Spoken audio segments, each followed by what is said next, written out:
A few days earlier, What the?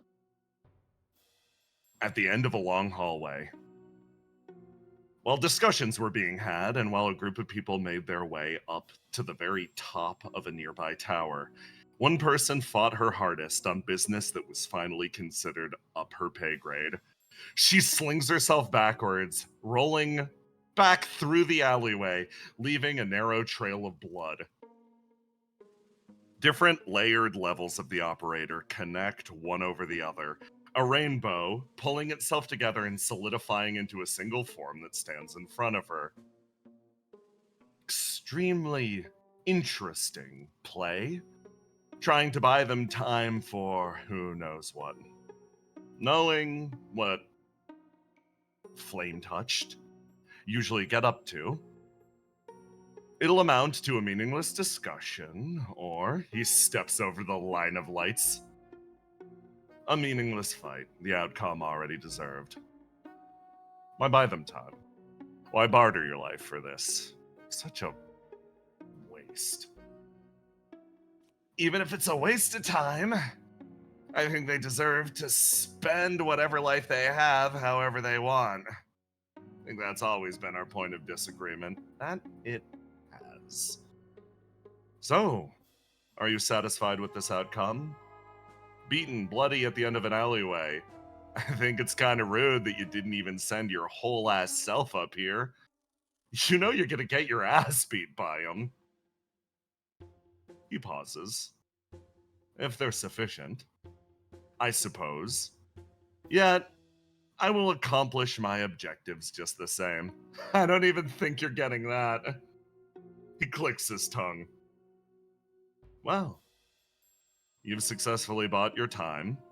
He lifts his pistol up and aims it squarely at her. I'm afraid I have to be going. We're on a quite tight itinerary. Yeah, of course. You know I'm gonna be back though, right? Yes, but with any luck, I'll have bought myself enough time to get what I need to get done. Done. Oh, that's bad news for them. That's really bad news for them. You're actually thinking of them as a threat. That's a shame. He stares straight ahead. Is this the truth? He looks over at the tower off in the distance. Is that why he rushed his way up here? No, it can't be.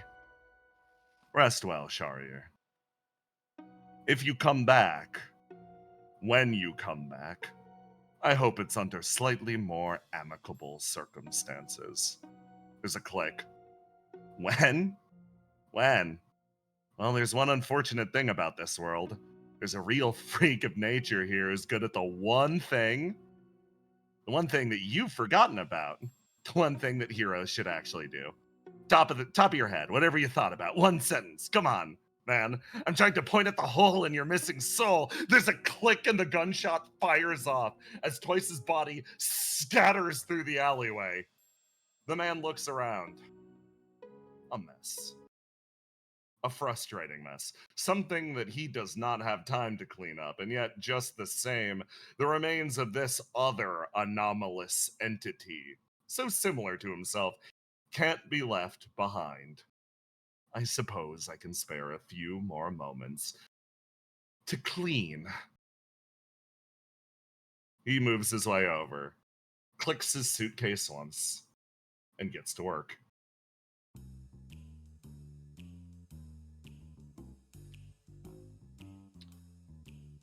So basically, yeah, the area's a little different than the other ones. I don't know how to report this one necessarily. It's fine. It's another body, right? Yeah. Okay. Riddle takes a step forward and sort of looks down. Scarification on the ground definitely matches flame release, but at the same time, it's almost ribbon-like, right? Like normally it's almost like a big burn mark on the ground. Yeah, you've been studying your good forensics knowledge. Yeah, normally it sort of empties out and there's some ash left behind. These are almost long ribbon-like scars. Weird, either the person was torn apart in a very specific way, or... Body's unusual, right, boss? Yeah, thanks for calling me. She works her way around and sort of examines the area. There's not the same... There's not the same remains that are usually left when a flame touch completely collapses. Usually what's left behind are scattered bits of clothing, literally incinerated by the flame escaping the body. Scattered bits of maybe a remnant bone or ash, but in this case, nothing remains on the ground. It's actually weirdly clean beyond the damage dealt to the alleyway itself. She sort of examines the area around, squints her eye up, and then pauses. Somebody clean this one up. Oh, shit. I mean, makes sense. A lot of Geist guys got gunned down if it was a professional hitman. Well, this goes even beyond that. She clicks her tongue. Well, we managed to find something in the one area they probably didn't think to check. Somewhere in motion. She clicks something in her pocket, feeling her new artificial limbs lock in place as a pulse moves through the area. The spinning rotor stops for a moment, and she carries herself up, time fully paused, as she examines the windmill, runs a finger along the side, and picks up something from it. It's a long strand of almost goo. It doesn't match with any sort of remnant that a flame touch might leave behind. Instead, she touches back down. Looks like the remains of another scent. Interesting. Okay. Thanks, guys. Seriously. I'm gonna bring this one back to the lab. Take a look at it as soon as possible. If you pick up any other anomalous deaths in the area, don't hesitate to call me. Just feels a little ridiculous to call the big boss all the way out here. Trust me, this is what I want to be doing. Looking at dead bodies. She sort of tilts her head back and forth. Investigating the unknown is a more charitable way of putting it, I guess. Okay. Oh, here are the boss. We're sorting through the area. Yeah, a lot of deaths, but hey, they're decreasing in number over the last few nights, so that's good. That is good. Okay, thank you. Everybody keep up the hard work. She waves off to everyone and slowly departs from Sky Point, moving back down to the world below.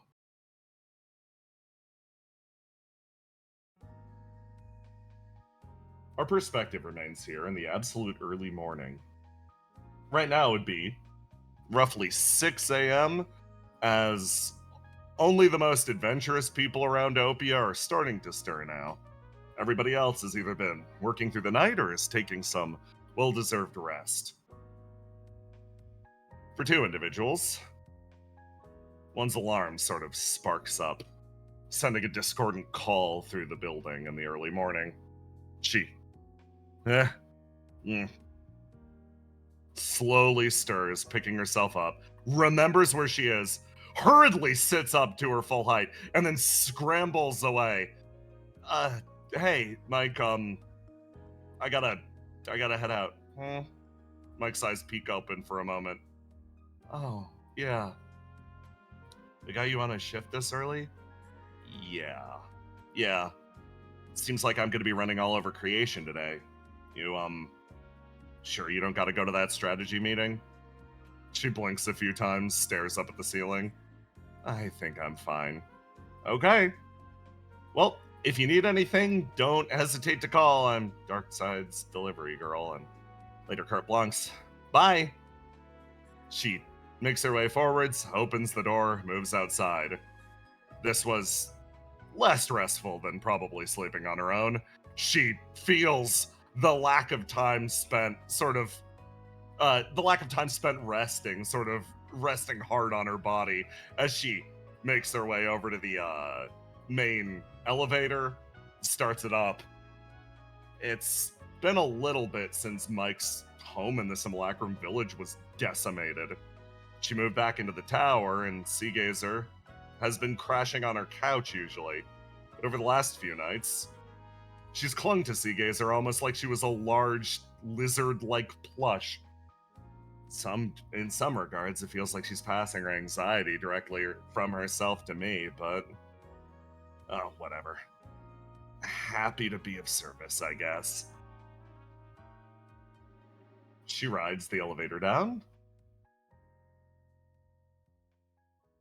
making her way over to Darkside. She walks in.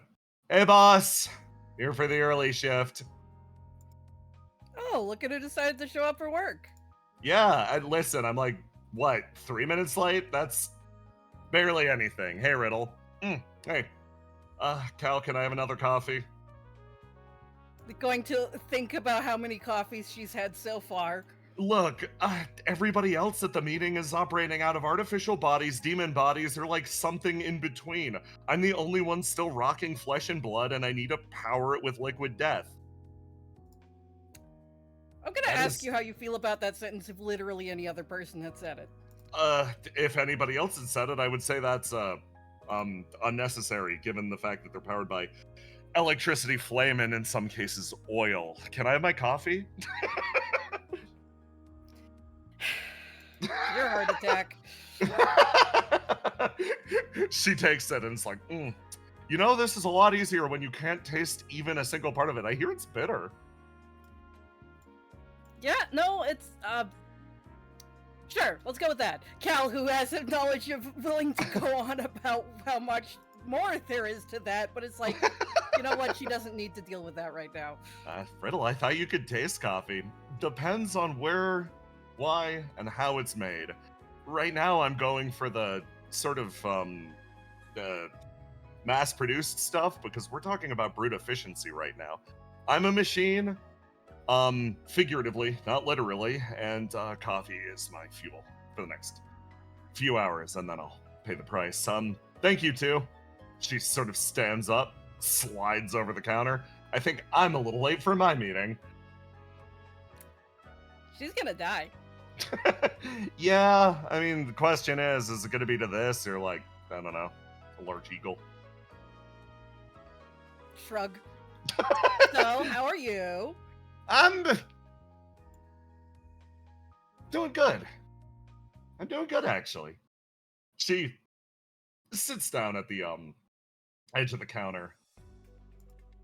Everybody else seems to be going through hell for various reasons, but honestly, can't imagine why. It's been so quiet around here.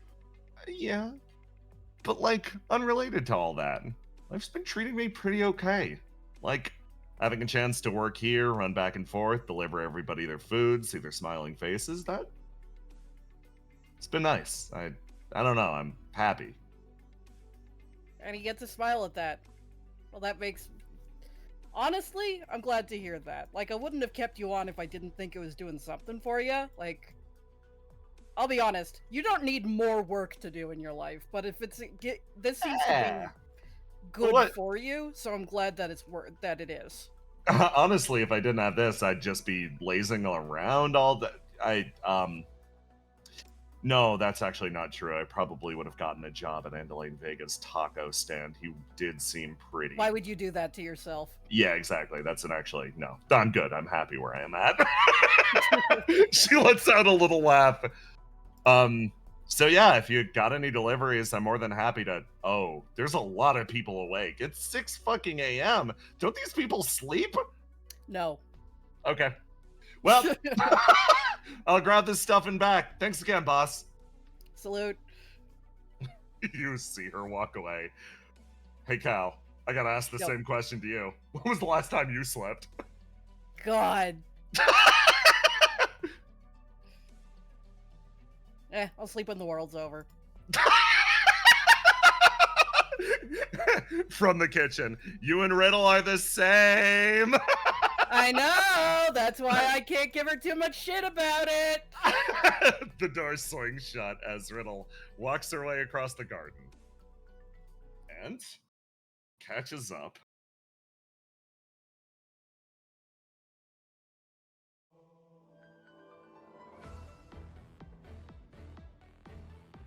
Over here, as the door slides open. Good morning, everyone. Okay. I'm the last one here, aren't I? Yeah, we were kind of waiting for you. My bad. Seriously, let me just finish this. Okay. She downs the scalding hot cup of coffee. Oh, even if I can't taste it, I still feel the heat. Okay, yeah, just gonna grab something from the water cooler really quick. She stares into it. And for a moment, almost catches the edge of something staring back at her, refracted and like warped by the fucking water. It stares for a moment and then the eyeball disappears. Just not even questioning that. She's spying. Oh, She always has. yeah. That creature has never stopped spying even for a moment. Okay, everybody.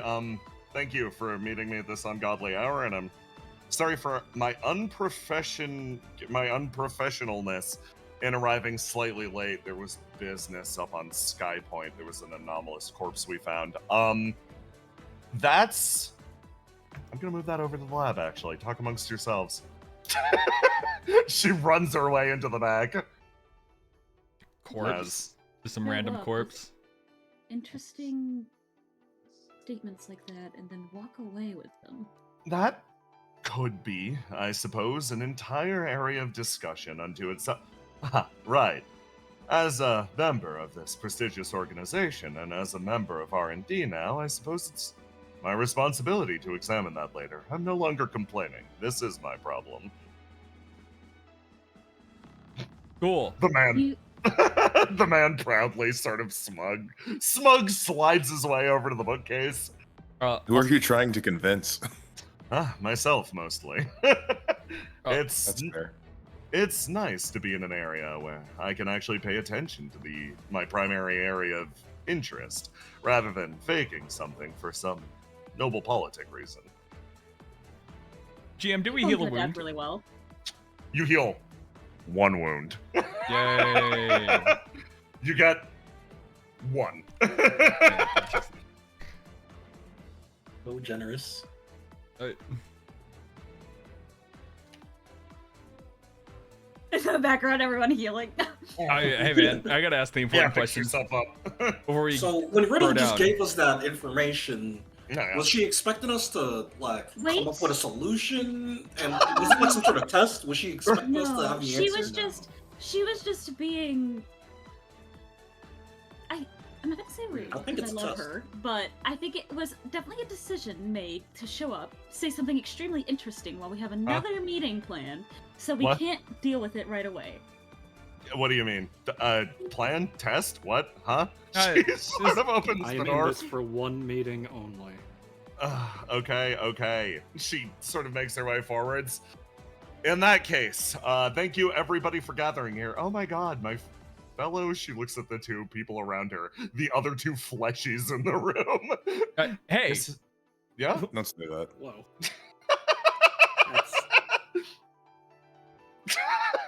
She pauses. What's up?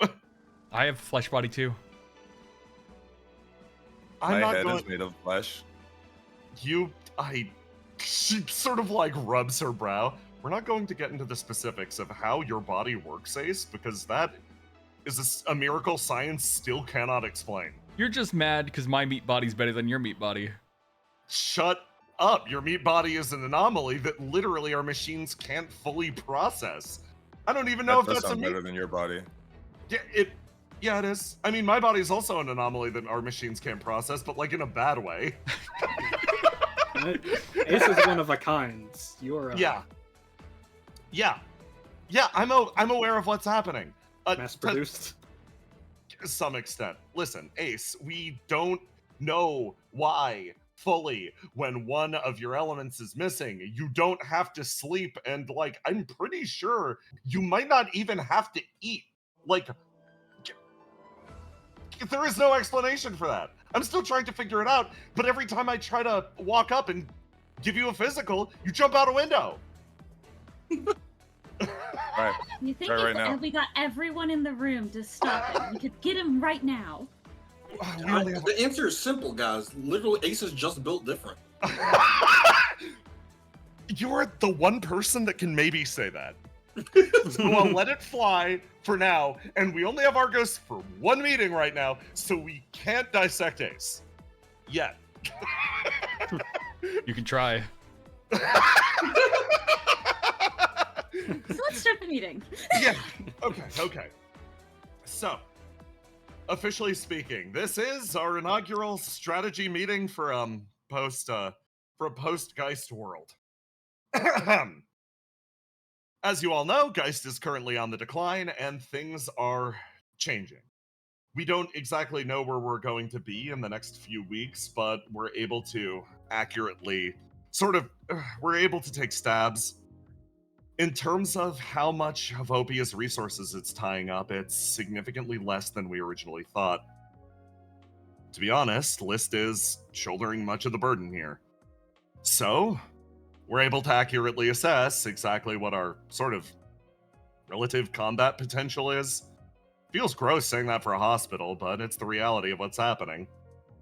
Plus, the intern of Flames here has managed to do an accurate assessment on the derelict and their combined powers, which, of course, will support you to the best of their abilities, our abilities, so long as you're pursuing this course of action. Smile, she says, big grin crossing her face. Now, naturally, the current operating Queen of Flames should be present for this meeting, but it seems like she slept in, and I'm not going to disturb her. Is that Mike? No, Oh, that Theo. Theo? yes. Oh, okay. Sleeping in was an option. Not for you. Not for you. Never. Basil, your eyes on focus. Verona sort of taps her foot. Basically, right now, we've been not only combining our data, but various scouting reports from not only Violinist, but also Messenger guy over there. Hey! They've been coordinating our defenses, or they've been coordinating with our defenses based on basic activity in the area surrounding the city. And more or less, we've come up with an effective number. Again, this is an abstraction broken down into something, so don't take this as the absolute gospel, but this is what we're looking at.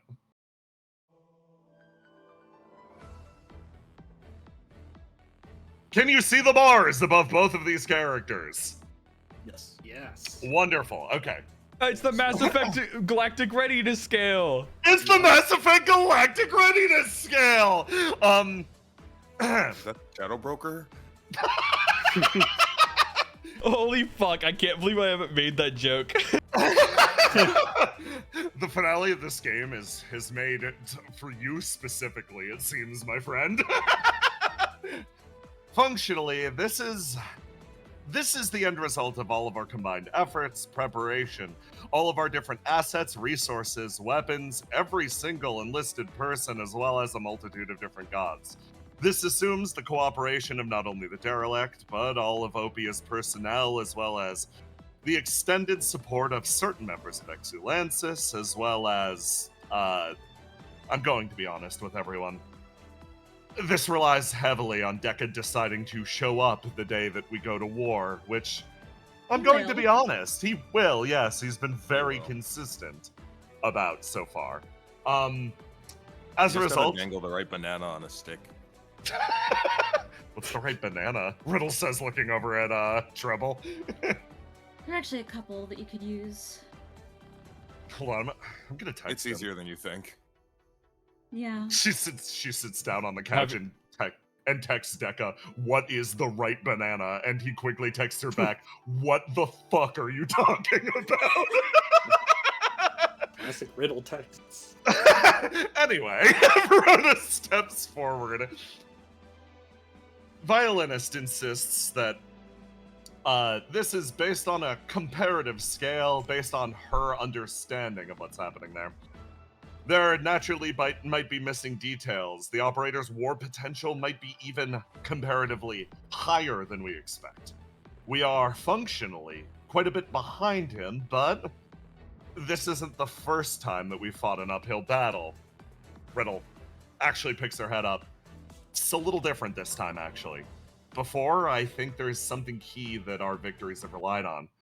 our enemy not only didn't know who we are, they underestimated us. They didn't know what we were capable of. We relied a lot on using our small number exceptionally effectively against an opponent that couldn't imagine themselves losing. We've unfortunately changed the game a little bit.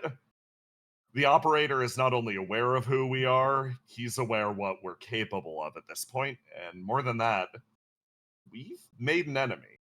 We've actually made an enemy. So, You only get the opportunity to sucker punch somebody once. pretty much, she says with a big smile crossing her face. So, we need to, at the very least, reconsider our strategy slightly. Jumping in immediately with numbers that are functionally a little over half of what he has is going to be a slaughter. So, we need to start thinking about different ways that we can up our own potential. My own perspective suggested mission over to the front should overall increase our war effort, but it's an interesting idea, genuinely going to the front. I didn't think you had it in you. Riddle sort of looks up over at Sable. The concept of stabbing an ally in the back, I didn't think you were that cold-blooded. Riddle blinks a few times. Again, this isn't a condemnation. I understand. In this room, I am functionally John Betrayal. I just felt it important to point out that your effectiveness as a leader and as an organization, it's colder than I expected. Riddle sort of drums her heel on the ground. Well, she actually looks over at you, Ace. Destruction is... There are a lot of allies that I consider to be a part of what we're doing. I've been extremely undiscerning for when it comes to who wants to help and why. There are certain levels of what Destruction is doing and who she is that, at the same time, I don't think she can really be counted on as a comrade in arms necessarily. Not only does she have her own agenda that's clearly still buried beneath the surface, she's crossed lines and done things to people that we care deeply about that implies that there might be more going on with her. So, This isn't to say we need to ransack and kill her or anything. If she can be I'm fine reasoned with that. with, that's great. I know. If she can be reasoned with or convinced out of these sorts of actions, that's great. Because we need all the help we can get. But we can't just sit here and support those kinds of things either, right? Riddle waves her hand. More than any of that, also, I'll be honest. I promised Willow that I was going to get Grasp out of there. I'm not going to go back on that. Double And nods. Destruction's assets are something we can use with or without Destruction, so... Okay. Rather not You- kill her though. Yeah, no, the goal is I don't want to kill her necessarily, and I don't want to just go in and, I don't know. I want to ascertain the situation on the front before I figure anything out. The bare minimum, I want to accomplish two things. I want to stop Firepoint Alpha from their consistent attacks on the front. We have gods that are capable of swinging the battle in the Reflection's favor. I want to end the necessity of the war on their end. All of our Reflections, the ones that aren't in jail, have been fighting for the entirety of their lives against a relentless threat. We need to participate and try to bail those guys out. And beyond that, bare minimum, I want to crack that jail wide open. Even if we only walk away with the inhabitants of that place on our side, that's still a massive advantage. We're talking about people like Cruel Joke and Spring and her brothers. They're strong. They can actually make a difference. One of my troublemakers is in there too. So Yeah, you're it's- prepared to kill Destruction? Riddle shakes her head. No, Not necessarily. not really. No. Run. No, I know you don't want to, but you do need to be necessarily prepared. Why do you say that? Because what if she He's takes right. what you're doing as being hostile? Yeah. Riddle If you scratches. go in there with if you go in there not willing to do what needs to be done to accomplish your goals, then you're going to accomplish nothing. She folds her arms. I don't necessarily think that's the case. I'm gonna be honest. I've kind of gone into most of these encounters so far without the resolve to do what needs to be done. Usually I'm better at thinking on my feet than coming up with some resolution beforehand. I feel like if I set my mind too firmly on something, I eliminate possibilities and then, as a result, make a mistake that I probably could have seen coming. Yeah, if you've convinced yourself that killing someone is what needs to be done, then you'll kill them. When you Also- have a hammer, everything's a nail. That's not at all what I'm saying. I'm not saying this is what needs to be done and you should go in with this plan. I'm saying that you are making your move by attempting to do this thing. How she responds to it is up to her. We do not get a second chance at negotiating or attacking. She is the one who's going to decide how this goes, and we need to be. It's honestly a prepared moot. for It's her honestly a moot decision. point because if we need to kill her, I'll kill her. I don't hold any. There's no question. It's fine. Look, can you? Absolutely. Cool. So, all those who trust Riddle raise their hands. How about that? Ace raises his There's- hand. There's Sybil raises her hand. Sable actually puts his hand up too. Queen of Flames shrugs and raises hers. Verona stares over at Riddle, raises hers. Stability looks over at Riddle, blinks a few times. I'm not well enough in the know to really toss my vote in, but you seem nice enough. Look, I understand what everyone's saying, but a lot of what we do relies on trust. You can poke holes and say everything you want, but in actuality, you're not the one making the plan at this moment. So just listen and follow. Riddle folds her arms and sort of leans in. I appreciate that, but I'm the guy who has to make the plans happen a lot of the time. And you'll make it I happen. trust Riddle completely. And we trust you. It sounds like you don't want to. Don't want to? Don't want to what? If you don't want to be the guy who makes those plans happen, I don't think anybody's got a gun to your head. There's a gun to the world's head right now, and that includes me. Okay. I'm pretty good Then at make it. it happen. And there we go. Issue solved. Riddle sort of taps her foot on the ground a few times. In that case, we're going to be moving forward with trying to find some sort of a backdoor in. We can rip open the front door, but that's a trick that will pretty much blare on all alarms. Oh, And- didn't we find me in trouble? I think we found a back door. Well, she knows that we have that one because the meeting we had, remember? Yeah, so So Here's- it's not here's what really I'm a gonna say. secret. what we should start with. We want to be invited into the front by Destruction willingly. We want to show up to help out with everything that's happening at Firepoint Alpha, ascertain what's actually occurring on the front, and then come up with our strategy then, because we're firing blind.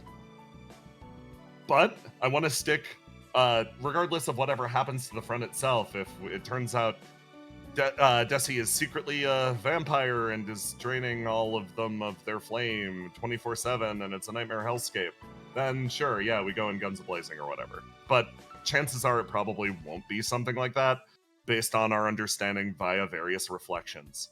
We need to go in, actually poke around for a second, and we're just going to start with the two base objectives. We're going to stop Firepoint Alpha, and we're going to perform a prison break. If we accomplish that, it's going to be considered a victory for me. As far as dealing with Destruction herself goes, she shrugs. We'll figure that out when we actually figure out what's going on with her. She plays her cards so close to the chest, we can't even figure out where her motivations lie or what's up. Sound good, everybody? Yep. Sounds good to me. Okay. In that case, I'll look to securing a backdoor out. Because chances are, if we perform a prison break on the most tightly guarded area in her territory, she's not going to be willing to let us simply exit. So, we're going to need to find an exit of our own. If we're talking about a pocket dimension occupied by destruction and controlled by her, she probably could keep us locked up, and that could be game over then and there.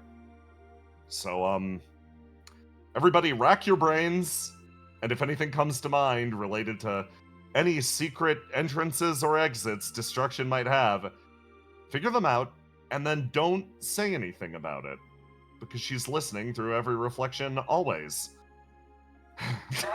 Riddle says Dang, I don't have one of those. She puts her hand up. Not in this building. Also, by the way, I should put a complete disclaimer. Not in this building. It's a dead zone. Just in case you were worried. But at all other times, yeah, she's probably watching you. Well, hold on a second about that. Are there reflections loyal to her? Yeah. Probably. Yeah, gotta be, There's a yeah. lot. For sure. Right. So saying it inside this building might not be safe either. If our reflections hear it here, they can relay it. Yeah. In fact, I don't know. we might want to assume the worst, that it's already going to get leaked what our intentions are. She folds her arms and sort of taps her foot. Yeah, that's a good point, I guess. It's also not stupid. When we Yeah. had the talk with her, me and Willow, it was very clear she knew that Willow was going to want to go get Grasp back. It's not like she's an idiot. Yeah. Yeah. Oh, man.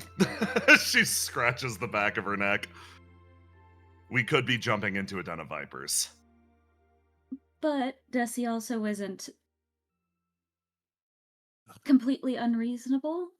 She knows on some level that we won't escalate to an extreme like destroying the front or something Yeah. if she lets us talk to her about it.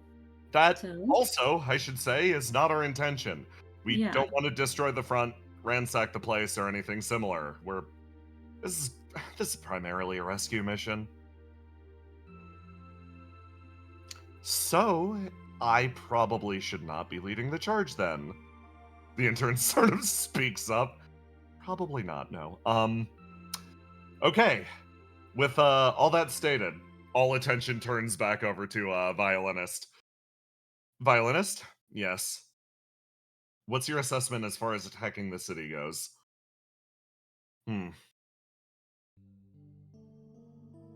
There are a few core assumptions that are being made here. Primarily that the operator and the coda are the source of your issues. I know that there was a brief discussion in discerning the nature of the coda, speaking to it and talking it down. Being able to do that would radically decrease the power of the operator, naturally. But she looks over at Stability. It's not going to be that easy while the operator is alive, specifically. More than anything else, the coda listens to him. I don't think you're going to make very much headway while he's still drawing breath. When he is dead, for the short period that he's dead, he has almost a respawn period? That's What's your his best bet. respawn period looking like? She Do you know shakes his her head. method? He basically takes over the body of another person. They Mm. become the operator, but he, I have a question about that. lie. Yeah? How does that exactly work? Is it flame She based? Is it She shrugs. That I don't know. I don't know if it's the same for each and every one, but in the instance that I've seen the instance that I've seen it occur, and I doubt it's exactly the same. In some instances, we have to wait for the person to grow all the way back up. I It's doubt not- it'd be like that. No, it's not like that. No, I'm sorry. Yeah, I don't- didn't think we would get an advantage that good. If I had to guess, it's probably a matter of days, a week at most. How many times has it happened before? She shakes her head. Only during the war with the Tormented. He hasn't died since. Do you have information on that to help determine any sort of pattern in the selection? In the selection? Hmm. If we could get a jump start on knowing who the next body would be, we can make it harder for him to get to whatever plan we're trying to make. Maybe even reverse engineer how he's doing it. I don't know how to describe this. I'm gonna use some of his words. Maybe they'll make more sense to you than they do to me. It makes sense to me. I just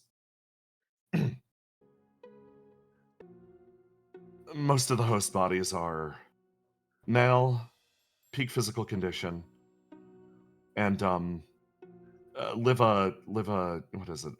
An int J lifestyle. Okay, I'm safe then. I was worried about you for a second, Ace. Yeah. Yeah. What a wonderful time to have died and be reborn as something that likely can't be possessed. The physical condition part rules out Argos too.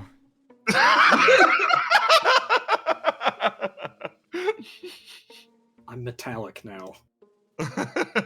I could crush this riddle plushie like a can. Please don't, please don't, please don't, please Oh, don't. no, I please choose don't, not please to. don't. That's a lot harder than the actual riddle, though. Shut up! Argos is hugging. The riddle plushie rests his eyes. Okay. So, it seems like it's in a matter of some level of compatibility is needed. Seems like it. They have to be on the same wavelength as him. It could just be a preference. She points at wanna put it- Argos. Yeah. Oh. What's that? Huh. So if we kill him and give him no options, we could have him reincarnated as a woman, huh? Riddle slowly Everybody turns over. looks at us. I was. Imagine, how would he respond to period cramps? We Stability. might have a way to win this. Stability opens her mouth and then like sort of scratches her chin and she's like, huh. I mean, like, I don't know if the host does the host I don't know if the host body has any impact on who the person like becomes. Like the process, it's like grotesque, yeah. Like the It's pretty person horrific. literally- so he just literally doesn't want to touch a woman. yeah, pretty much. He says zero hesitation, dead ass, meeting eye to eye. Okay, so Well, what if we gave him the perfect option on a silver platter? Then we could control the test subject. that And not a person so appealing he can't help himself. Yeah. Exactly. A We put honeypot. like a pit under the person or something. no, I know. Oh my god, I know who. If he picks like does he pick humans or flame touched? Stability shakes her head. I don't know.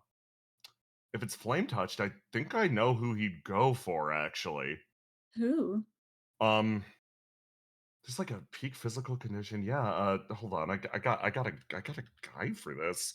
She like Is it who I think it is? Oh, I'm so excited to see. Int J I don't know what lifestyle. J means. in J Is that like lifestyle. an astrology thing? They're like I don't know. They're like nerds. Let No. me. I Yeah. gotta dig out a pog. It's like people like Argos. Peak physical condition. Yeah. Physical connection like Again, Ace. Guys, stop! crush this like a can. Stop baiting him, please. Hey, look. I'm digging. All I'm saying is Willow only meets one of the categories. So we're beating you. Wait, which one? Is this a contest? I mean, I'm saying it's just like, you know. I'm People NJ, right? Right? No, dear. I can't find his pog right now, but he will get a phone call as Riddle's like, Riddle picks up the phone and is like, hey, I need to talk to the Esper Corps. Sagittarius Oh, is in yes. so much danger. That's exactly who I was thinking of. Yeah, Aw. he's so perfect. Literally, He's so perfect for this. perfect in general. Literally, Opia's strongest member. Who would have Um, thought at the end of the day, a very important plan of ours would be banking on Sagittarius The All most of our important plans- named character All ever. of our plans bank on Sagittarius on some level, Ace. You might not realize it, but behind the scenes, he's usually the one running around and getting things done. It can't all be lasers and sword fights. During the Spoken city like a invasion, guy who holding doesn't things read down. the plans. When Eternity was out down there in the coda, he was literally there at the first base. Like he was literally there during the entire time. Making that a whole actually- scene about trusting Riddle is good and all, but it takes Sagittarius to make things work. Verona's maintaining perfect eye contact with you the entire time, Ace, and mouthing, I have no idea what the fuck they're on. I speak with a lot of the opiate agents, so I see Sagittarius a lot. He's very well liked. I'm more of a Birdman fan. Okay, yeah. Where are that's- you Yeah, name 5 comparing? Birdman movies then. Gosh, you're such a larper. Okay. Well, at least in the immediate, we've got the start of something. We'll keep an eye on Sagittarius, just in Brings up a case. huge Yeah. problem or task What's up? is to solve the fact that he will be obliterated as a person if this happens.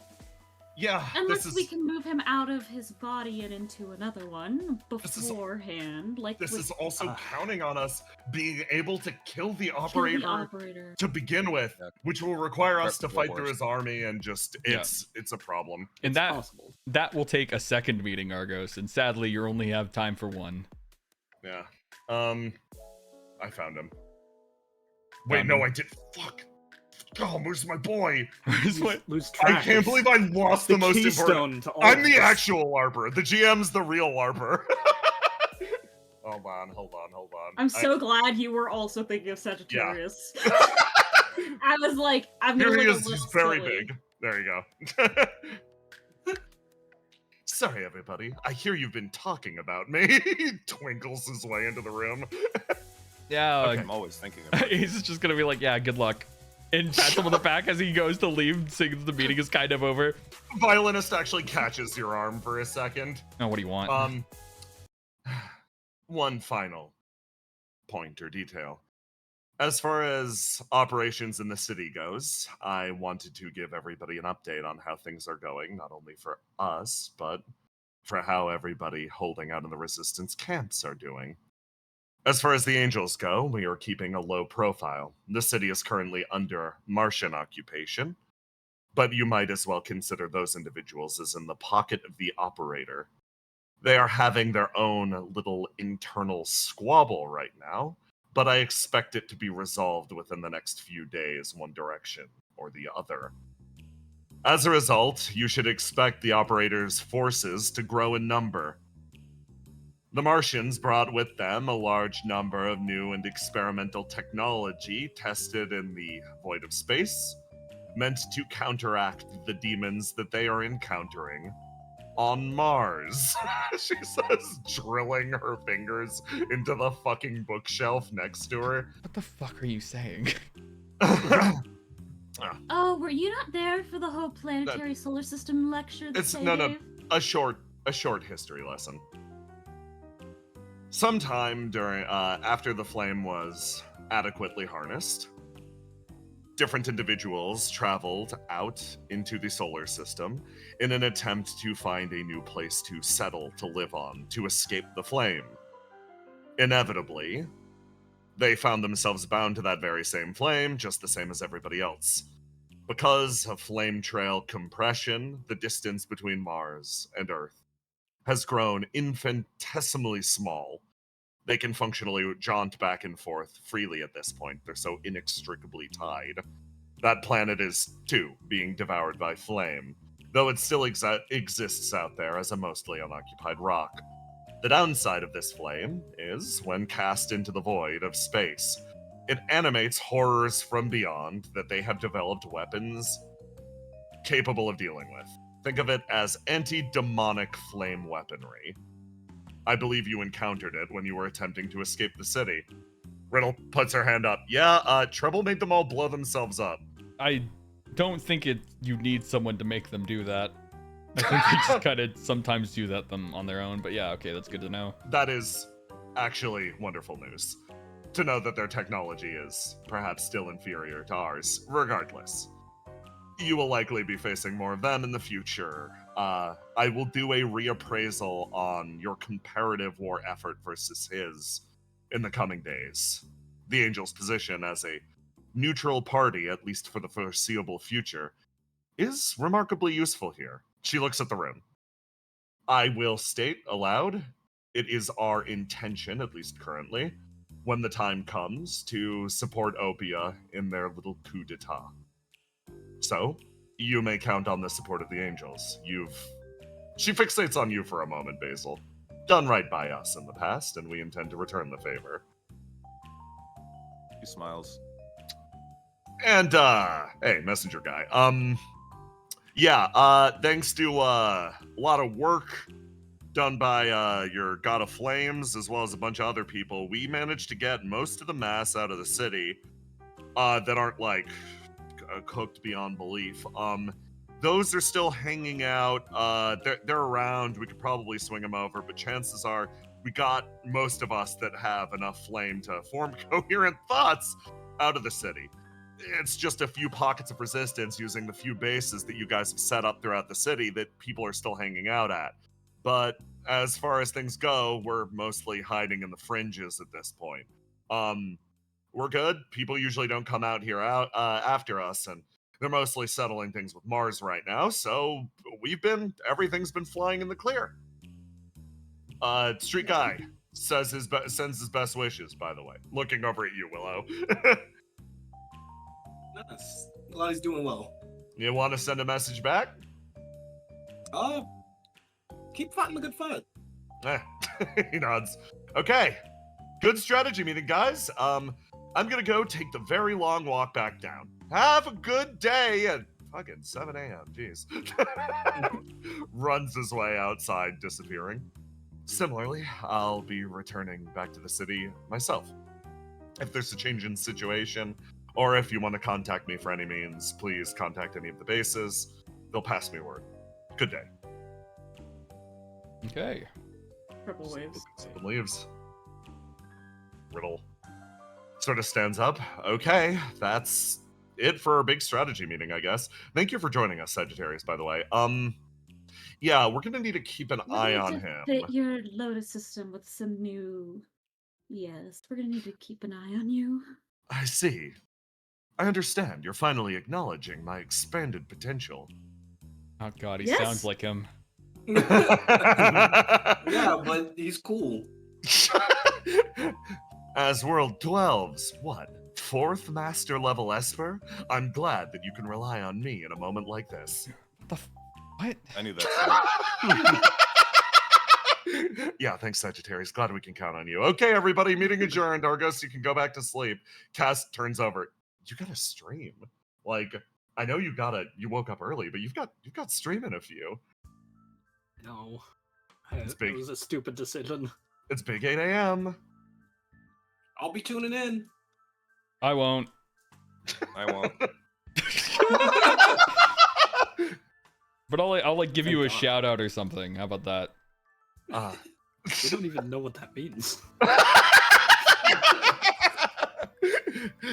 Riddle puts her hands behind her head and slowly walks from the building. She walks outside as the growing dawn sets in a little bit more. In the late winter, it takes quite some time for the sun to actually peek up behind the clouds, and this is one of those days. One of those short days at the beginning of the year. In the depths of the earth,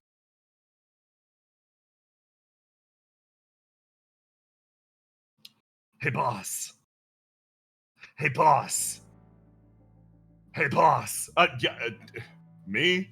Why me? I have no affiliation with you. Boss, we got word back from the surface. Really, Did the acting Queen of Flames say anything about the derelict's participation or anything like that? Yeah, they say keep fighting the good fight, at least for now. So we're gonna hold position, keep everything, kind of on the down low. Thanks for protecting us up to this point, boss. I'm not your boss. Seriously. You guys, you're doing your best to defend yourselves. I'm just a man that knows how to throw a hand or two. Yeah, okay, boss. We'll keep up fighting the good fight. Just, you gonna back us up when the time comes? I told you, I don't do that. I'm not here for that. Okay. Well, if you change your mind, we could really use somebody like you. The scout makes his way outside, examining the whirl on the horizon as everything starts to almost reconnect itself. The world pulling itself apart, almost being like kneaded like bread by the subconscious motions of the coda. Venter himself pauses. How long has it been since he's been stuck out here? How long has it been since he's gone back? This body, it feels so unfamiliar to him, but it's starting to feel like a second skin. He shudders a single time, and he thinks back on an absolute rust bucket that rests in the middle of a lake of ash. At a sterling 8 a.m., somebody rises.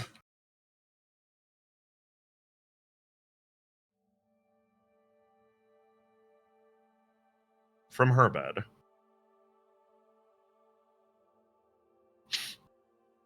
She picks herself up, one wing sort of like tousled up above in the other. A bad hair day for a bird creature as she sort of glances around the room. Oh no, my alarm didn't go off. She flutters to her feet, touches down, looks around, rapidly changes, sprints her way down out of the room.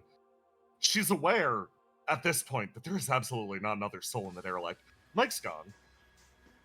Those people up on the surface, they're probably waiting for her. She panics, running around the corner and pauses, freezing, as a man stops. Theo, you're up late? I'm sorry. Luke, hey, you good holding down the fort today? I've got a meeting. Yeah, it's probably still going. Yeah, it'll be fine. You want me to keep tending to the prisoner? Yes, please, thank you. She nods repeatedly. Okay, good luck up there. Tell the Opia guys I say hi. Yeah, of course. She runs her way down. I talked to some of the people in, some of the refugee camps up there. They appreciate all the work that you're doing to drive them stuff. He waves his hand. It's seriously nothing to... I'm bare minimum, really. He turns and walks his way away. Everything in the derelict has gotten so quiet lately. With most of the activity happening surface side, with even Stefano taking his way up there, it's been real quiet down here. Barring the incident in the Simulacrum village. She wonders to herself when repairs are going to begin. Okay, you know what? If I'm too late and I miss my meeting, I can change how I'm doing things. Might as well drag Nectar back down here and do God of Flames repairs down here. Yeah, that'll make this place seem a little more active. She smiles to herself and moves towards the surface.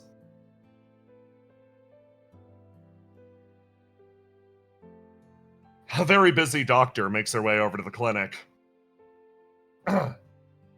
Sorry, I'm late, everyone. Meeting went late. Thank you for gathering up here.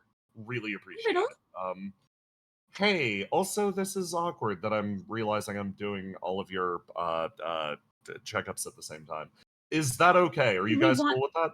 Yeah, do you want... We can, like, wait in the waiting room. Thrilled. I think it's... Are you Do we need to, like, strip down or anything? No. I have all of your details. I could literally just talk about it. We will talk about it together then. Thank you. Okay. Okay. 8 made the decision for us, I guess. It's the fastest way anyway. I guess. She says, flashing sort of a smile.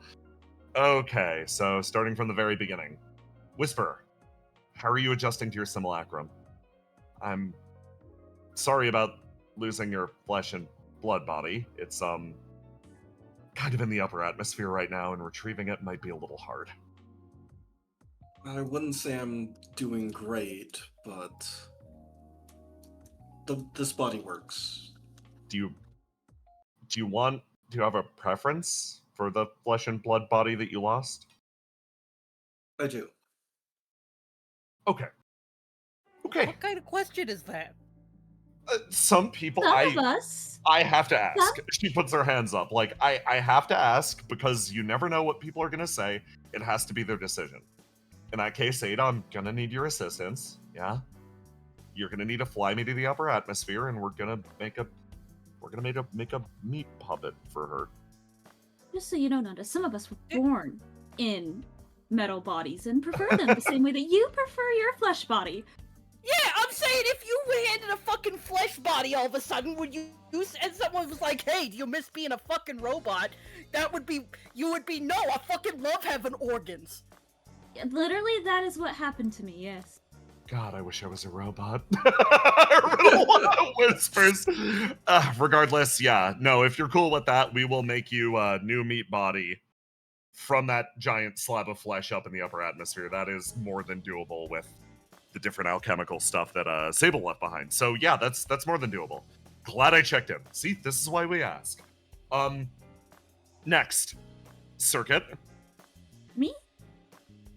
You're in terrible physical condition. Yeah, not having a summoner and stuff is Not even not having a summoner. We figured this out. You're a stranger, which means you need high doses of a burn reducer. You need Essentia. Oh, yeah. It's not a surprise that you fall easily to outside influence. Your external walls are like borderline see-through. I'm doing my best to keep you isolated in the room, but you need to take this really seriously. And yeah, do need to find a summoner at some point. But first, before that, make sure you're taking care of yourself, okay? Sorry, they're just, I didn't have access to. Yeah, I'll Ground start up little taking my bodies are medicine. understandable. Yeah, no, it's fine. It's fine. If you asked me or 8, we could have stolen some from Opia. Yeah, I was stealing meaningless stuff like staplers. Oh, yeah, I Is should have that- asked. That's my bad. Is that where my fucking stapler went? Anyway, what's up with me? Like looks over at 8. She blinks. 8, your condition is something that we're going to continue to work on and need to work on for the foreseeable future. We need to. Oh yeah. Oh, not just turns to 8 when about stealing the stapler. Says, "Wait, are we not doing that?" she just like elbows you. It is impossible to tell what that means. Nanda has just entirely out of habit picked up anything that was left or lying around and not nailed down. Yeah. 8 did that absolutely as well. We're going to keep working on your physical condition and trying to disentangle the various flames inside of you. I'm gonna be blunt about your life state at this point. Are you okay with Nanda's that? hand clenches on 8's sleeve. Yeah, I'm good. Hit me with it. Most of the flames that have been fused with yours lack definition and identity to the point that I don't think I can pull anybody that's been fused into you, out of you. Give them their own bodies or anything like that. I think, at best, we'd be looking at blasting them with enough pure flame that they could take form, but functionally, there's no real guarantee that they would be the same person. So, we're going to functionally ask the question whether or not they want to be recycled into the flame of creation to be reborn as individuals or what? Depends on how completely they've been absorbed. Nanda's having a weird moment. That 8 is probably knows him well enough to know he's having a fucking flashback to something. Yeah. He doesn't talk about it. It doesn't say anything. I see. So there's no chance? I didn't say that. There's still a chance. I just need to set the expectations realistically. These flames are damaged functionally. They're not damaged. They're combined with you in a way that means most of their definition has sort of been lost. I've seen a few cases like this in the past, and a few of the people that suffer from it are still more or less receiving treatment. So, yeah, like I said, I was going to be blunt. I see. Okay. Obviously, I will continue to cooperate. Is going out in the field hurting their chances, or probably not? No. She shakes her head. Well, if you do this thing where you're like blasting them with flame or whatever, and they do come out of 8, what happens to 8? Oh, Riddle actually smiles. I'm sorry, I probably should have led with that. It's going to be fine. Oh. I don't know what the fuck you didn't lead with that one. Immediately, like, just sort of leaning back in the chair, acting like nothing was wrong. 8 puffs her cheeks out, and she's like, isn't that much obvious? Well, yeah, if it was up to you, no shit. I don't know fuck about these opiate doctors. Yeah. It's They clear did enough. their jobs. It's clear enough that I would be completely okay. Tail flicks back and forth a few times. Riddle like, okay. And last but not least, Nanda. Wait, why am I here? Because I've been looking into the exact situation of your immortality. Who the fuck told you Yeah. about that? Sorry. Were we not supposed to? Why would I go advertising that? I have. Well, I was worried that it was gonna have lasting damage on your body or something. Oh yeah, fucking great. Now everybody that's out to get me knows. Oh, you can't just kill this guy. He'll get better. Better do something else. I actually learned through. I have a contract with the demon that gave you that immortality. Oh, it's different expression passes over his face. So let's start with the easy part. This isn't some cursed gift or anything that's meant to secretly ruin your life. You can trust her. I wanted to just float the possibility that if I asked, she would probably remove it for you if you wanted that. Why would I? What? No. Okay. Yeah, again, this is why I ask. This is why I go out of my way to ask these things. Say yes. Lots of people. It would shock you. Okay. If you're fine keeping How it, many morons do you know? a lot. No, listen. Just Are you sure about working with these people? don't worry. I'll bring up the collective IQ. I heard that there was an Int J among them. Oh God, we gotta leave. Starts to get up. I imagine 8 pulls him back. You guys know I was born and raised here, right? Yeah, Yes. yeah. Cool. Just checking. Okay. was Many born and things go raised in- unsaid in that sentence. She like Riddle's like, okay, so long as we're good on that point, that's fine. I'm just saying you can trust the immortality that you've been given. It definitely will keep you alive. You might Yeah, want no to shit. you might want to start considering what immortal life looks like to you, because that it's kind of forever. But Wait, what do you mean? Well, you will like, probably Live forever? yeah. Oh, it's not just he can't be Wait. killed. It's that you Wait, No, live wait, way you're, longer. you're an immortal now, yeah. Uh-huh. Did you Wait, not realize what? this? wait, what the fuck? Wait, hold on. No, I did. I mean, Nanda fucking sits with hands held out in front of him mid-gesture, like, yes, he must have, like, realized that at some point, but he didn't think about that until now. I guess? I think, Hoops, I'm pretty sure most of the people in this room won't die natural deaths. Pause for 2 His seconds. eyes Pause, immediately pause. look at 8. He looks Pause. at 8. Pause. So I can't connect to Roll20 right now. If Aloha is still in and you guys are still there, Yeah, I I'm would good. say keep playing this scene out. I'm gonna be trying to reconnect. I'm getting 503 service unavailable right now for Roll20. Okay, Love this Circuit- program. Circuit and Whisper prepare to bear the brunt of the conversation. No, I still got stuff here. I want to ask Mask you for a favor. If there's no Yes. music right now, please go into the jukebox and I will play see. something. We do. My jukebox has never been. Has always been Agreeable, special. especially when Roll20 is giving me 503 service unavailable. Don't worry, No, I'll play. Even I'll better. play the music. Bless. Oh, it's beautiful. Okay. I'm sorry. I'm just going to play the first thing that looks like incidental music because I can't hear Hit the me with music. That's good. Yeah, no, you're good. This is good. This is good. Okay. Yay, Good, it worked. nice. Okay, I we'll can't carry the hear it. scene forward. Imagine Riddle's expressions in your head, please. So Happily. eight actually picks up one ear. It tilts over sideways, large conical thing, as she sort of nods.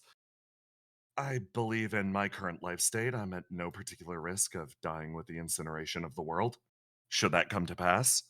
So? Yeah, and I'm a demon, so I don't think I'd naturally die.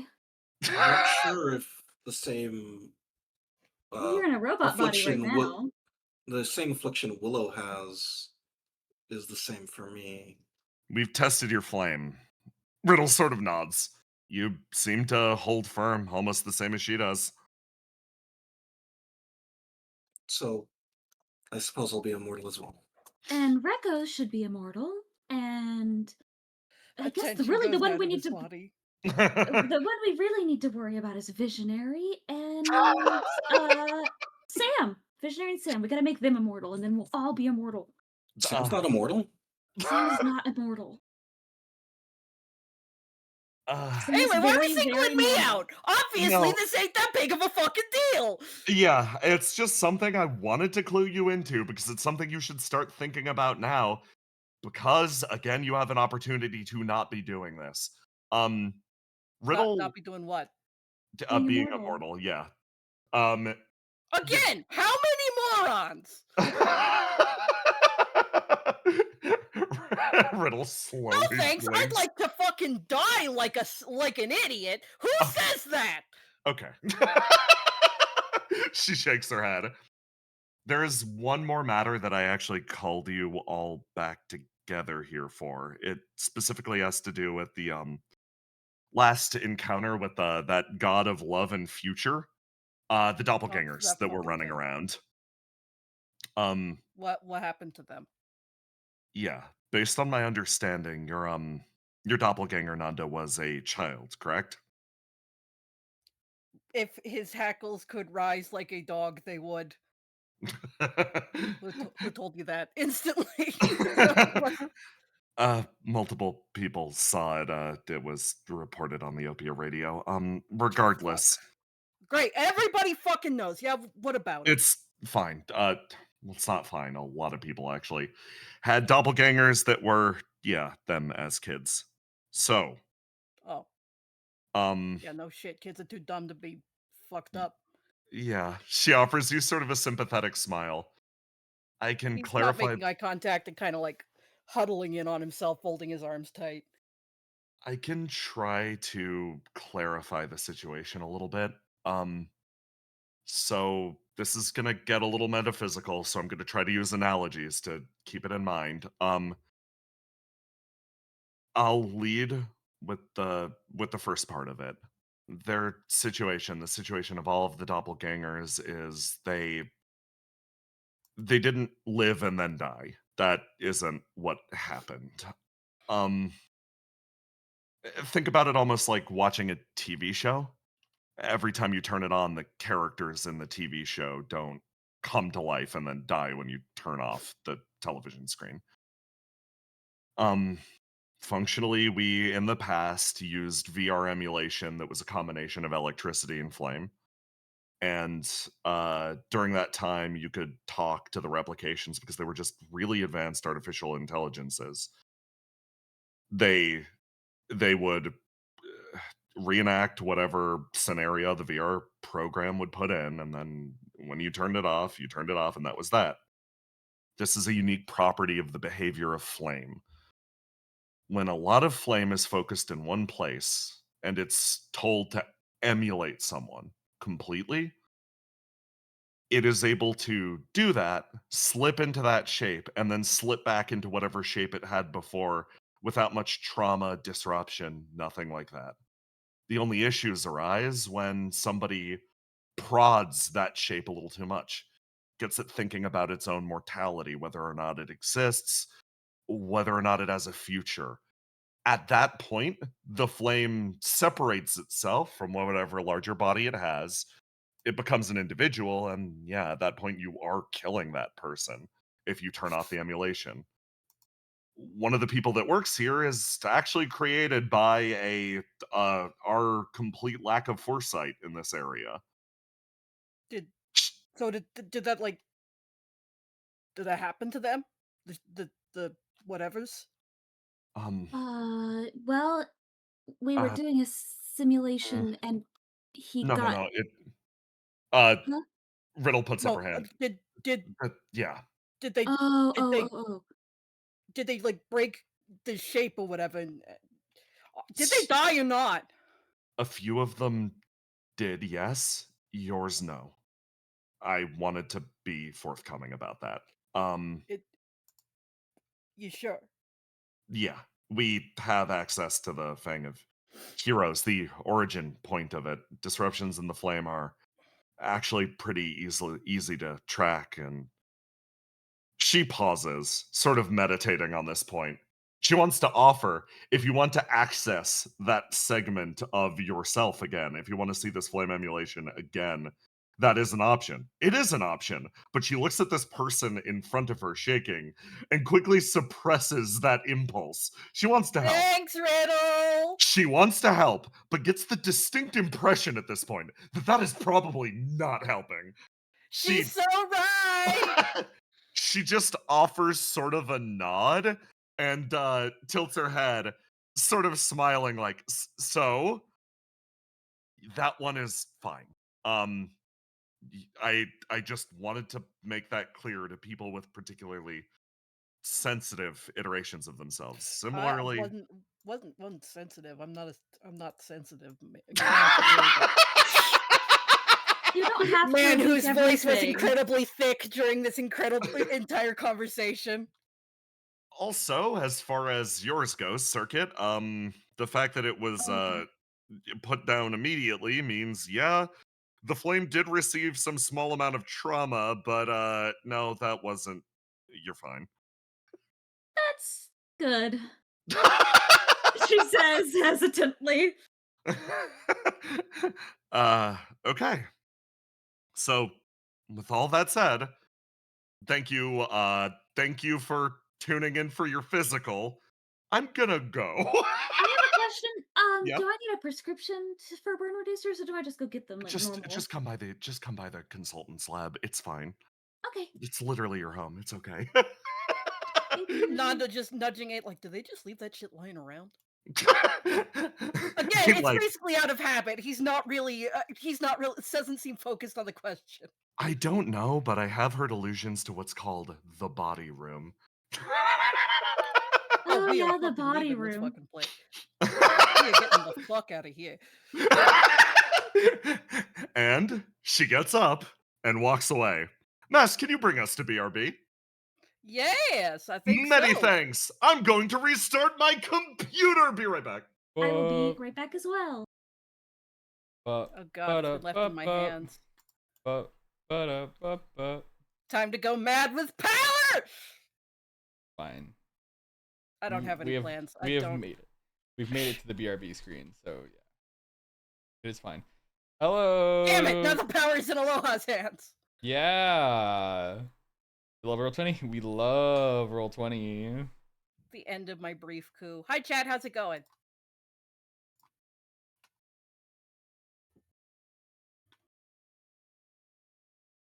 Nobody refresh roll 20. I'm also getting a 503 error. Ooh.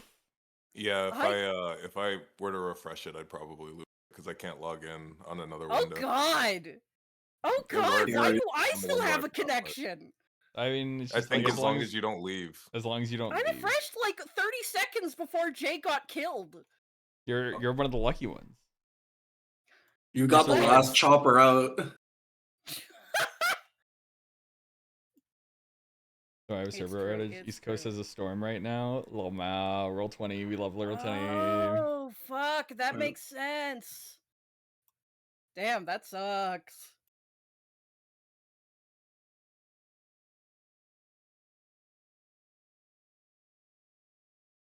Wow.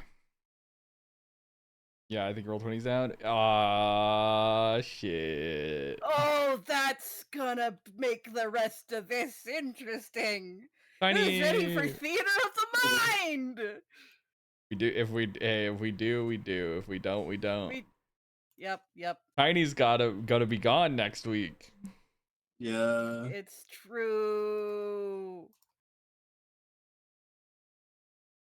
You might be able to VPN around it if none of the East Coast servers work. Maybe. Well, it's a question of like where the server that hosts the campaign is, right? Like, genuine question. I don't know how this shit works. I don't know.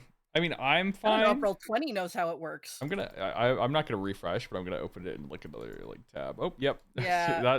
that's a dangerous game. Yep. No, it's fine. We'll just keep hoping it forgets to fall down.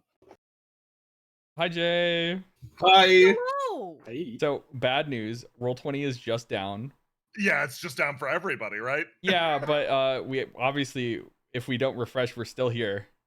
Yeah, we still have the camera and one guy with GM powers. Yeah. Okay. I'll try to fucking make it. Hold on. What? Give me a hot sec to look at my session plan. Also, maybe try to download a VPN and try to come from a different angle. So true. Rather than puppeteering one person. Yeah, just constantly DMing me, move this guy. And me desperately like, which one is this guy? All the maps are like in order. So like it should be easy to work through. It's true, you can just say next map. I can just go next map. I'm gonna see if this is feasible. My ass about to put together the session that requires the least amount of coordination possible.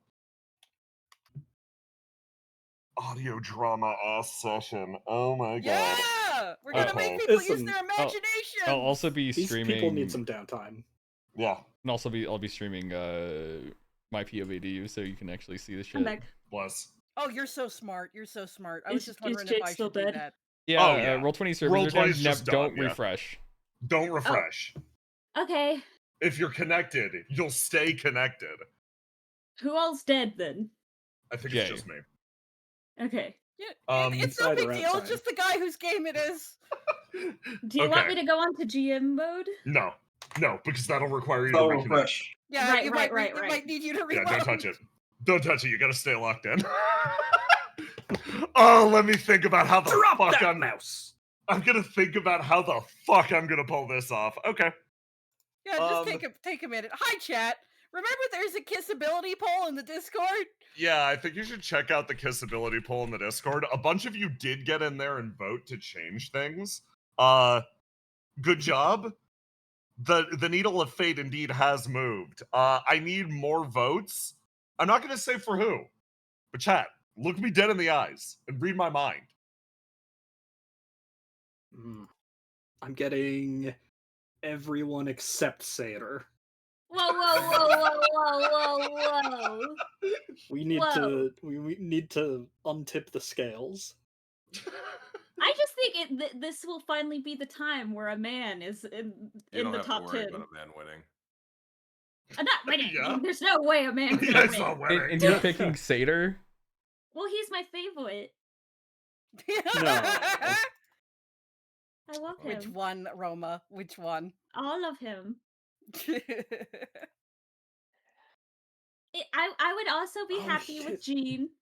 Forgot to vote for CEO 5. Can I go back? No! Thank you. Yes, you Yeah, can you can change go. your You responses. can go Oh, back. perfect. Yeah, wait, can we get a Only CEO5 other sweep? wrong answer. Yeah, can we please get a I just CEO5 want- sweep? I just want a man in the top 10. That's No. my goal this year. Yeah, but And the you're not man willing to to- compromise. Satyr isn't CO5. even the most voted man on the poll. Charybdis is always #1 man on the poll. Everyone As knows he the should number be. one man on the poll is Number one on the Charybdis. poll. That's Hey, his, yeah. Let me look right now. Because he took those lessons. yeah, That's what I they were could've picking used up my what I was power putting for. down. Let me look right now. Don't give it away, because we don't want to influence voting.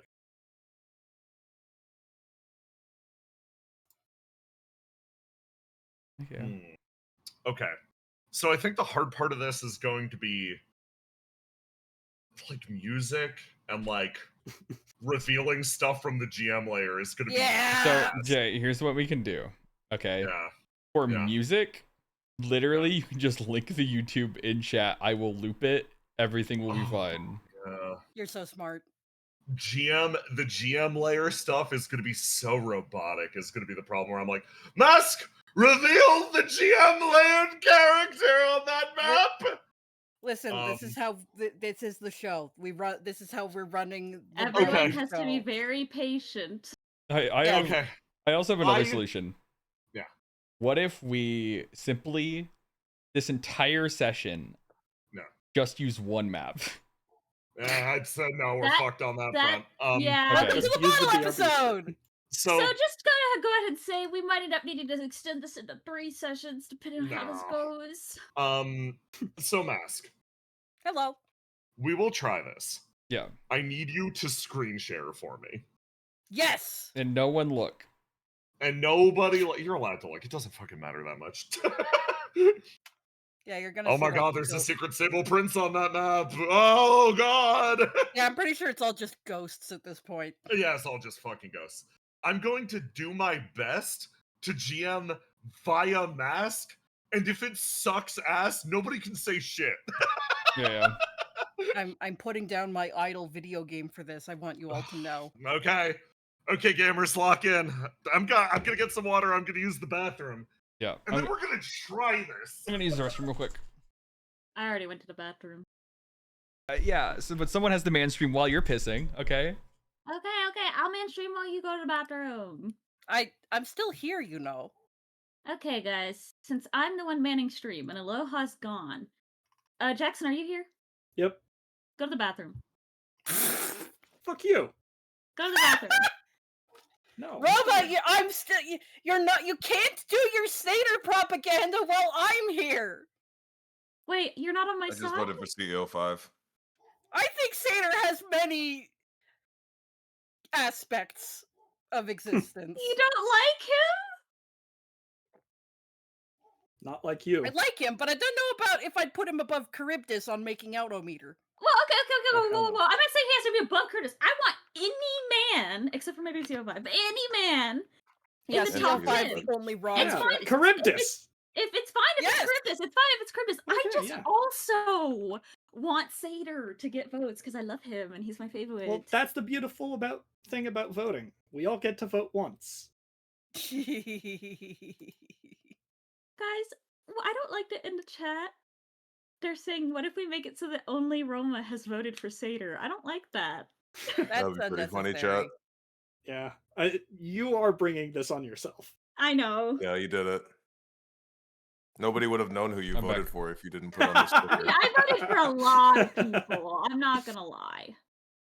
And I tend not to vote because I don't care about kissing very much. And I just hate Okay. voting. I just like men. I'm going in fucking liberated. I have no enemies. Roll20 is so beautiful tonight. I'll probably come back before the night's over, so Yeah. I think you just gotta survive. Okay. I'm pulling up their Twitter account also to see like, hey guys, do you know? Okay. Pulling up mass screen. Yeah, let me just you guys hear anything from my mic? No. No. Nope. It's Okay. your voice. Oh shit, yeah, I hear that. I have visitors in the house right now, so It's cool if I hear Okay. something, I'll tell get a you. little loud. Okay, thank you. Go Adam. to Yeah, you're good. Mask, do me a favor. Navigate everybody to Horizon bedroom and yeah, open that up for me. Make sure that everybody is properly revealed on the map. There we go. Awesome. Oh, Perfect. dear. Fantastic. Okay. On the right side of the screen, Mask, I'm gonna need you to mute the current track. And then So- play okay, nothing playing. Play Farewell, My Dear. It's right there. Middle of the screen. You say it's right there, and I One space above Panic. Tech Knight. There you go. One down. You got it. And you need to play it twice because it breaks every single time because roll 20 is Oh, wonderful I'm little learning. program. Everybody hear the music? No.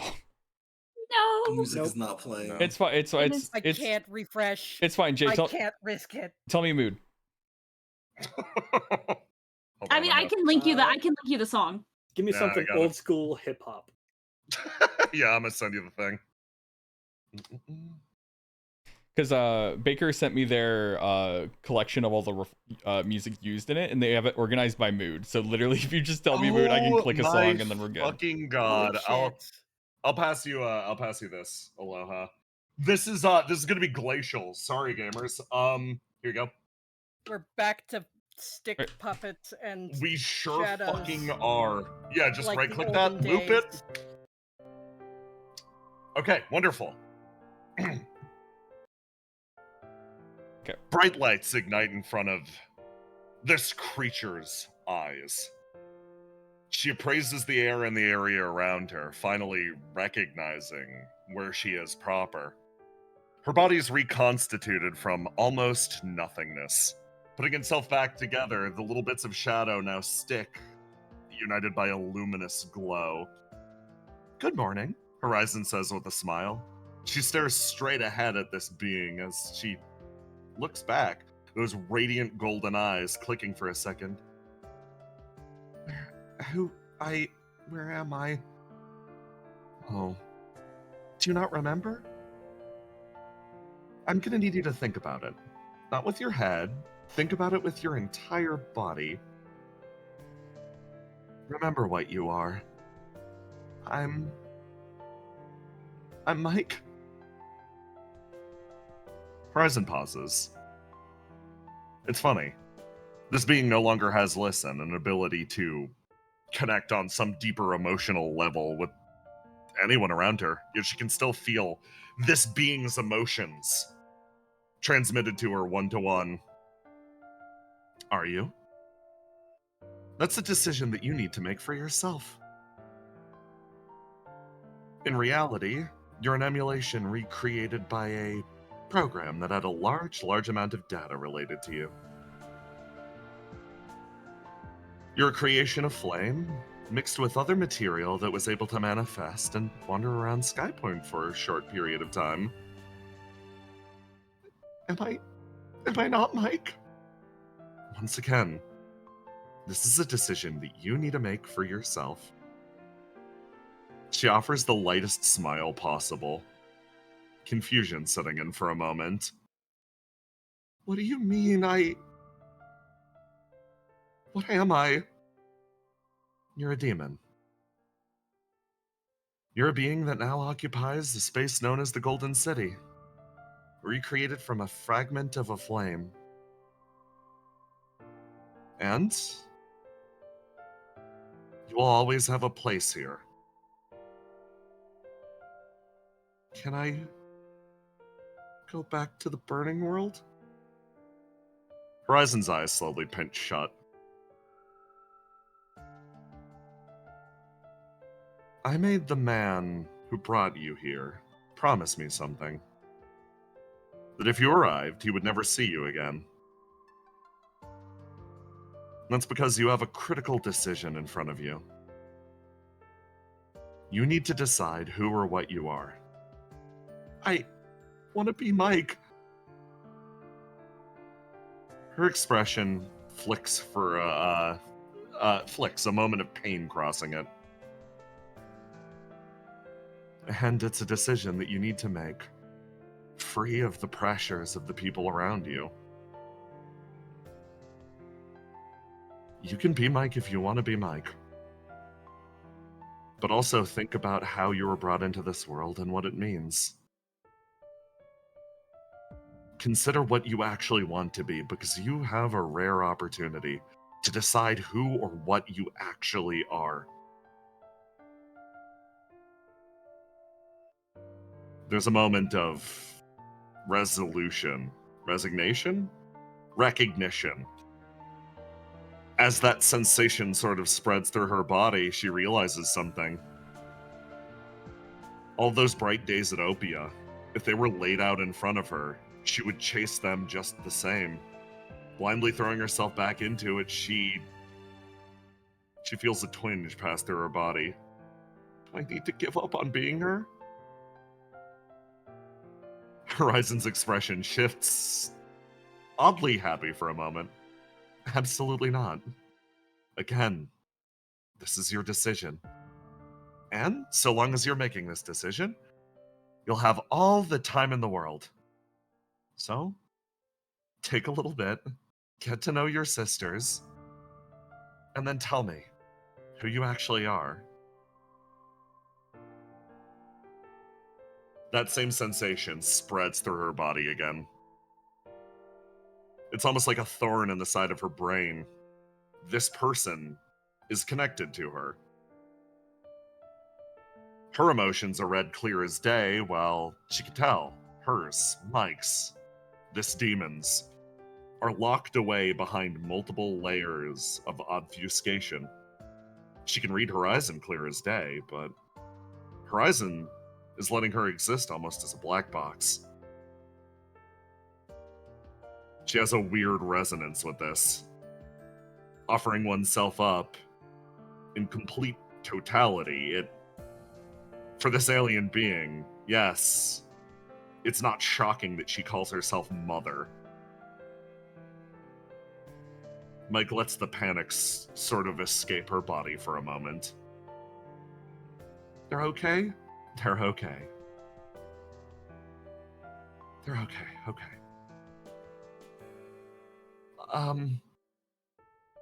Well, okay, I understand why seeing them right now probably isn't the best idea. Can I ask for something then? Sure. Can you get me some of my old plushies? Like, some of the ones that I didn't really use anymore. Something familiar would be nice. That I can certainly do. She offers the faintest smile and disappears into little embers, vanishing into nothingness and leaving Mike alone for a moment.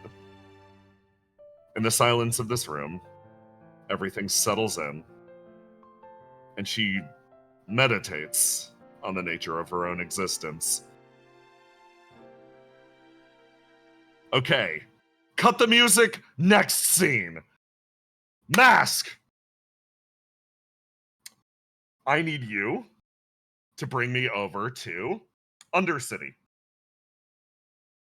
Next map on the list. Or no, that's Riddle. Oh fuck, yeah, no, yeah, good call. Let's go here. Good call. Stay here.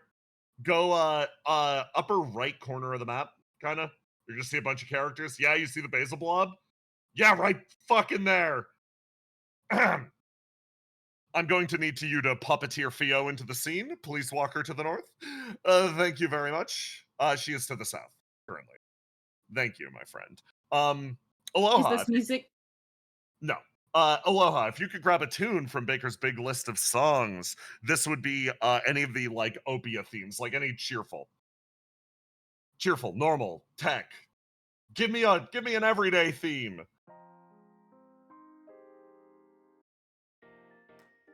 Yeah, there you go. Perfect. You know, I should also open up the playlist. Yes. Someone link me the playlist. cheerful day. Yes, that sounds about. I'm literally just listening to it. If you open up Aloha's window, you'll get his boombox with him. Oh, okay. dear. Older voices. Yeah, exactly. So you can listen along with our friend.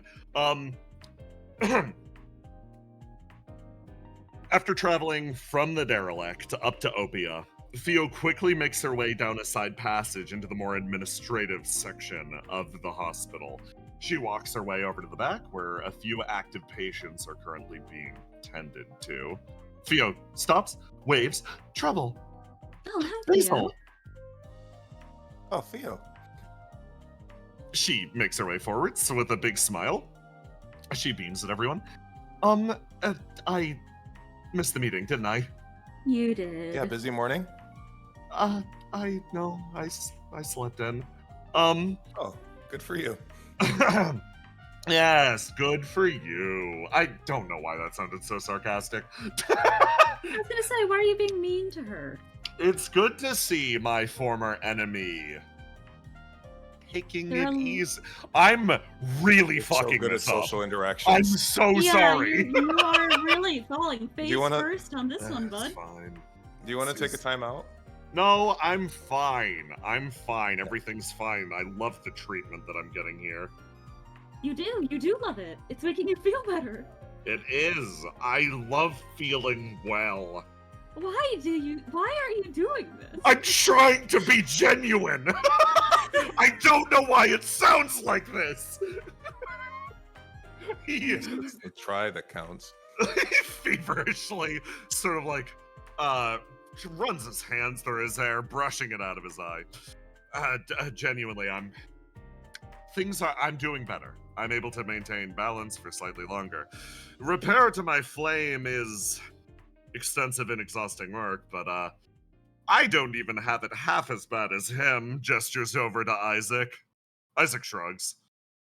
It's been rough. But it's probably worth it. You could do better than that. Assuredly, it's worth it, right? Yeah. Yeah. I cannot be the most positive person in this room. Please. Don't worry, I'm Just- trying my best too. I can be plenty positive. I've spent a long time with Isaac, and this is how he is most of the time. Isaac just sort of stares into the middle distance. Adaptation to the flames of the apocalypse. My flame, it got really used to being on fire and burning forever. So, as the flames have been sort of dying down, as Riddle's been working them out, I still sort of feel the flame, even though it's no longer there. It's a weird Oh. sensation. It's like, yeah, I'm doing better. Yeah, it's like a phantom pain now, rather than like a Like active how when you get a burn, it Yeah, still burns exactly. even after you take the heat away because your nerves are telling you that it's burning. yeah, so that's an upgrade.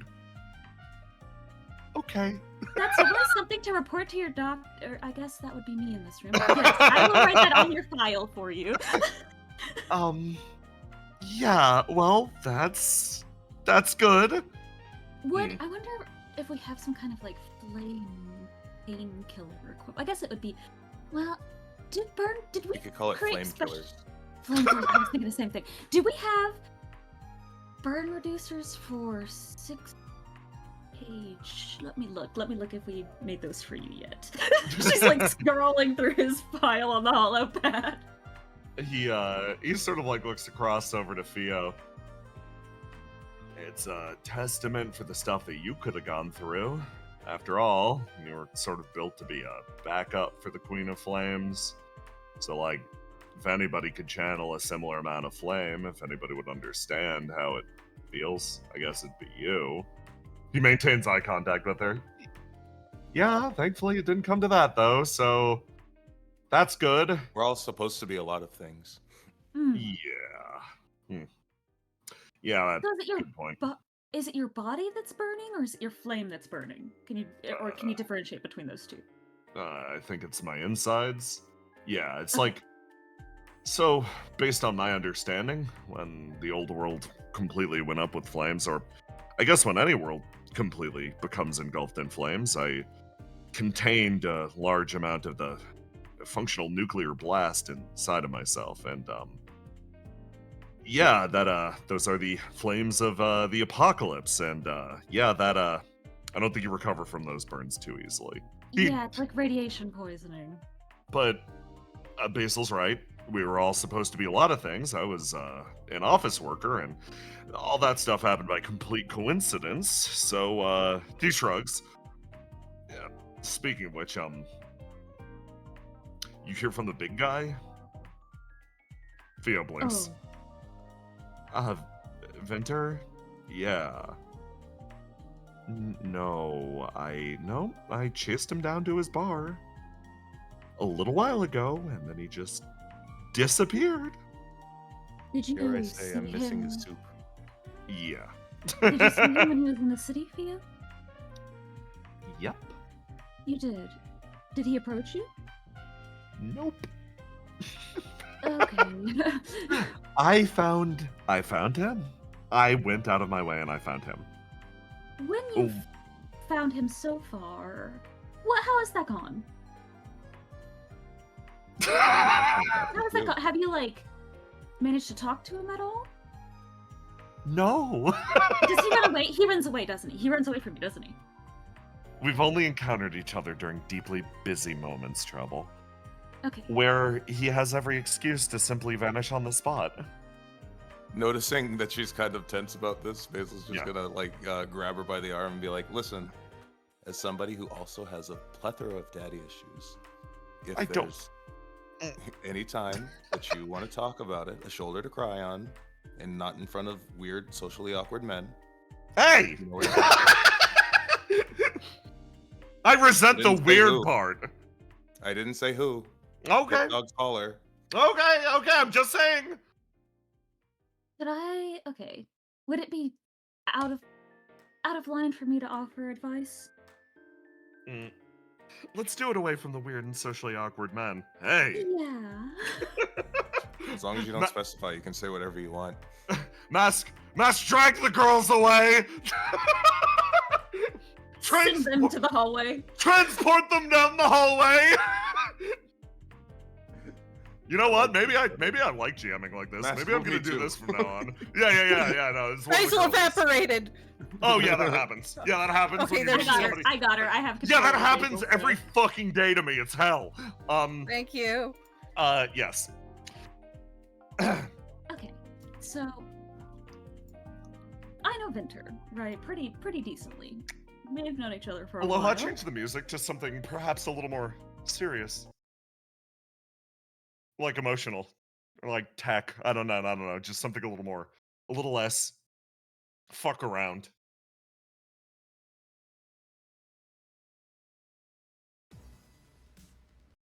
Yeah.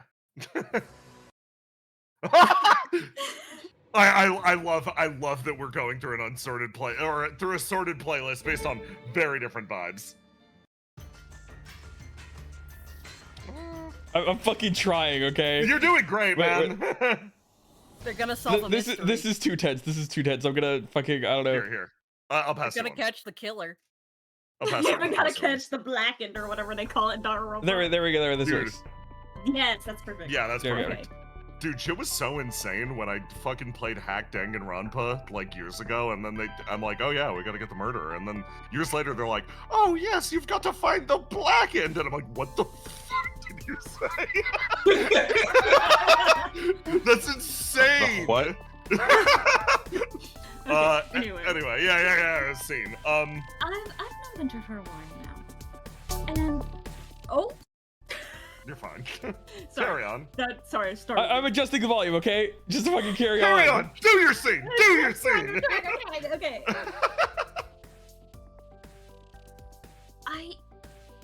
I'm gonna say something, and it's probably going to be a little unfair. He's definitely going to keep avoiding this.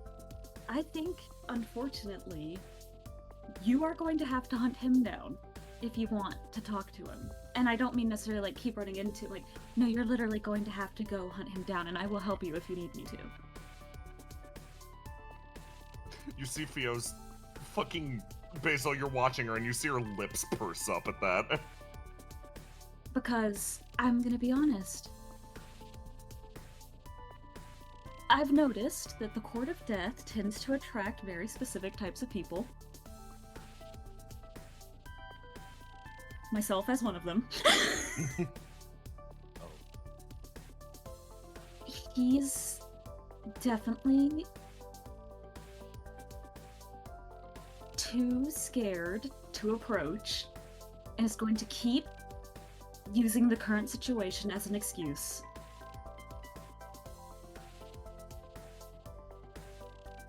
You see her you see her feathers pick up on the side of her head and they sort of splay out a little bit and she's like, and I know that's not fair. You're It's entitled not, to feel however you want about it. yeah, it's not super fair, but from what I understand, he's your father, right? the same pursed lips expression. Trouble, I'm going to remain as polite about this as possible. But Court of Death aside, I don't think his running away, I don't think there's any... Of course I need to go and find him, and he doesn't have an excuse for it related to his quarter's astrological sign or anything like that. There's no excuse for it. Yeah. I mean, it's very unfair, but what we're essentially asking you to do is grow when he should be the one growing. And it's not fair You're to you. kind of gonna have to smack some sense into him a little bit. Okay. Yeah, I'm aware. I Okay. figured you knew, but I figure... That's the nature of being the bigger person. I guess. Okay. Also... Winter is definitely the kind of guy who is gonna keep throwing himself at the situation because it's easier to throw himself into the fire than look at the mess he's made of his own life. Well, then I know exactly where to find him. You know where he is, right? You know that already? Or... I'm able to put two and two together, yes. Okay. You I want just... to go talk to him? Yeah. You know what? Yes. I will take you up on that offer then. She says, looking over at the two of you. Okay. Nice. All right. Okay. Good. I've got Daddy issues. Stop saying that. Admitting it is the first step. She actually pauses and turns and looks over and sort of freezes, and you see her expression swap from a look of concern to actually a slight smile. It's funny, she felt a pang of emotion, but recognizes something. Basically, maybe a hint of not only your own growth, Basil, but Theo getting different snapshots of you at different points. You offering to help her with her daddy issues when your dad's fucking dead? Wait, what? No one told You know me what? about this. You know what the great thing? You know what the great thing about these daddy issues are? Yeah. You don't have to worry about them working out. If they don't, then you just find a new dad. Mouth agape a little bit, Okay, then let's go. I have no better scene ending than that one. I also am back in the fucking building. Load it back up. Thank God. Okay, you can stop the music. I've got my own. Oh, I'm about to take off. My He's fucking been hedging. Okay. Can you hear the music? Yeah. Yes. Oh, we're so back. Okay. There is a Okay. spot on my glasses, and it's driving me fucking crazy. But no matter how many times I wash it, it isn't going away. Cool story, I bro. didn't Let's know play you the were game. gay. Let's play the fun. Let's go. Okay. Let's go for something like this one.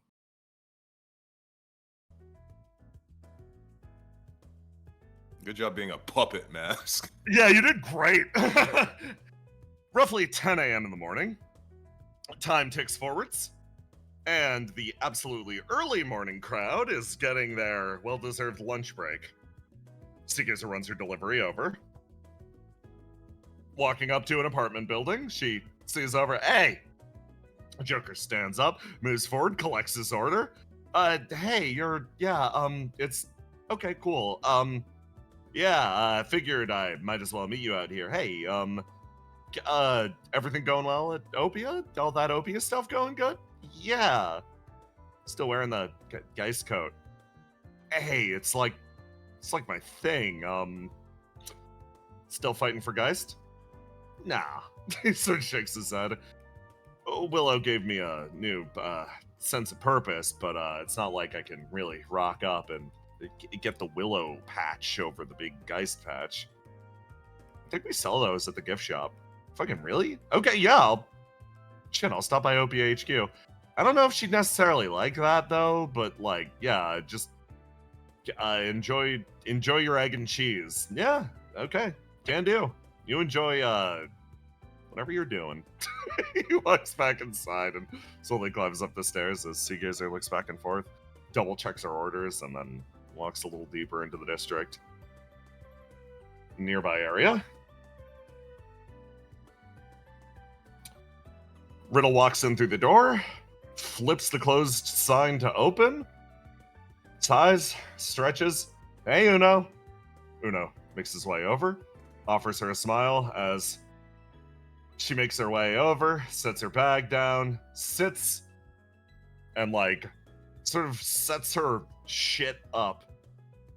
She settles in, sort of getting herself ready as door creases open.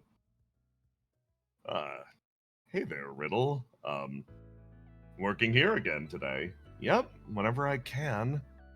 Any chance I have to work away from the labs, if it's any remote work I can do, yeah, this is a pretty good place to focus. I'm sure Yuli Lara would appreciate it, but at the same time, you don't gotta put yourself out like this. She shrugs. Well, this feels like the right thing to do. Door opens, and two people bump in. See, I swear I fucking saw her going over here, and there she is! Seagazer points. No. Oh, hey, Seagazer, Ace, how's it going? It's going good. So, like, sorry, we'll wait in line.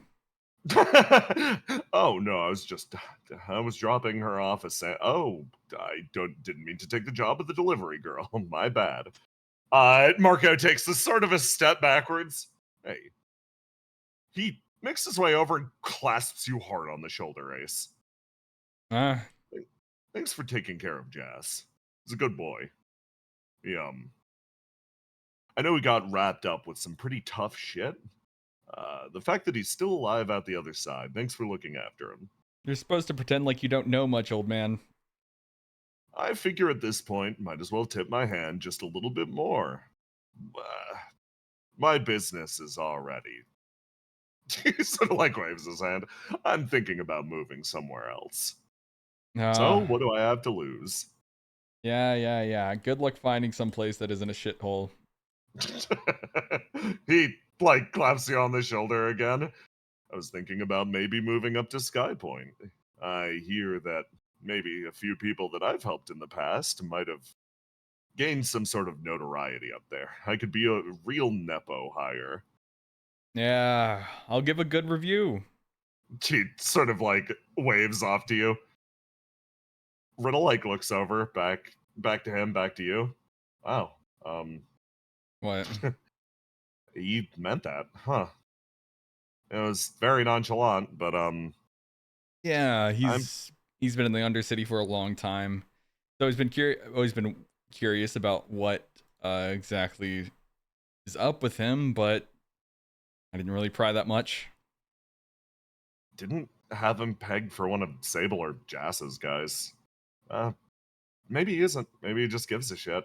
She sort of, like, shakes her head. People down here act a little different. I suddenly open up shop and everybody's kicking down my door. Mm-hmm. It'll be like that. Mm. Yeah, why are you here anyways? It's Wait, one of actually, the- I know why Yeah? you're here. Never mind. Why? Explain it to me.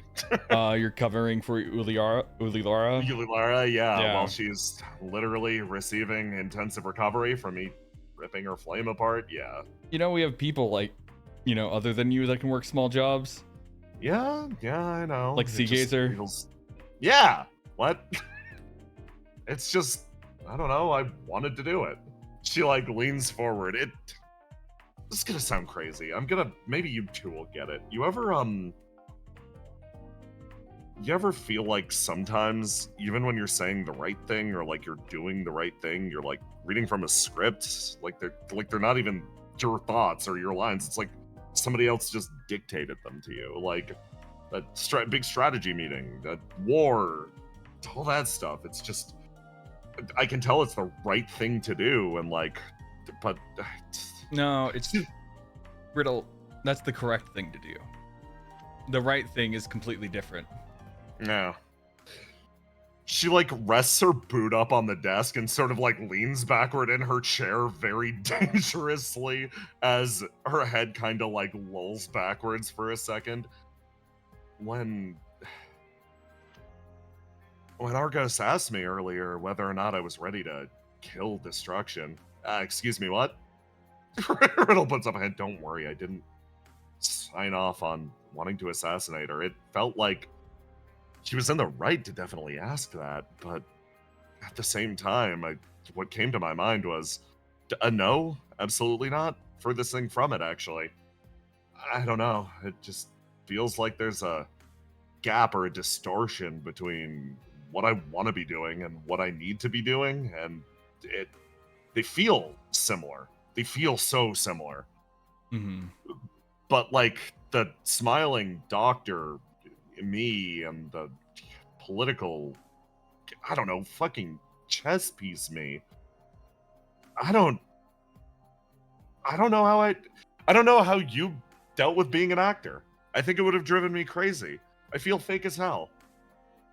I mean, everyone's fake as hell at some level. There's gaps forming within you, just like there's gaps forming in between all of us. It's just how it Yeah. is. Riddle, Yeah. there's a problem going on What's right up? now. Kind of something I brought up during the meeting. The lack of trust. Hmm. Not only between us, but it seems like you're not exactly trusting yourself either. She like scratches her chin. It's weird. I had this bizarre thought. I want to tell everybody to trust me. I want to tell everybody to try to have hope for the future. But when you're in a situation like ours, there really isn't an alternative, right? Look, I get it. The optimism, the whimsy, the joy. But it sounds stupid to say that now out of everything, but without all that, half of us would be dead. All of us are creations of optimism. Yeah. Whether it's mandatory or not. It's just bizarre to say that hope is mandatory because there's no other option. I don't know. It's something I've been turning over in my head ever since I talked to Horizon. I wasn't able to repeat the good hero talking points. I just sat there with a stick up my ass because I couldn't get them through my lips. All I had was subterfuge, a dirty trick or two, and somehow that felt better for me. I mean, She exhales. the dirty tricks is actually what gets stuff done. I thought you might be the right guy to talk to about this. Seagazer, like, scratching the side of her face. What it's worth, like, I don't... Hope is mandatory. It's like hard not to be happy. Huh? Riddle's eyes sort of open up and look over at her. I mean, got good food? roofs over our heads, surrounded by good people. Spending time with Yeah, Mike. Shut up. Yes. I see those deep bags under your eyes. You're probably not actually getting that much rest. I'm not, but I'm happy. That's what I'm trying to say. Hope is mandatory, sleep is optional. Riddle actually laughs at that. You know what? Here. Good enough. Wow! Thought I heard some people skulking around my district. Your Did district? I overhear? Yeah, did I overhear that you got stuck in a political position of power that you don't want? Shit sucks. Could never imagine it happening to me. I'm buying like 5 books, by the way. Glad this place is open again. See? Everybody's knocking down the door. She gestures over at Andalaine. At least you're happy. Yeah. Which is, She smiles over at you. a lot of people would love a side gig right now. Yeah, I mean, unfortunately, I'm keeping my job locked down tight. No Andalaine Vega's taco stand for me. Are you fucking besmirching my name in here? I'll sue your ass. I'm a lawyer. No, you got. Move. Hey, wow. Okay. pushing the blind man out of the way. Yeah, darn straight. He makes his way forward and just slams a few books down on the table as Riddle's like, okay, you're good. And then something appears out of fucking fog and smoke. I'm gonna pretend that I didn't perceive that and fucking leave. Have a good day. You know, sometimes I forget how much I miss the Undercity. Yeah, I also am starting to understand how Andalaine Vega has survived this long. Hi Horizon, what's up? Hi you guys. This is a little, She sort of like leans over and whispers something in Riddle's ear. It's fine. You can tell them. It's okay. You don't need to act. Okay. Well, I have there's a demon up in the Golden City that's, the remnant of, Mike's doppelganger. And I'm doing my best to care for her, but she's made a very specific request.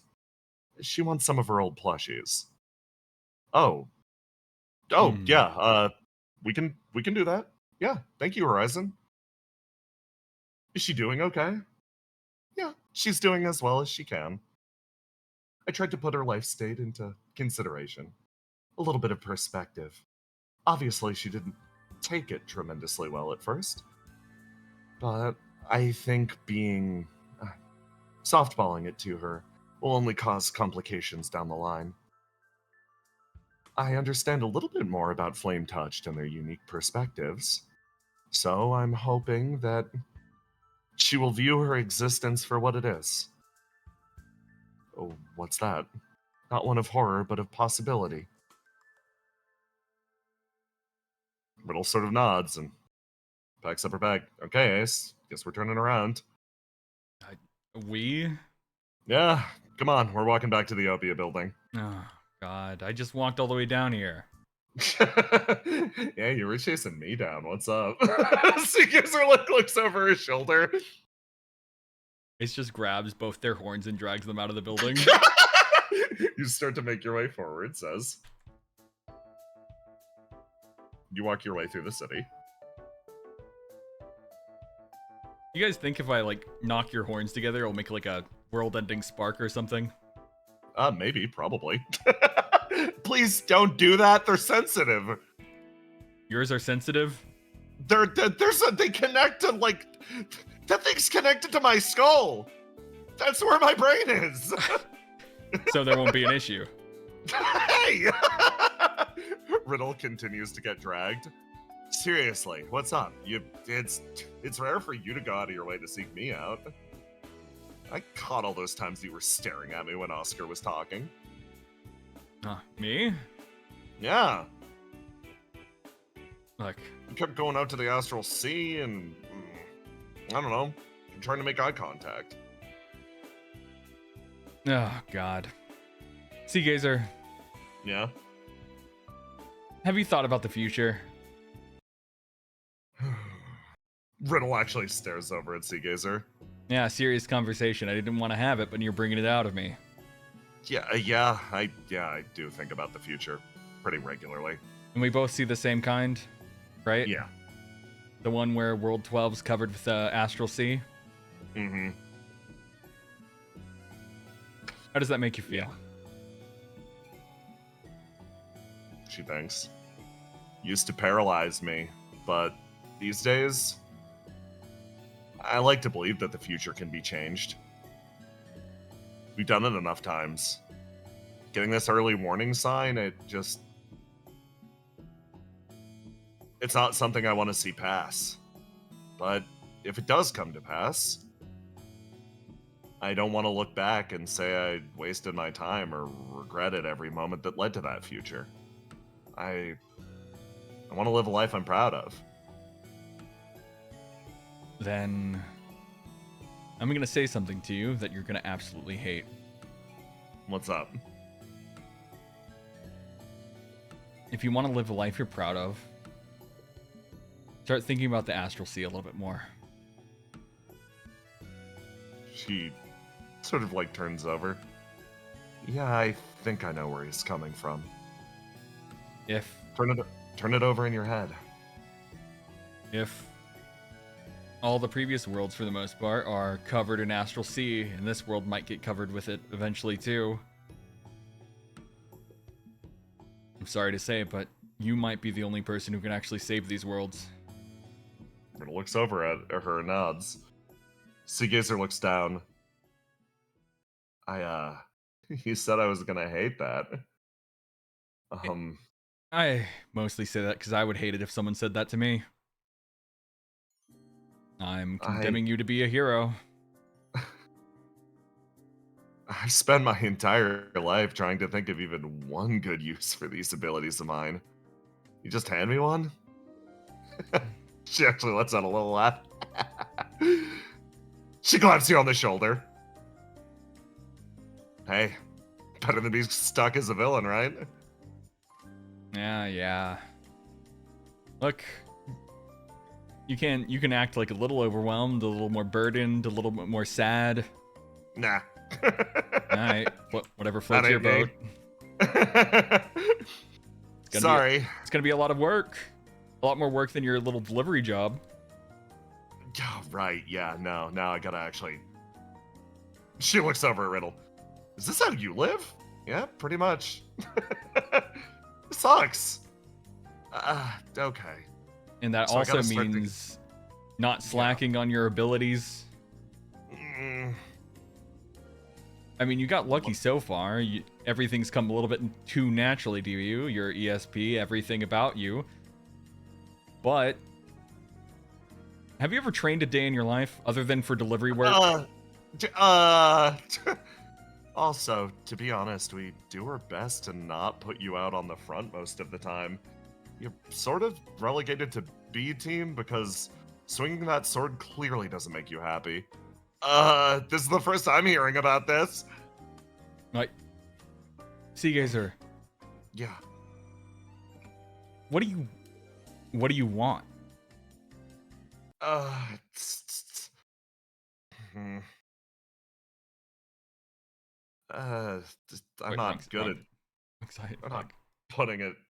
not good at putting it into words necessarily. She sort of like digs her fucking foot into the ground. I don't need life to be perfect. I think I'd be happy enough if there were things in my life that could make me happy. Like, I don't even necessarily need a world to live in, man. I don't know. It's not like I need a specific thing to live, but I need enough good things to be happy. Is that reasonable? I think that's more reasonable than most people, yeah, actually. Yeah. Okay. Like, I don't know. Good food would go a long way. A few of my friends would go a long way. Somewhere nice would go a long way. You could take a combination of that stuff. She puts her hands in her pockets. That's, again, more insightful than I thought. It's pretty simple, but it's better than nothing. Yeah. Could try to think about at least saving that much. Riddle sort of like turns. This sort of works as a good enough time to say this. Based on what we've learned and what we've observed, particularly related to me and related to Seagazer, who's functionally my foil, a lot of your traits, Seagazer, and a lot of what Lafadel wants from you matches up with the criteria of an outer evil. Something that slays and slays and slays and slays until the problem is resolved. Until, nothing remains. But Lafadel had every intention for that only to happen to a certain point, at which point he would dispose of you. Just enough killing. So, I don't want to see you become that, okay? I don't think anybody here does. So, in the process of trying to be a hero, don't do that, okay? But also, don't be afraid to fight. There are some things in life that can only be defended with a fist. How the fuck am I supposed to reconcile these two things? It's Wow. about balance. It's almost like that's my entire fucking life struggle, Seagazer. Why did I have to be partnered up with you? Why couldn't I be partnered up with somebody with an easier struggle? If it was an easier struggle, your existence wouldn't be here. Fair, but like, man, why couldn't you pick an easier problem? I didn't pick the problem, Seagazer. That's the problem. I guess, and I didn't pick to be bound to you either. Then deal with it. I'm trying.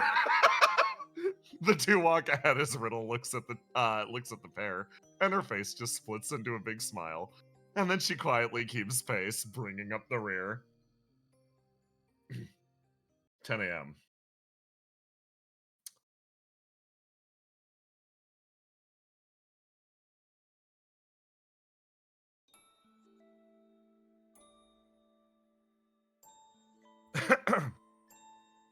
A man's eyes open, feeling the hot press of ash against his face. Without a doubt, he died here. Without a doubt, he didn't survive.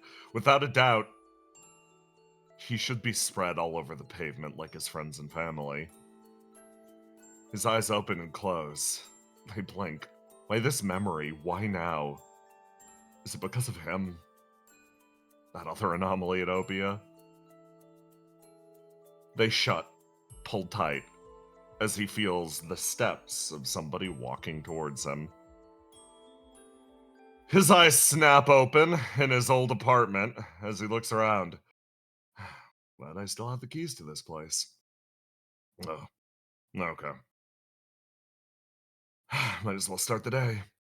He wakes up, walks over to his cabinet, changes his shit, and pulls out basically like the functional equivalent of like a cereal that you can eat with water. It's like a slime. It's depression slime that you can eat to sustain yourself with all of the basic nutrients. He pulls it out, sort of like stretches, kicks the chair, sits down, and starts to eat his sludge. He flicks something up and over. Oh shit, I missed the first hour. Hey, Argos. Yep. It's finally back to business for you.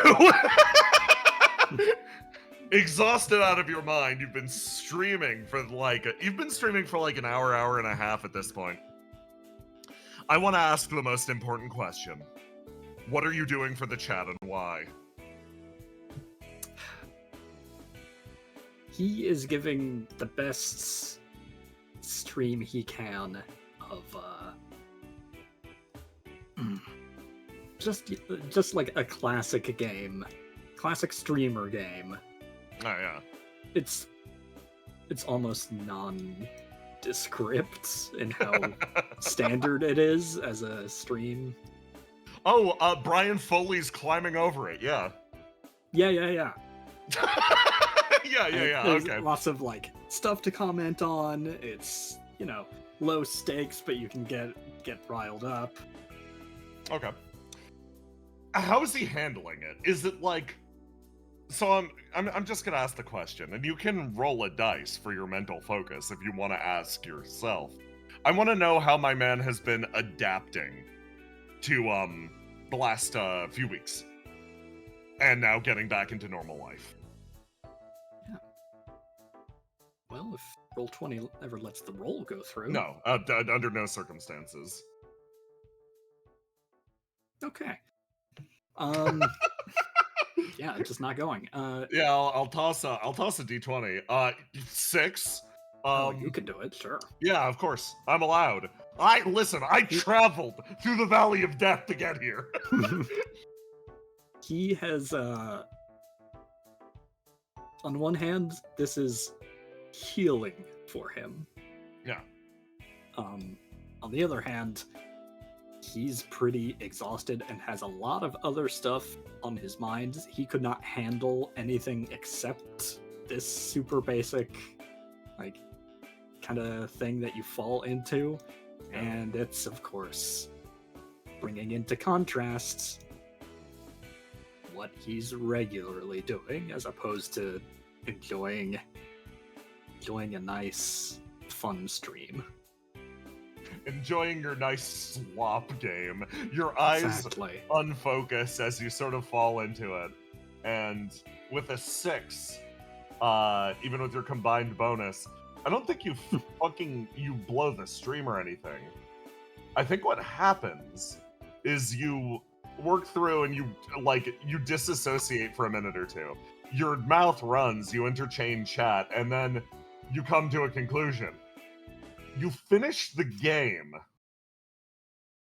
just a little too fast. No, clippable moment at the end where you throw yourself to the wolves and fall all the way back down to the start, screaming in a way that'll be passed around I-7 for, days at this point. No, you just nail the jump and you cross the finish line and you're like, oh, it's over. He was giving too much time to the game and not enough chatting and yapping because he did not throw. It's not really stuff he wants to chat and yap about on stream. Yeah. Well, thanks everybody for watching that. I'm pretty sure that's a new world record.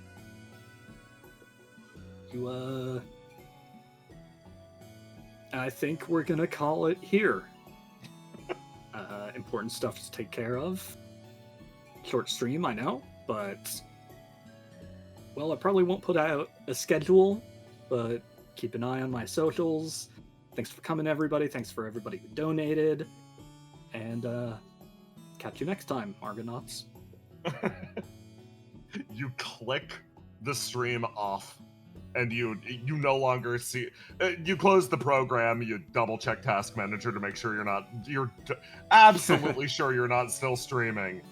And then sort of the silence of the area settles in as you recognize you are functionally alone in the Gate of Gravity right now. Ain't another soul here. You're on this side of an office building that has mostly lately been your office.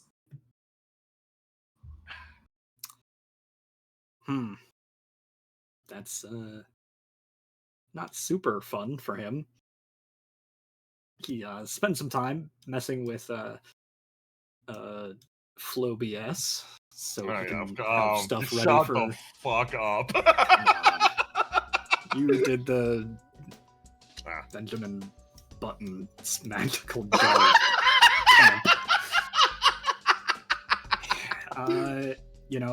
Checks his socials, goes back and tries to, and messes with scenes some more, installs some new games, buys some new games, tries to plan out what he wants to do next, updates things on his personal schedule, and he's done with all of that way too quickly. Yeah, exactly. And in the void, there's really only a few things that you can still get up to, that you can still do.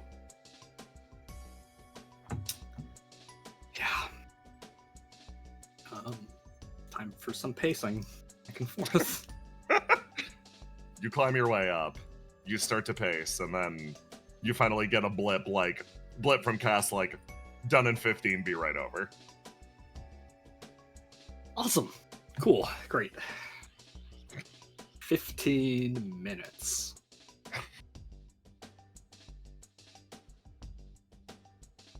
Okay. You know what? I'll just walk around a little. Just walk around. You walk your way outside. Yeah. He's checking his messaging and seeing like who's around, who's available. He hasn't sent anything out to, make some time to discuss things with certain people. Yeah. But he's seeing like, oh, did they set themselves to away? Do not disturb. Seems like Mike isn't available while Cast is on their way over, at least soon. They're busy handling something. Yeah, he's not. He's finding it hard to focus and trying very hard to find things to focus on. You are left in that interminable anxiety building up as you fucking dig a line through the gate of gravity, pacing back and forth. He makes his way out of his apartment. I just got on just for him to end it. Yeah, classic. Okay.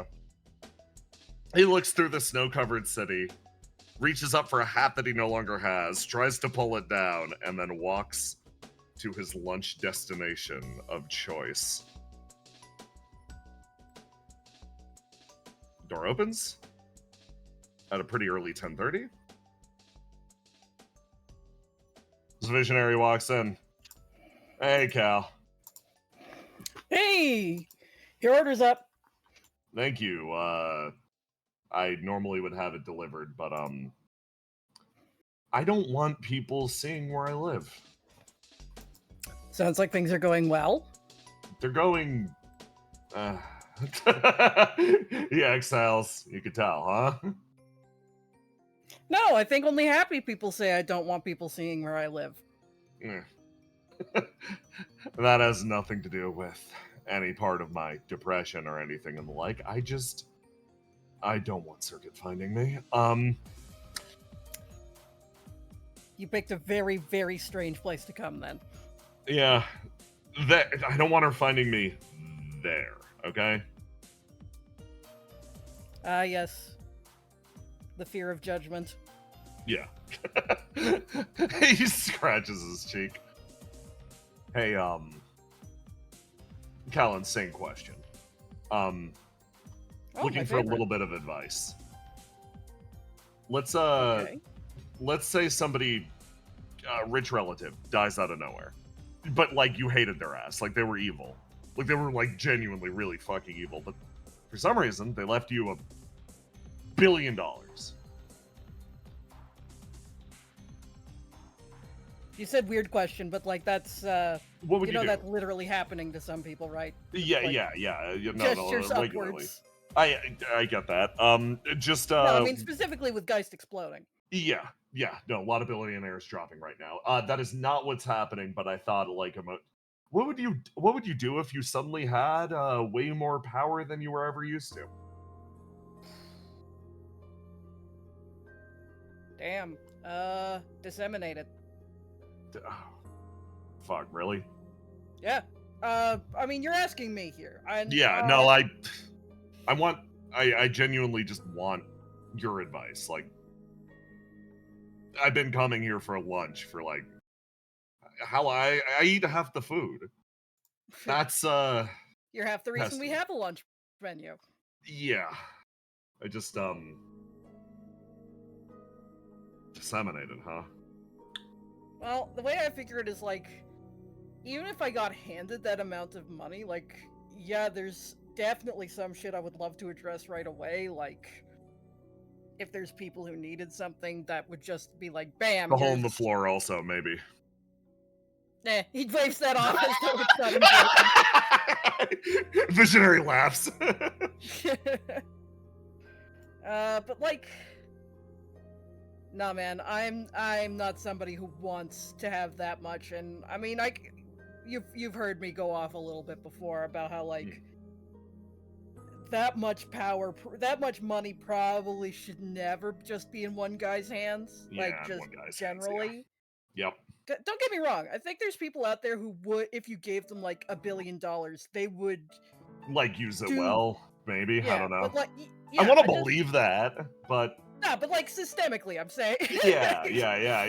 No, It shouldn't be. It's not a thing that should be like normal That- for any one individual to get to. You know. yeah. World Okay, shouldn't be but built let's- on that. But yeah, that shit aside. That's not what we're Right. talking about. Having that amount of power. I mean, I wouldn't. I'll be honest. The selfish side, I wouldn't want it. I'd want it gone. Like. What if probably that hang on was? to What if that wasn't an option because you made an impulsive decision? Well, damn. All right. So this $1 billion is something Yeah. that you're kind of stuck with then, in that A situation. little bit, yeah. So, what do you do? Well, damn. I mean, you can only do your best, right, with any amount of power. But like, when it's this much power, you're gonna affect a lot of people, regardless of how well you make the decision, right? He nods. And if you can't spread it out to other people, then I'd say the next best thing is to make sure you're accountable to people other than yourself. You hear him click his tongue. Like, find people you trust who will, Ugh. even if you can't give them the money directly, they can at least be another set of eyes on how it's spent, you know? Yeah. Guess I Because just we're gotta- definitely talking about money, definitely literal currency and not anything more elaborate than that. No. I think I just got a problem trusting people. Well, You know what? Yeah, I gotta. Good advice, actually. I got a solution for this. Solution for checking myself. hey, it's like you say you got a problem with trusting people, but what about that crew you've been running with lately? You see his eyes sort of like slip over. Not something that I would necessarily burden them with. That's fair. I can't tell you what to do with your life. Just like It's more. Maybe I want a second opinion. Because I think I've got a pretty good understanding of what they'd say. Oh yeah? He You know pulls him out that his. well? He nods. He's like, I'll. You know what? We can balance things out. He pulls out his fucking messenger and he's like, glad I got the number, I guess. And he sends out 2 messages.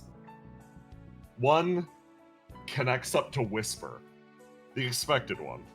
Hey, I need you to meet me somewhere. We got to talk about something important. And then he hesitates for a moment, and finally presses send on the second message. To the distant phone of Ace Saleus.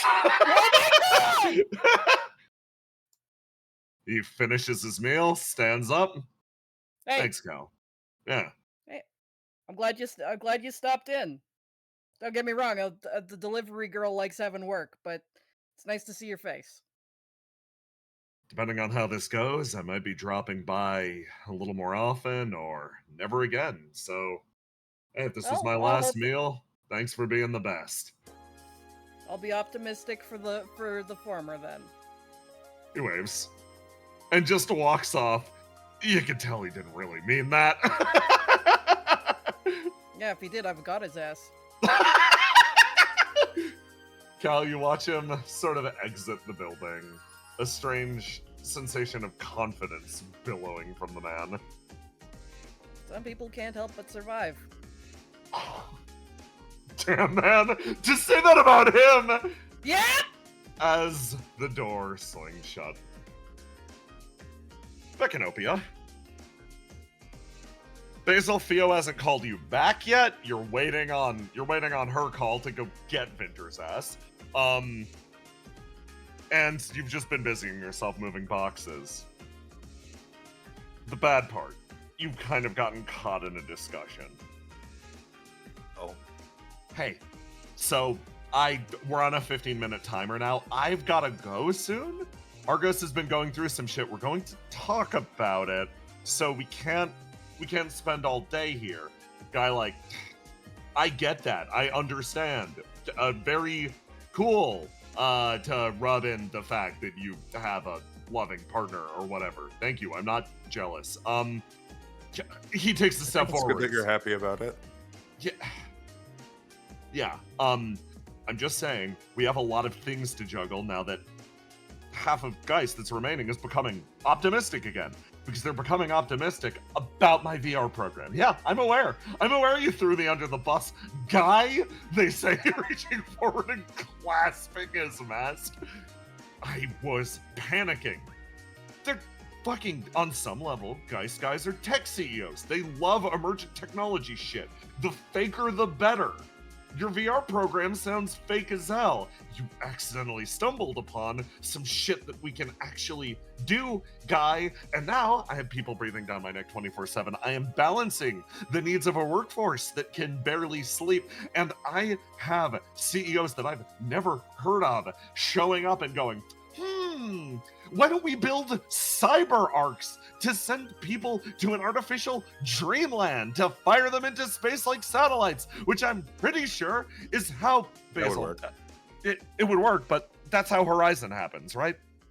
Yeah, that's how Horizon happens. That's how Horizon happens. Thank you. Yeah, I'm afraid you just jargon too well. Fuck, I don't want to hear that from you.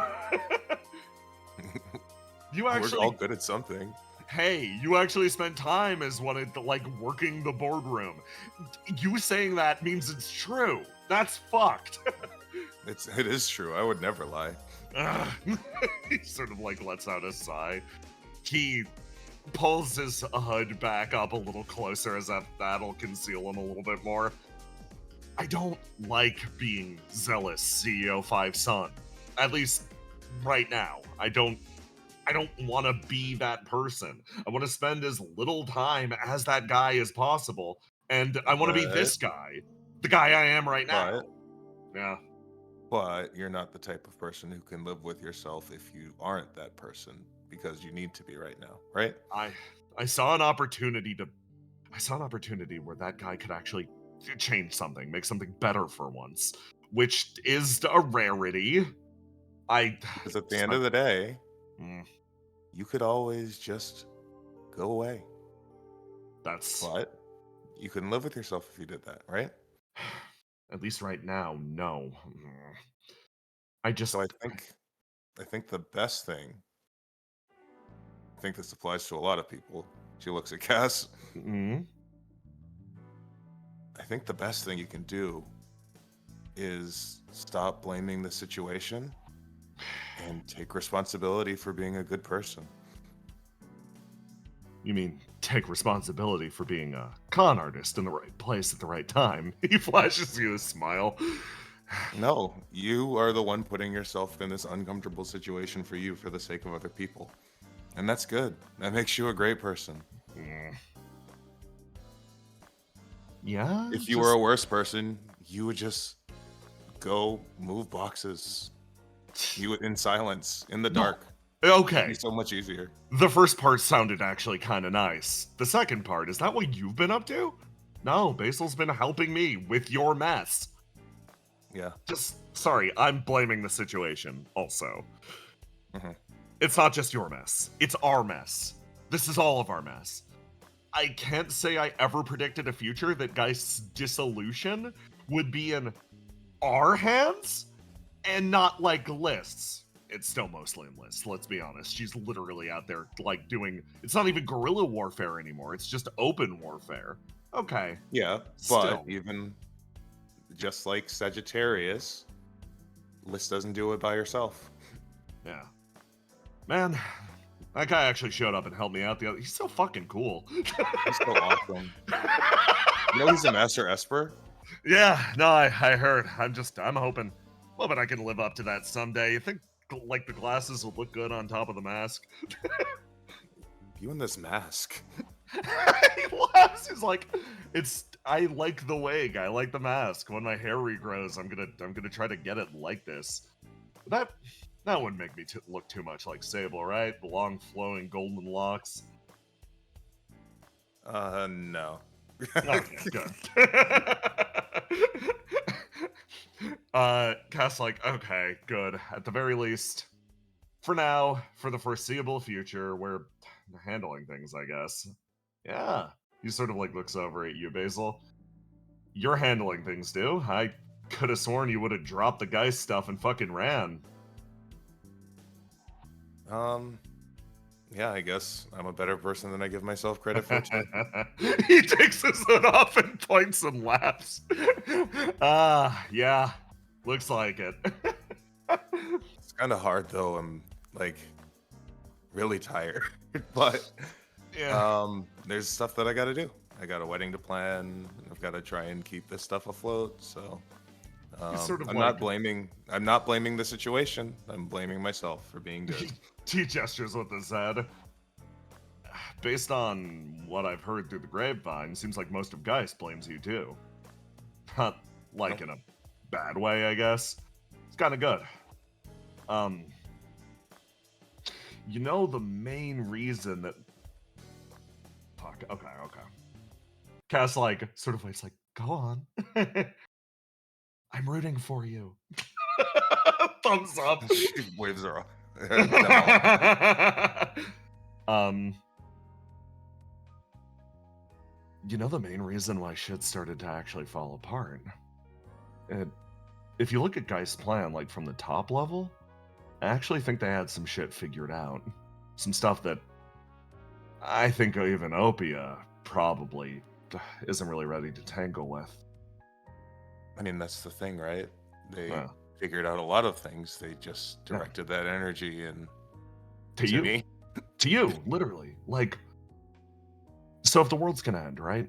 And if the world is guaranteed to end, and somebody's going to show up and basically create the next world, and it's always somebody without our best interests in mind, wouldn't you want it to be somebody that could actually stack the deck in our favor for once? That's rational. That's sound.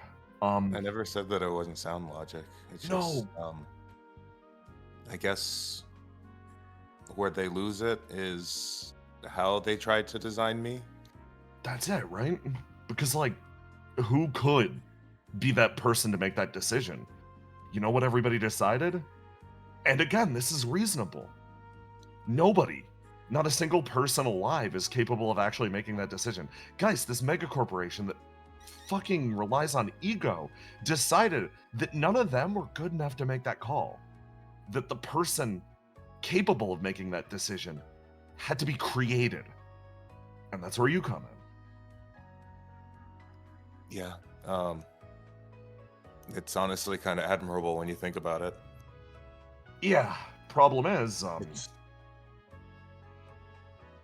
to be able to forego their egos in that way, put it off on someone like me that they don't even know. I mean, they tried to influence me, but that's really the point that it falls apart, right? Yeah. Like, you follow it along up to that point. Like, up to that point exactly. And then suddenly, what does the absolutely perfect person look like? They all had different thoughts and feelings about that, and a lot of them were really uncomfortable. Jesus, but not exclaiming further, but the memory of CEO 1, your virtue, flares up in the back of your mind. And then when you started doing everything that you were doing, and it became clear that you weren't the person that was going to end the world for them, everybody had a plan B.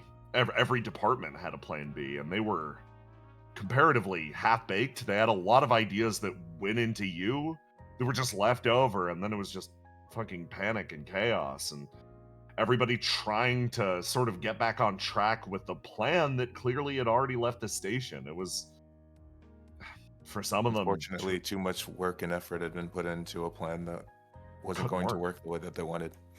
Exactly.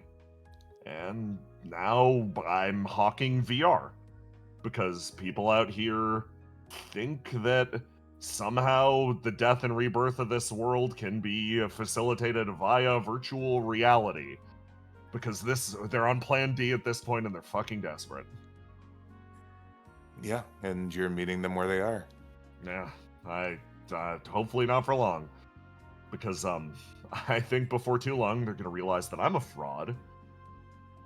And they'll kill me the same way that they killed a lot of the other people who used to be higher ups. Hey.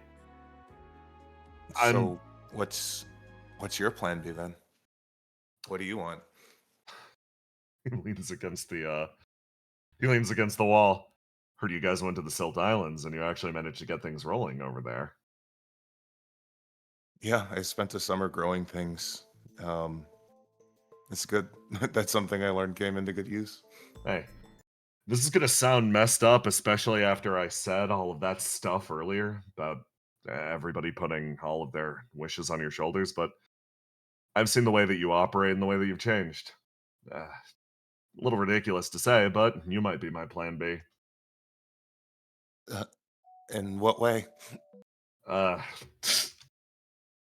seen how you're changing things, so I'm counting on you to keep doing that. Okay. Yeah. I feel a little bad being your plan B.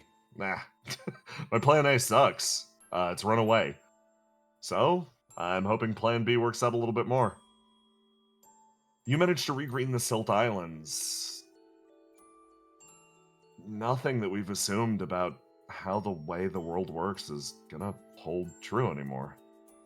All of Geist's ideas, all of their stuff, it was built on an inherent fatalism. And I think they messed up not trusting you more. Because, if you decided that the world wasn't going to end, you probably had a good reason for that. So, their loss, I guess. He says laughing. It's I feel a little guilty. Hmm? I don't feel bad about being your plan B. In fact, I think that's great. I just feel guilty in that she takes a few steps away. Yeah. I feel guilty letting you be reliant on me.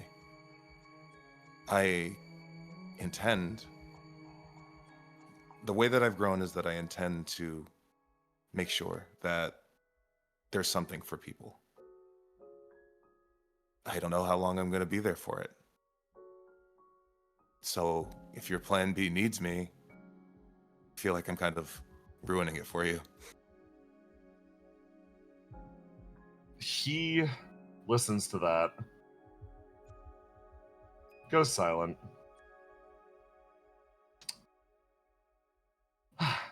and then sighs and goes, in that case, we gotta make every moment count, right? Come on.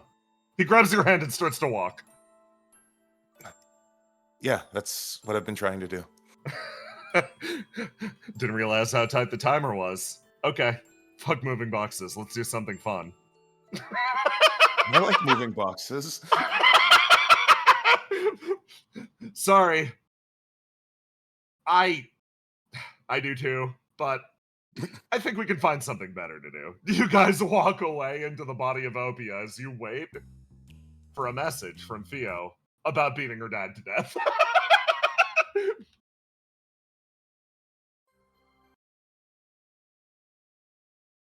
Every time they're on screen, I'm like, why are they cute? Get this the fuck out of here. I'm not used to the Basil ships being like cute. I'm always like, ugh. I was saving it. Saving it for the end. Yes. Around noon.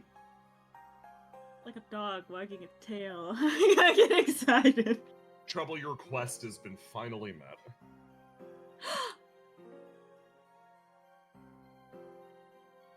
Oh, I don't have it on this pog. No. I don't have the big, watery, I'm so cute, you love me eyes on this pog. You don't need to break that out. I already agreed. Stop. Put those things away. This is the closest I got. Oh, you're being smug about it, huh? Yes. Wait. Mm, How about this one? you get one more pog change before I boot you into the ocean. He looks over at you, Willow. It turns out, oh wow, here we go. Hex holds him back. Yes, Willow, due to the repeated petitioning of one of our foremost members, you have been given the exclusive right to tour the Lunar Gate. Congratulations. Thank you. Hex sets off a little party popper. I promise to not touch anything I'm not supposed to. And for the intervening time, Riddle, you will still be allowed on the Lunar Gate under your normal conditions. Hex hit her with the blindfold. Riddle, like, what do you mean I'm stuck? Blindfold is tied around her eyes. Oh, so Willow gets to just see. Yes. I'm sorry, Fine. Riddle. Fine. I know how her mind works. I know it's full of evil. She'll start scheming about different locations here, finding back doors in, which we already had an incident with this week. So yes, you're under strict containment. Trouble, keep an eye on Willow, though. All right. Don't worry, I won't do anything evil. I don't think I can. I don't even think it's possible for me to scheme. So long as you're on the Lunar Gate, I can sense your every thought, your every intention, your every emotion. It is like you are you're like a pebble in a river, and I'm the river. Or like a drop of, why didn't I say water? You're a drop of water in the river. So, yes, just know that I can sense your inner evil intentions. The second you come onto the Lunar Gate, Graham functionally has the ability to listen to you. Oh, that's pretty cool. And he can also tell where you are at all times on the Lunar Gate. Mhm. So, literally, like, he'll know if you're scheming. So it's okay if you Yes. scheme a little bit, just, like, kind of keep it under control. This is why I'm happy that you brought somebody to the Lunar Gate who has good vibes. Because I know. already have my fair share of bad vibes. He likes it when I bring 24/7. happy people up here because, Inescapable. again, I can never get away from it. Anyway, let's go. So this is the Lunar Gate. This is the shore. You can see the reflection of the World Tree in the water over there. Oh yeah, That's really a lot of nice. information already. I love the topiary. Riddle says, That's a ow. water cooler, sweetie. If you try to adjust the blindfold again, I will have to behead you. I can fix that. It might be worth it. Oh wow, they're really serious about Riddle being able to see here. Trouble I've- does a so-so hand because she knows on some level this is also just them f***ing with her a little bit, like a little. I've been A up to the little Lunar bit. Gate. A little bit. I've been up to the Lunar Gate a bunch of times, and this is generally how it goes. Normally, the welcome wagon isn't here. Am I the welcome What's wagon? the welcome wagon? I think I'm the welcome wagon. Dika says. So, Graham also doesn't normally leave the bonfire. Hex expectantly shimmies back and forth looking over at you. And Hex is here, even though she's normally gardening. Glows. Very happy. Hold on. No, I recognize the tiling over here. You're walking by the most important building on the Lunar Gate. The most pretty important. The most important building on the Lunar Gate. Well, this is one of the ones I really, really, really wanted to show The most, her. yes, okay, cool. You know that this is like functionally the interior of my psyche, my soul. And you're pointing at a location that was created exclusively for you. Your enclosure. Yeah. So this is the girlfriend chamber. So this is where you put your girlfriends? This is where Riddle gets to hang out when she comes to the Lunar Gate. Yeah, the Riddle just the Zone. one. The girlfriend chamber. Riddle pulls off her blindfold. I can see in here. Oh, you got a snack machine too. Yeah. Oh my god. This hasn't been used in months. Yeah, I don't know if Constance's been upkeeping this one. Nobody uses this building while you're not here. Willow, you can use this building. It can be yours. Oh, thank you. Okay, cool. Anyway, out. This is hers now. Out, fell creature. No, Riddle's still involved. We're sharing it. We are sharing it. We're sharing the building. Do we still call it the girlfriend chamber, or do we call it the girlfriend's chamber? Oh, wow. I didn't realize you two were that close. Congratulations. Haha, OMG, Turtle twirls her hair. He makes his way over. Well, this is enough of her hovel. Next location. He's really gunning us through So this, what do you guys do on Lunar Gate? We live here. Oh. This is literally where we live, yeah. We can show you... I spend most of my time training, but based on the way that this sort of like Eternity does this thing, or did this thing in the past, where our consciousnesses would kind of slow down between worlds to stop the horrific madness that would naturally set in from living for boundless millennia.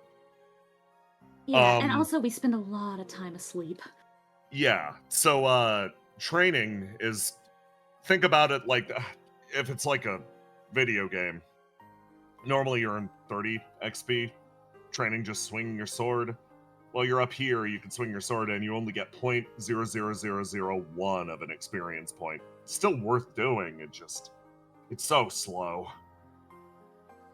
It's very hard. Functionally, we're put on pause. Or, like, almost pause. Like, we're moving, like, way slower. It's why it takes a lot of us a long time to get used to new things. And then we go down into the world, and it's like suddenly everything speeds up really quickly. Yeah. Okay, so you just spend a lot of your time here in slow motion. Pretty much. Yeah. Graham is looking at Dekka. That's extremely forthcoming for you. I'm being honest about my experiences. Normally you'd say something like, it's none of your business, that's top secret, etc. Trouble is elated. She's glowing. He walks forward. This is the garden. This is where we train with riddles sometimes. Am I allowed to take the blind? No. And then from the middle distance, you hear a... So basically, that's all I'm saying, Tetra. That's all I'm trying to say. And I'm saying it's ludicrous, and you're being ludicrous. I get it. I understand. It's been a while since you've had an opportunity to jump anything that even vaguely resembles an enemy. But you must hesitate. You must be calm. You cannot ruin this for any of us or any of them. Hector, I need you to fucking keep it in your pants. Man, do not put it like that. Hi. We're gonna walk around this. This looks annoying. Yeah, so anyway, that's Septi over there. Oh. Hanging from a tree waves.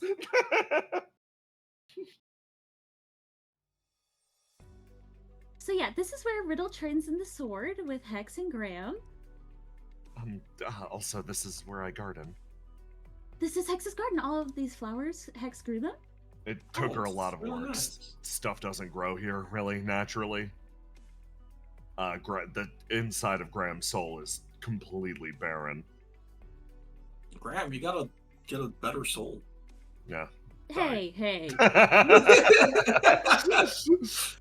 Like some that support some like loamy soil or something. I don't know. Be nice. We live in his soul. I wasn't saying it was horrible. It's just, get something that can grow stuff easier. Riddle is listening intently over on these two. Oh, Tetra's actually advocating for our little strategy meeting. I didn't realize we won him over so much.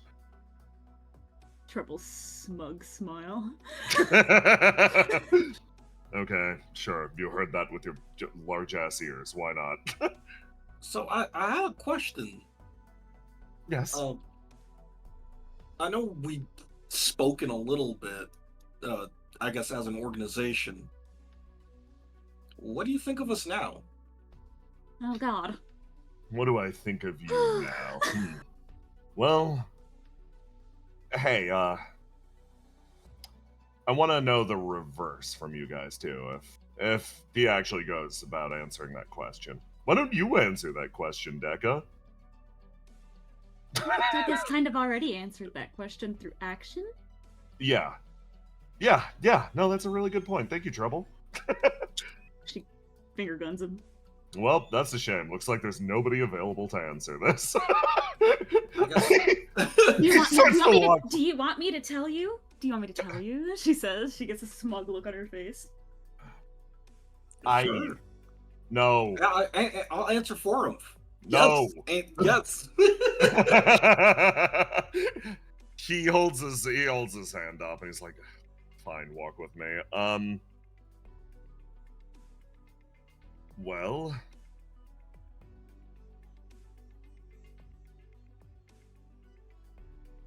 you walk all the way back up to the bonfire. Oh shit, is that Willow? Wait, that guy looks familiar.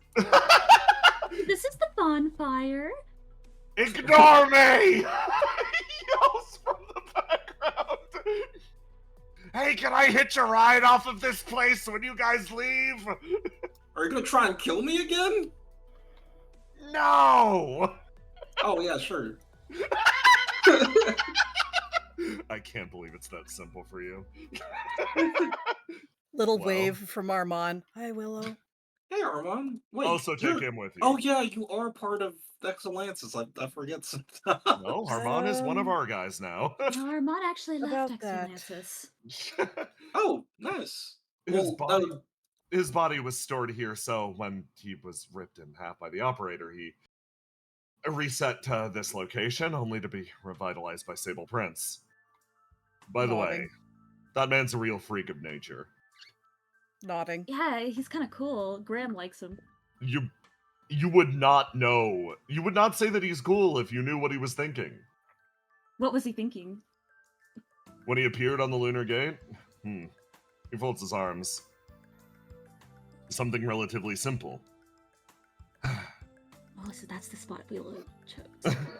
She was waiting for you to pick where you were gonna sit, observing. Those What do you mean? Those that seal themselves away from the world willingly, and react with panic when others intrude upon their sacred ground, have no right to trod upon the ground of others. Does he know that this is literally your soul? I don't think it matters to him. Oh. Well, that's Armand's kinda mouth messed up. sets in a line. I get the logic, but also this is literally your soul. Riddle, like, yeah, Sable's intense. I've worked with him for a little bit of time, and he has some strongly held beliefs. You're not saying you disagree with them. Anyway, I'm gonna sit down over here. That's where you sit. Riddle plops down over here as Deca sort of sits down as well. Well, what do we think of you now? I think the perspective has shifted a bit. I'll stop fucking around.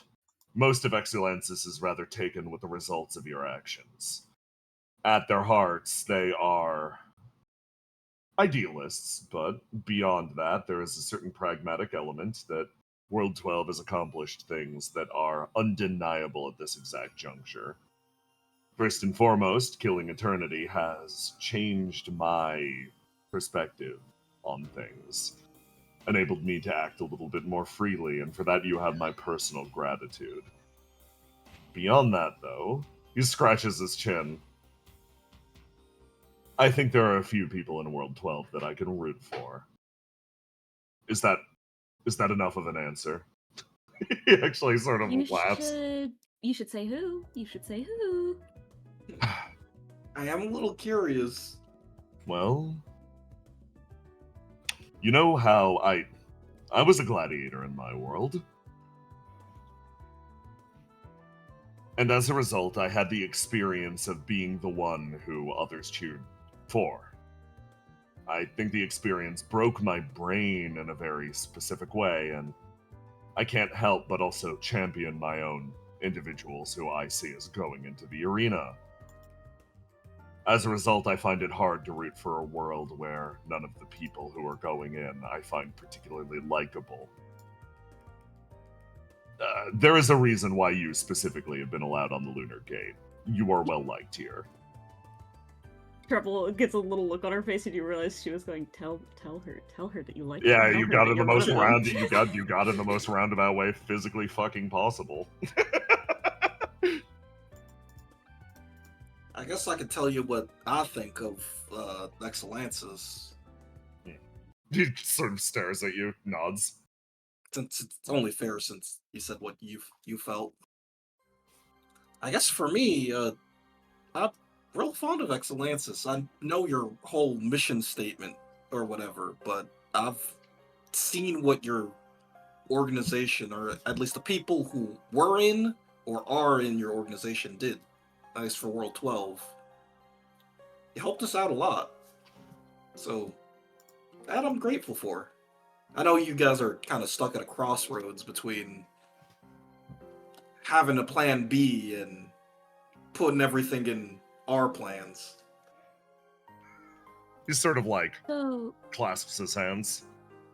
I think it's different for most of us how we kind of view it, but for me at least, I always kind of saw it as if we're doing a plan B, that means you guys don't have to worry about it. And you can go all hog wild. Riddle actually leans in. Hey, guy in the blindfold. Am I allowed to register my opinion? Grim like Yes. looks over. Yes, I'm gonna say yes before he says no, yes. I think I understand you guys a little bit better, particularly lately. That name, Exulansis, it's literally like a thought that nobody else can identify with. It's a thought that can only be experienced by living it. I don't think the name is 100% applicable because, forgive me for being a little presumptuous, I think I kind of understand it at this point. For the most part, I see a group of people who were heroes, kings, playwrights, just an arrangement of different individuals who had all of the warping expectations of the world placed on them. And then everything that was expected of them disappeared.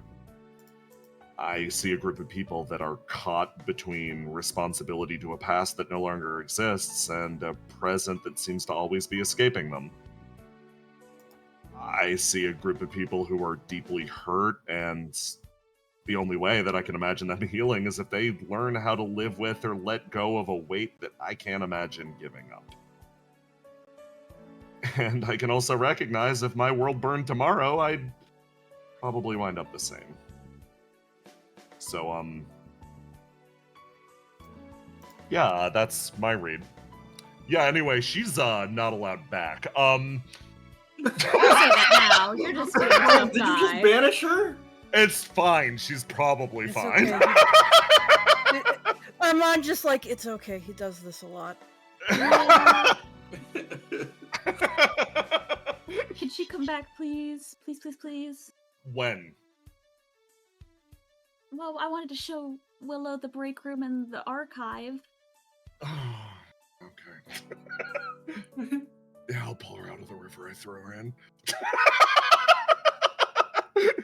Riddle just like, yeah, should have expected that. Oh. Okay.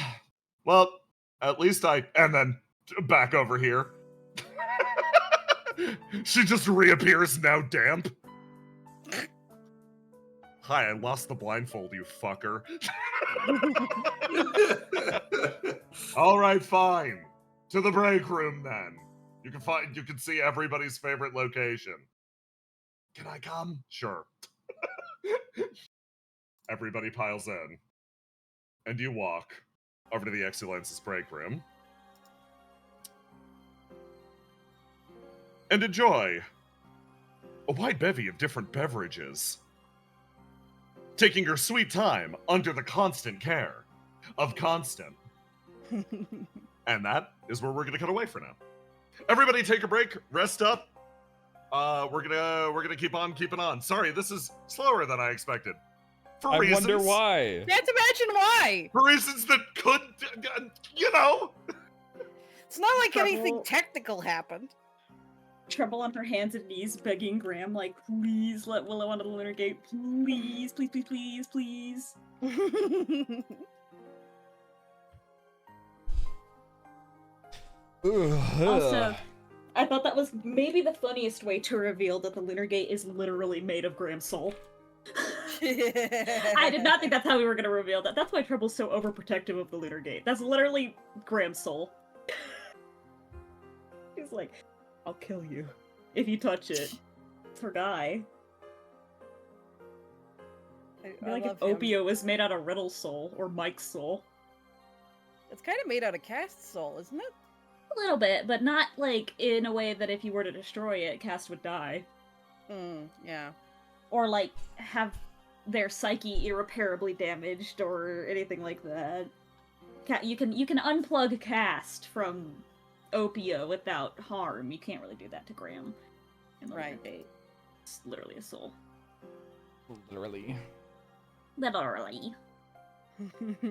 Hi, chat. Willow walking in like, so what do you think about Opio? Trouble like, and then it went well, and she's like, oh, thank God.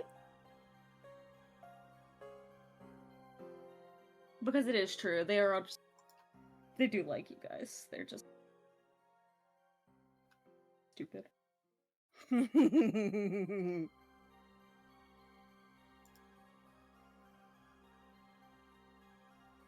Yippee!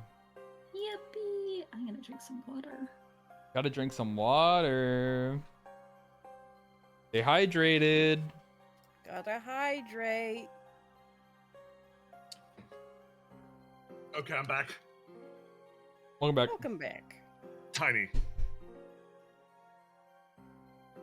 Tiny! He ain't here. He's gone. He's Oh my fucking gone. God. What's the point? What's the fucking point? The heckin' point, bro.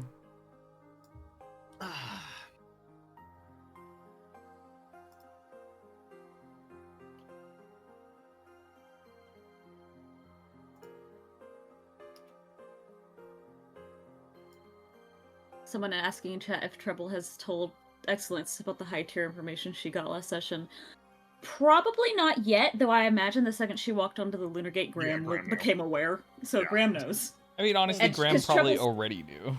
Probably already knew. It's something I'm pretty sure twice Graham and Septi all definitely already knew. It is not them that she is worried about finding out. Yeah. She's still trying to decide what she's gonna do about it, because she's trying to be careful. Tiny!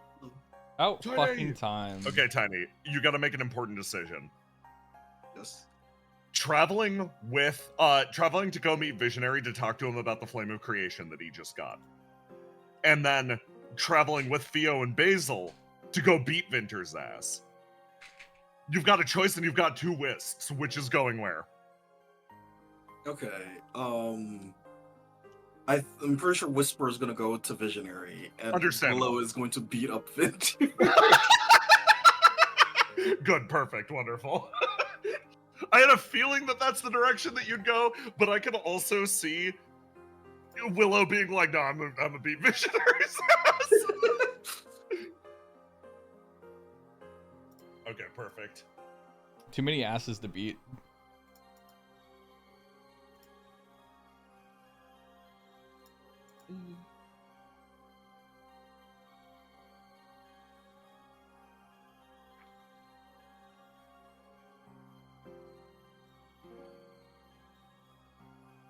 Okay.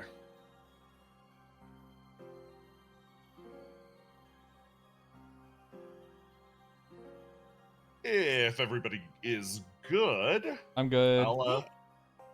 Jackson, are you here? Me? Jackson. Jackson. What? Jackson. That sounds nothing you like said- Roma. No, I thought you said Roma and Jackson. That's why I was like, No. me, huh? I said, Roma, yes, you are required to be here for this next emo. Oh, okay. Jackson's not here. He's dead. Yeah, he's dead. God rest Rip. his Jackson's soul. Give it to me, your Jackson, Jackson soul. soul. You filled my dark Jackson soul with light. Hey, Jackson. What did I miss? We were talking about your Jackson soul. Your Oh. Jackson soul. But you're here now, No. so. Yeah. Okay. As long as you pay that toll. Okay. So.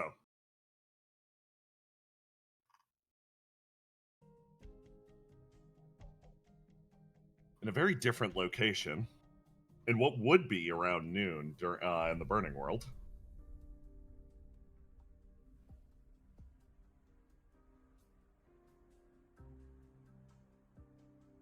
Thump! Your eyes slowly open, Cosmos Calling Kane. You look around the room and your head stings trying to recognize the location that you're in. And as they adjust to the light, you're like, oh, yep, definitely got thrown in jail. Hi. He sort of sits up and he looks over. Hey, So, what are you in for?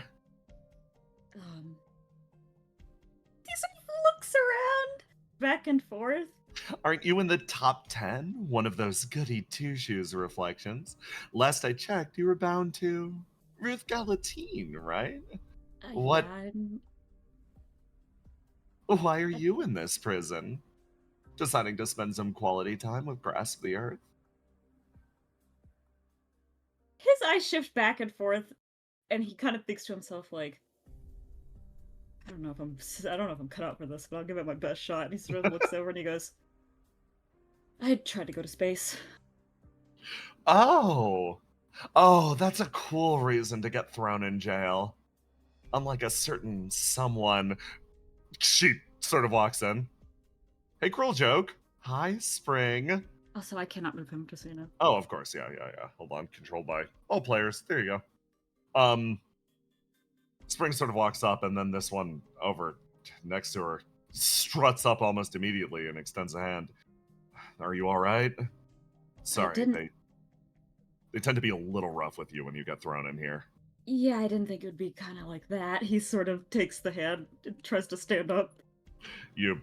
This big man pulls you to your feet, and you sort of rest as he looks across the room.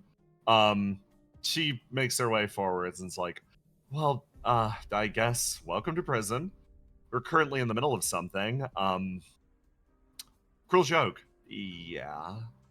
Do you want to help him get adjusted to the place? No, I want to know what you were doing. Okay. Come on, Red. Okay. Can I Come on. come? Of course. We're all friends here. Best if we all cooperate under you-know-whose nose. He sort of nods. He's like, question, are we able to communicate with our wielders in here, or do they... So long as you're in your cell, yeah. But while you're out here, it gets a little harder. If you're somebody like me or somebody like Spring, maybe you could pull it off. But Red over there, he struggles with it. He's a little bit of a...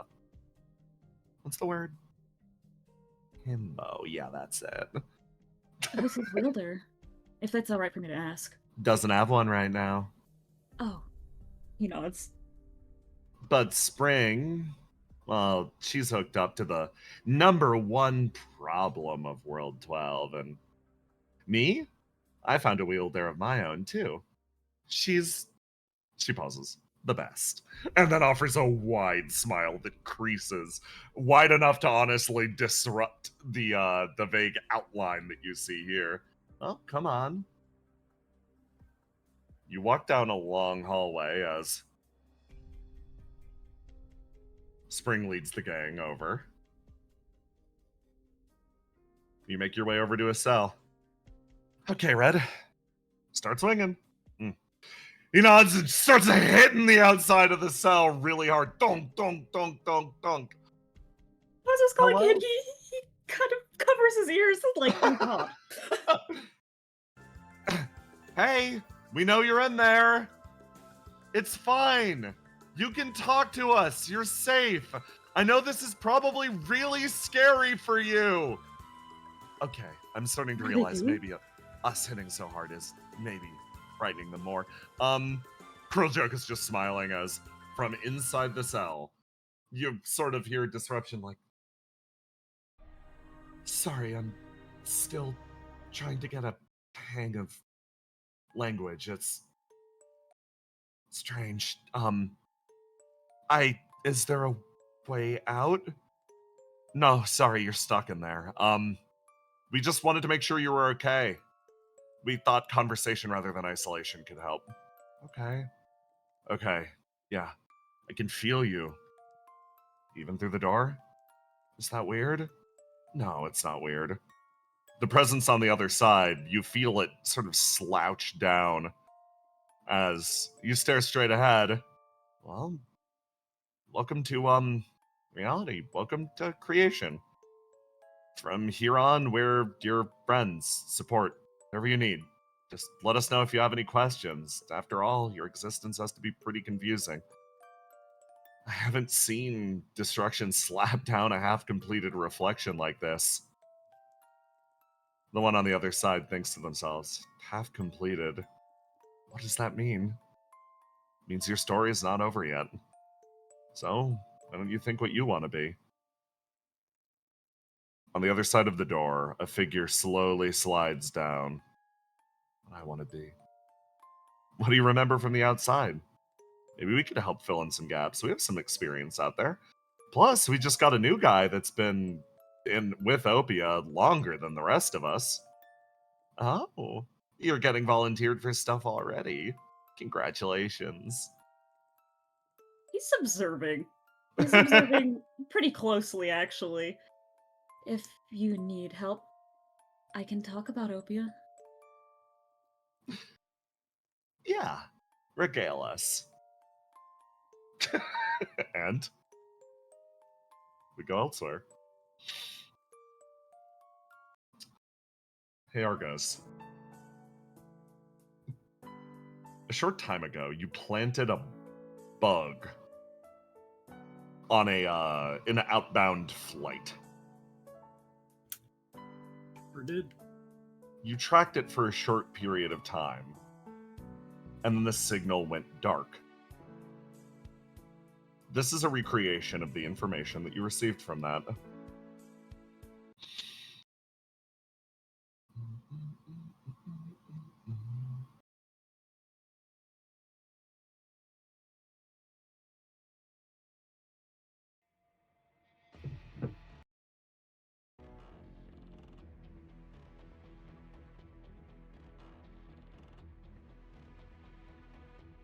The burning plane barely makes it out of the snowstorm before touching down on the ground. It's a hard landing, but they manage to pull it off.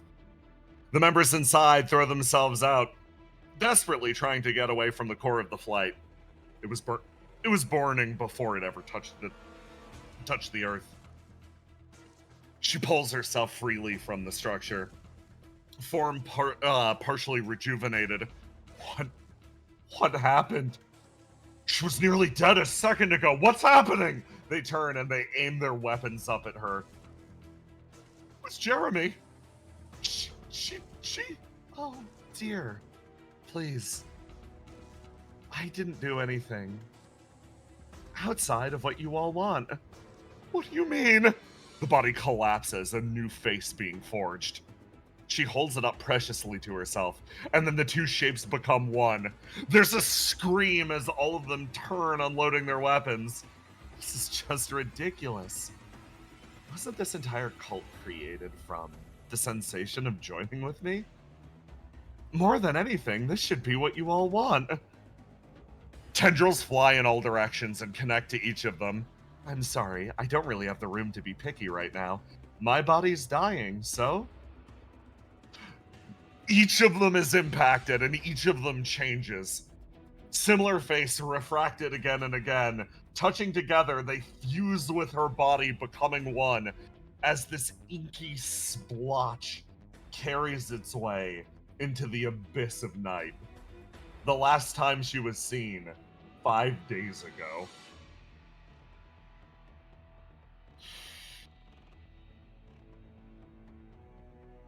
Go over here. To the dorms.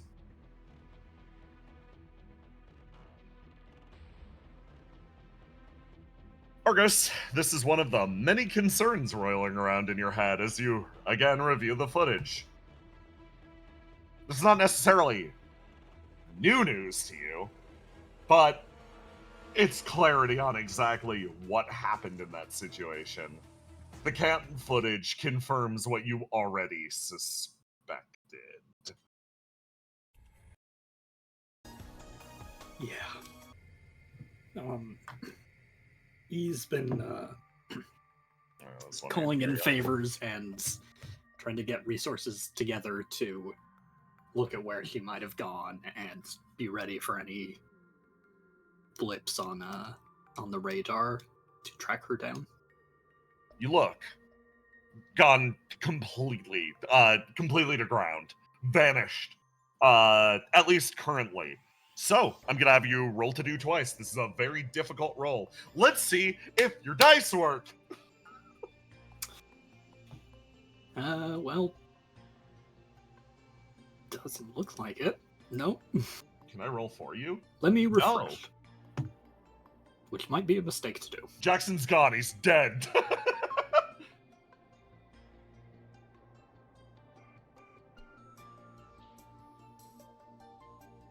It's coming back. That's good. Yay. Press the button and nothing.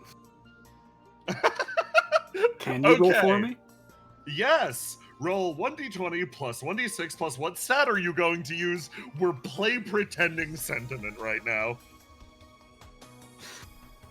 Okay. I love this. I love roll 20. I love it. It's only degrading as time goes on. Yeah. What's the syntax? Roll d20 plus d6. Roll 1d20 plus 1d6 plus whatever the modifier number is. And right, and that'll be your swing from here on. I'm going to go with my orange. Orange, okay. Which is level... Shoot. Does that work? It does! Your orange is level 4. Yep. 1d20 plus 1d6 plus 4. Twice. And you can hit up and get the same syntax again. There you go. Perfect. Okay. So you can lock in that 6 from here on for your swing. You've got a swing of 10 right now. Very nice. As you search and nothing. Literally nothing. It's like chasing a ghost. But you're confident in one thing. You've been looking into disappearances, into people vanishing. If she is feasting on anyone out there, they are not people who are on the radar to begin with. They're probably could be people still holding up in Silt Islands, or people lost in Belith. Or she could be feasting on monsters in Belith. But everybody else, no signs. Disappearances are chaotic right now, but weirdly, mostly attributed to the Geist War that's occurring in the background. Something that is no longer your responsibility. He's cursing himself for not coming up with a better way to keep track of this ship. Fucking freak of nature managed to escape. And then, at this point, there's a knock on your door, and for a second you think it's Riddle. And you fucking... Riddle and- wouldn't knock. Yeah. It's the way that cast moves, the way that they hold themselves. Their similarities to Riddle are unmistakable a lot of the time. And the vibe that they put into the room, particularly based on your empathy, you can sense the feelings of different members of Opia. Right now is so clearly, oh yeah, this person learned from Riddle. They have been going about business all day. And they throw open the door and they're like, less sympathetically than they've been for like a week. Hey, cast. I think everything's handled for now. Basil dropped some genuinely really good advice on both me and Guy, and I think it got both of us to cool down a little bit. I'm still not exactly happy. I don't think he is either, for what it's worth, but it is what it is. You look stressed. Yeah. It's a stressful time to say the least. But that, Yeah. shoving that aside, there's always something like this happening. It's just on a larger scale than I'm used to. It's annoying. They sit down on the bed next to you, just like, Yeah. I'm used to managing this level of...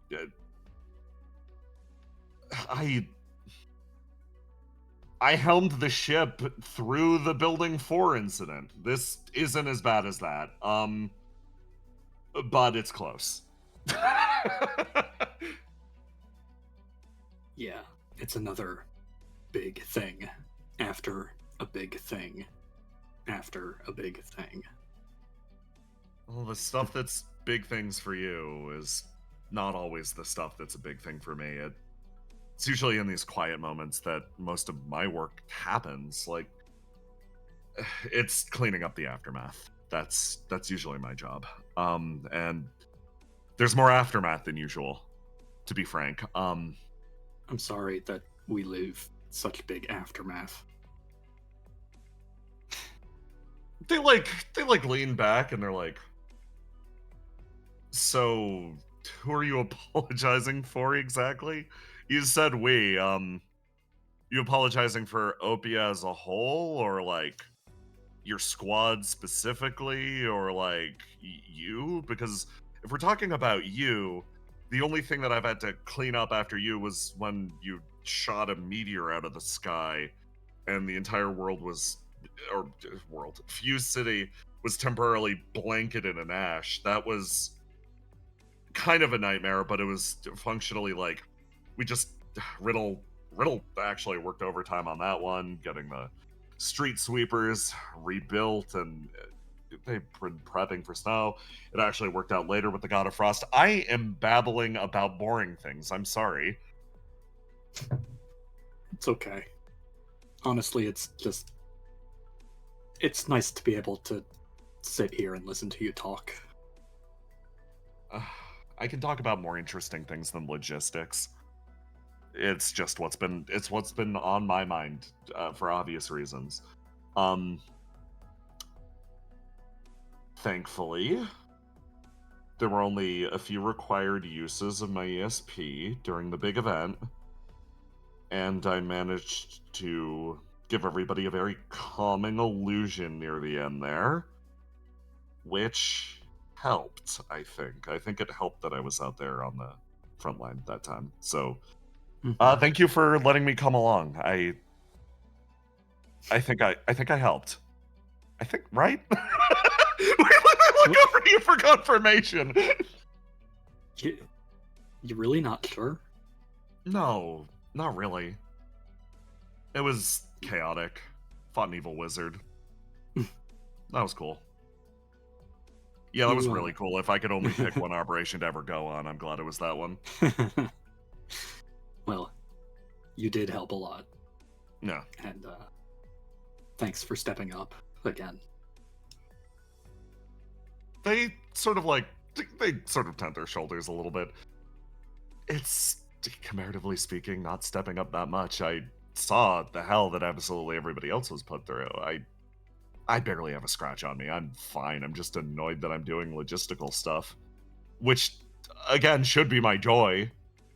It's the responsibility that I took on for myself, but yeah, it gets annoying talking to assholes who don't know the technology 24/7 and tell you how your stuff works. Kind of agony, to be honest. It's always the stuff that we take on ourselves that winds up making things hard. Yeah, they It's no nod. coincidence. They nod. And then they sort of turn over like,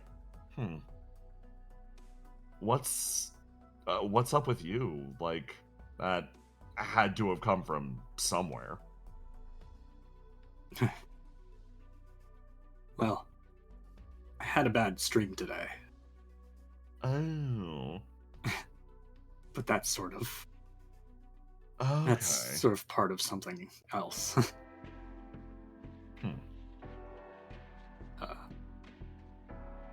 Yeah, it's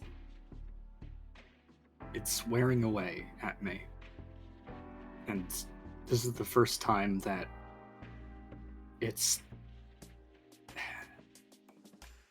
I've been sanded down so much that it's reached the part of me where the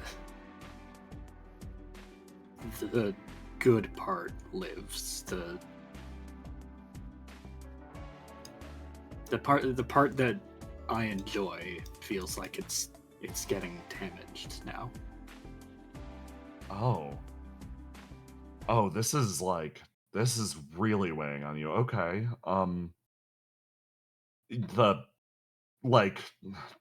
Your forgive me for saying this, your entire business model is built on tanking through and maintaining a strong presence and clarity of mind and getting through all the hard stuff, and that not affect this is actually getting to you. Okay. No, we gotta take this seriously then. I mean, it's not like I'm the only one going through this. No. But no, it's gotten to me. And I think it's gonna keep getting to me.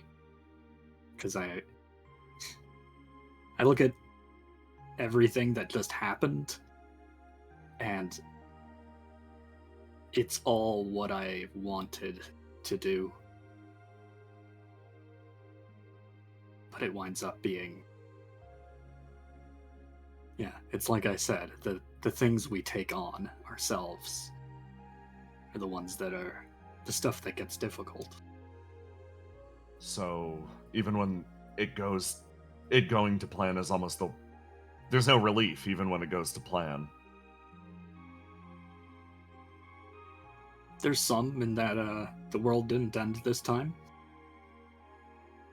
Yeah. We pulled off a few miracles. That's good. Like, what was it? 6 world-ending catastrophes, one after the other? I had no idea guys did so many Plan Bs. Yep. Yeah, it's every time it's something more and more ridiculous. And it is what I signed up for. But now that I'm in that position,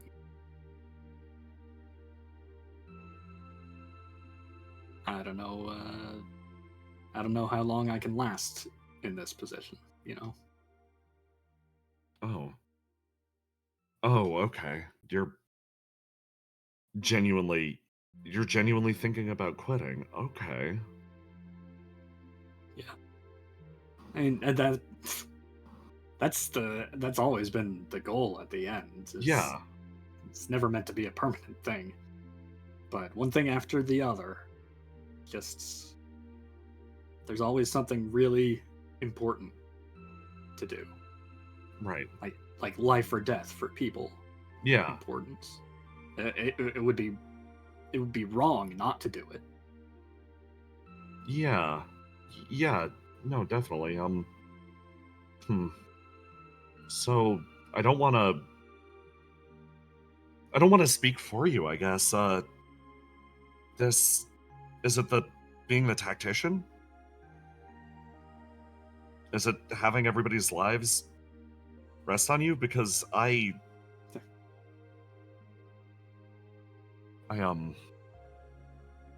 know the other person who's bearing the strategic burden is Riddle, and I don't think she's handling it great either.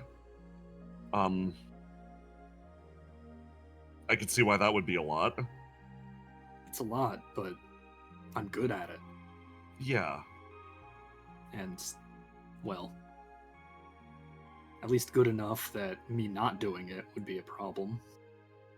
Yeah, definitely. But,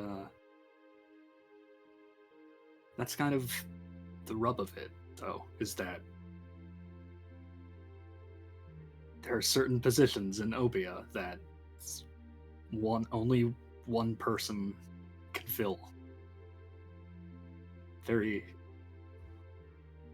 Or more like, if such a person exists, that position will be created around them. For everyone. For me and you and everyone else. And it becomes necessity.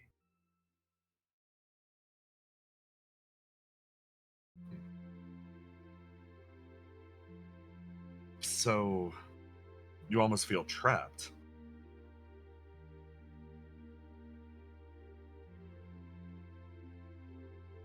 Yeah. I could quit. But then everybody else would be in trouble. I could say, this is the last time I go out and risk my life. But it would put everyone else in danger. And if everybody who was at their breaking point did that, we'd have nothing.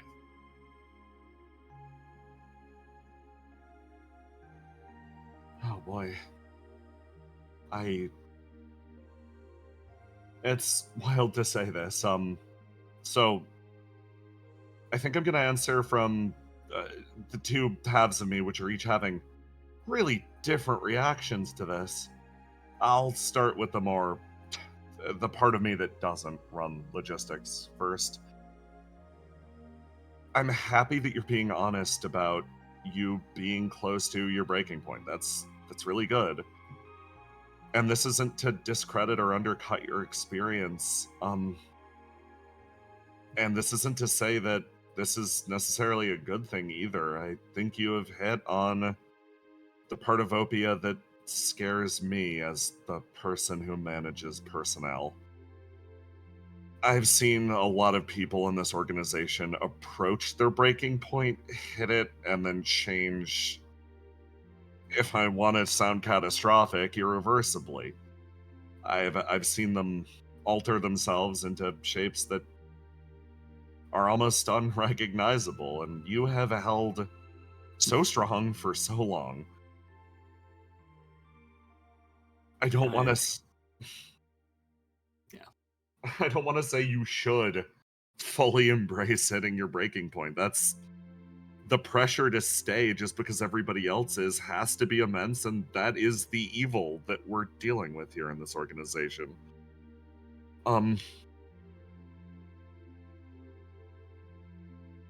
I think also, though, that you're a lot tougher than you give yourself credit for, and this is coming from a logistical angle now. I don't think you're there yet, and from a purely practical perspective, we need you, and if you dip now, you might gain some temporary level of relief. It might be nice for a week or so. but there's a reality that this is life or death for all of us, and we need your expertise. I need you to be here, and you've trusted with me with some very difficult decisions in the past. You've trusted me with not only providing you intel, but making calls of who goes on what mission and where, and to some extent figuring out who is able or apt is my job. It's my responsibility. So I want to make you a promise that I don't think you're tapped out quite yet, just like I'm not tapped out quite yet. But when we reach that point, when we get to that point, let's quit together, okay? Because it'll mean quitting into a world where we can actually enjoy it for longer than a week before our home gets fucking bulldozed under some unknowable horror.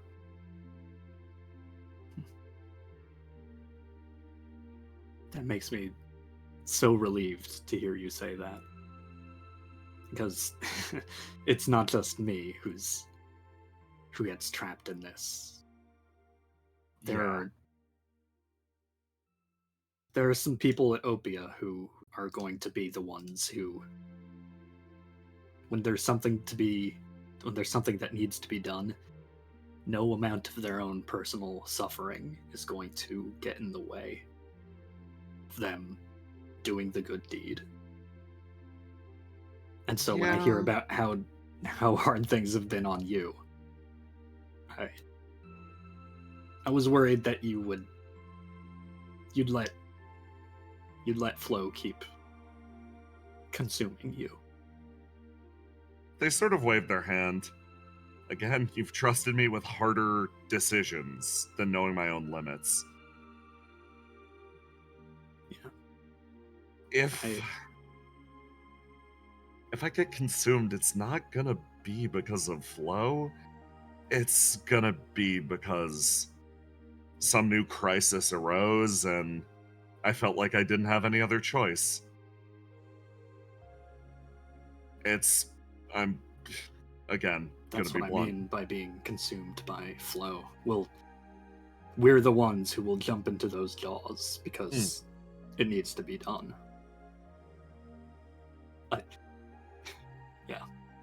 I would much rather be running logistics for a hospital operating at its full capacity, dealing with whatever fucking VR bullshit Geist has me hooked up to, rather than running logistics for a triage camp. You sort of see them like bite hard down on one of their lips, just like, I definitely see what you're saying. I just hear stories about what the previous worlds were like, what they got up to, and how bad things got, and I can't help but feel that impending swell. They shake their head. No, this isn't just about me. Like I said, you can trust me to manage my limits. This has to be about other people. Who else are you concerned about? Obviously you're worried about Mike, but is there anybody else? There's a lot of people. Riddle, obviously. Willow. She's the first one out there. And that's where she thrives, but that's also every time she's taking the biggest chunk of danger and work onto her. Yeah. And Ace, oddly enough, he, while I was gone, I didn't really expect it of him, but he stepped up completely and has continued to put in the work when he's needed. It would be impressive. It is impressive. It would be great if it wasn't also clearly having a huge toll on him. And yeah, Mike has already. She's the one that I'm really worried I could never convince to stop it while she's going over the edge. I guess this becomes a question of, do you feel like you need to stop her?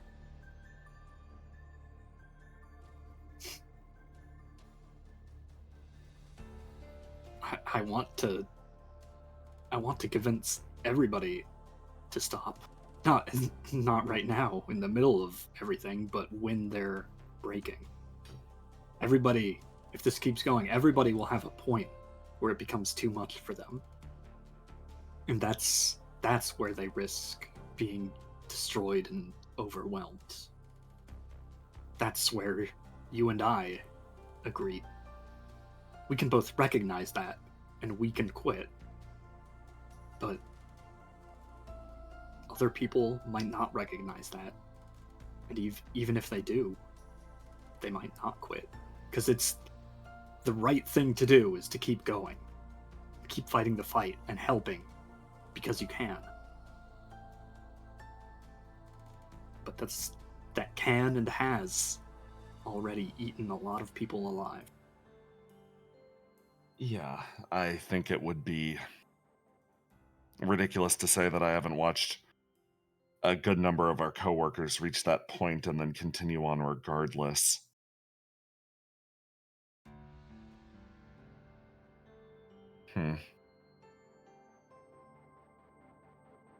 So, what's the plan then? Well, I'm really, really thankful that I can trust you to recognize, properly assess where you are and tell me. That's incredibly valuable to me.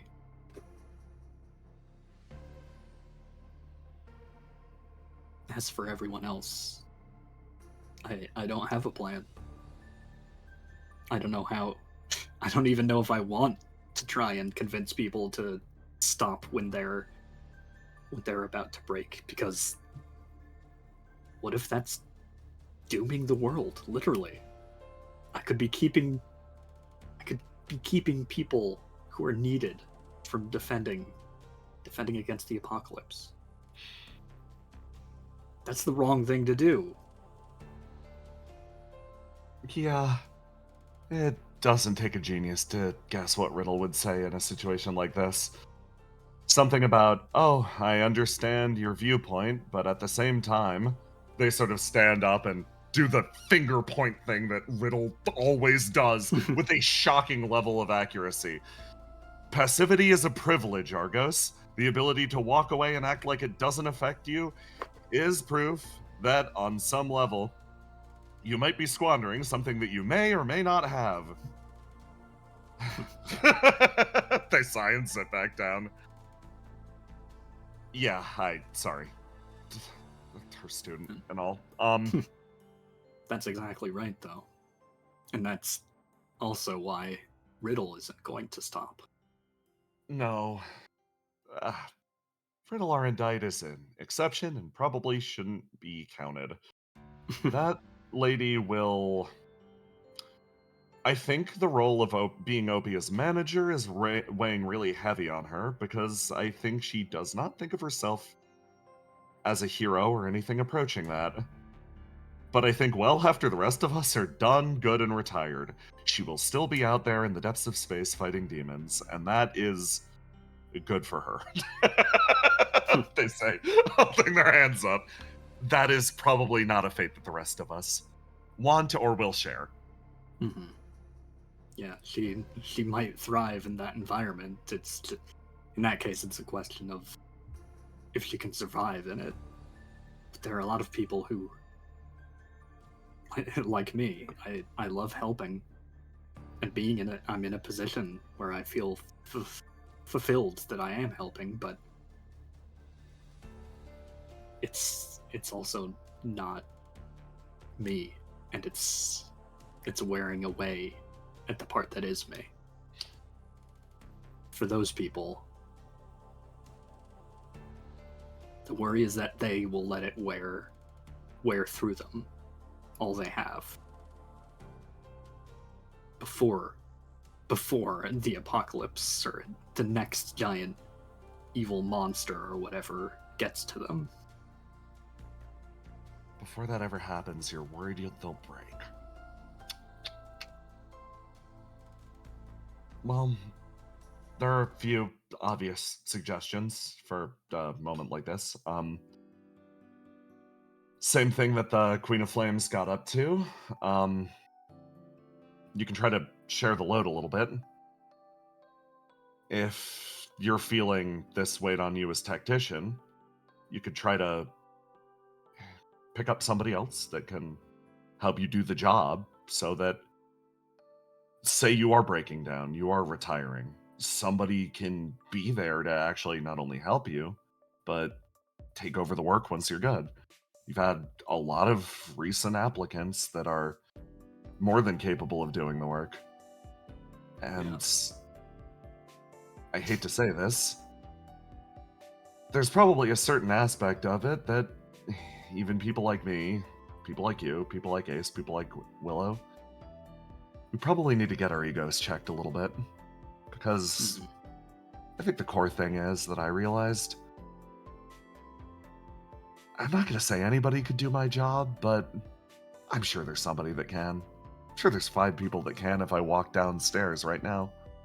So, rather than trying to be the exceptional person that Geist wanted you to be, that got you drafted into Flow to begin with, instead think of yourself as another, just Argos, just a guy.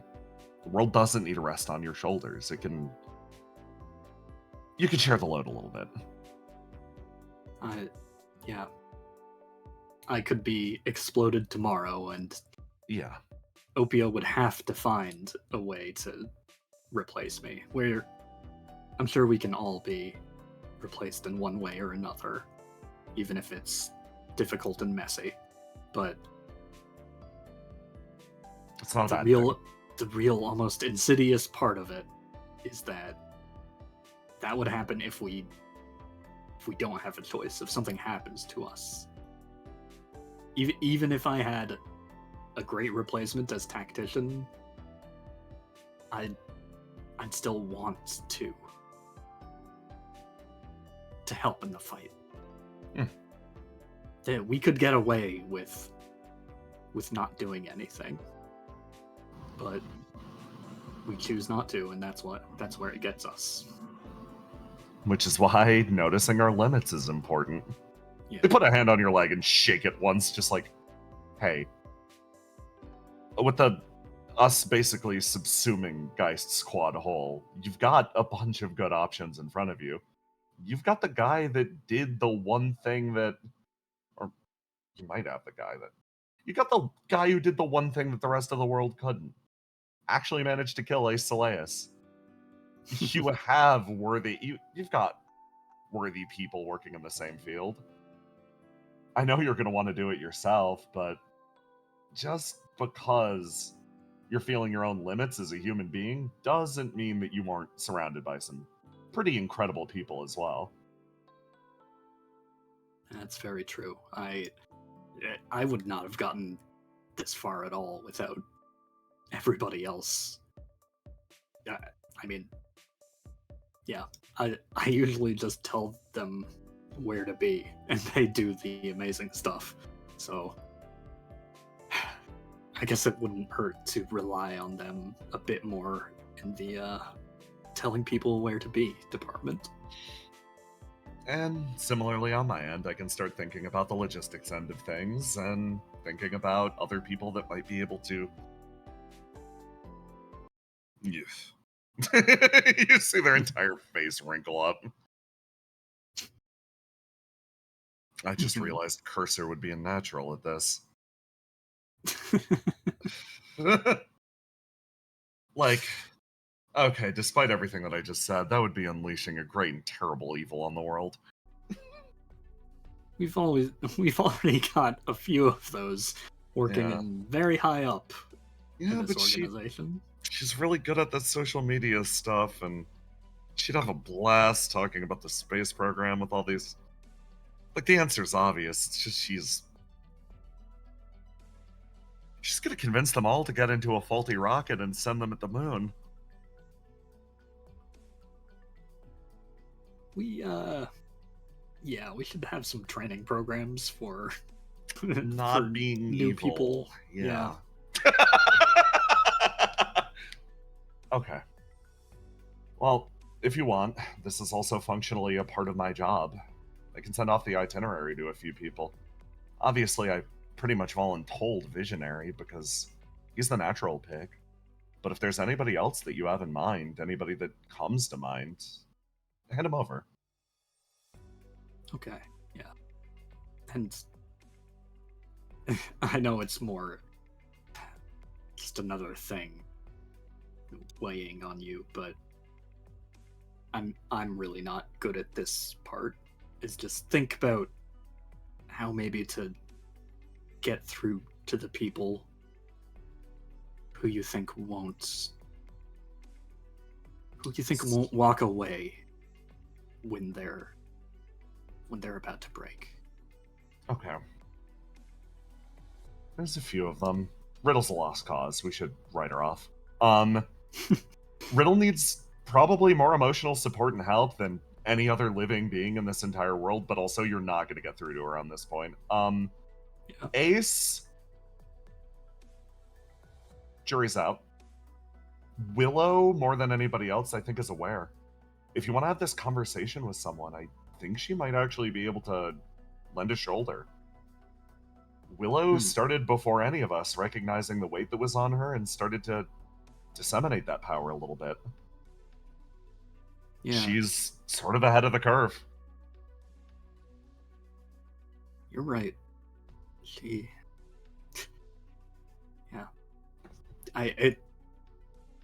I feel so stupid not really realizing it just because we ask so much of her and she's always there to deliver. She has a very matter-of-fact way of stating things.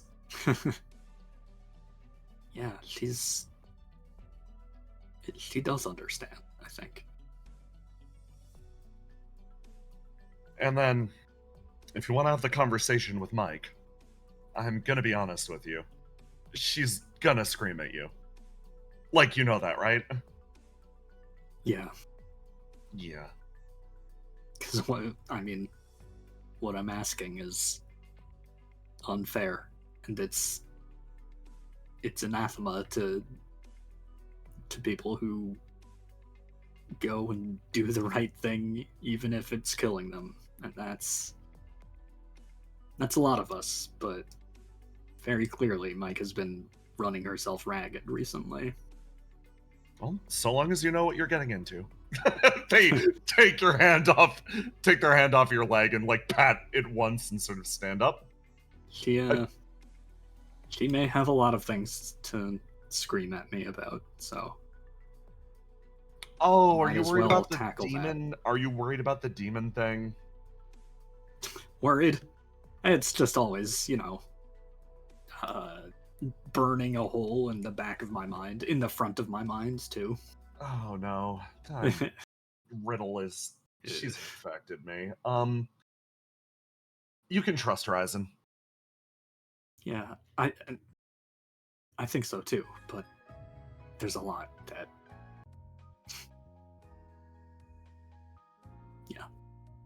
there's a lot that I'm not so sure about. As far as protocol goes, you followed standard procedure for pretty much responding to a new and emergent life form. It is I don't think anybody at Opia can really get your ass over it necessarily. I think the only part, they sort of sit down in the chair and turn around, that might be throwing everybody, that might be getting you those weird looks, is how you responded to the prompt itself, how you responded to a younger version of Mike from a more innocent time in both your and her lives. I think that's probably why everybody's giving you weird looks. As far as the demonic existence thing goes, they actually shrug. I think it's less of a big deal than you probably think. You're matching up with, again, more or less matched with protocol.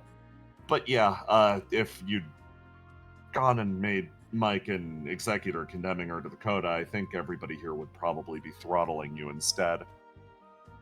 Yeah. Letting her die was not an acceptable alternative. Not at that stage. Yeah. It was clear. She was alive.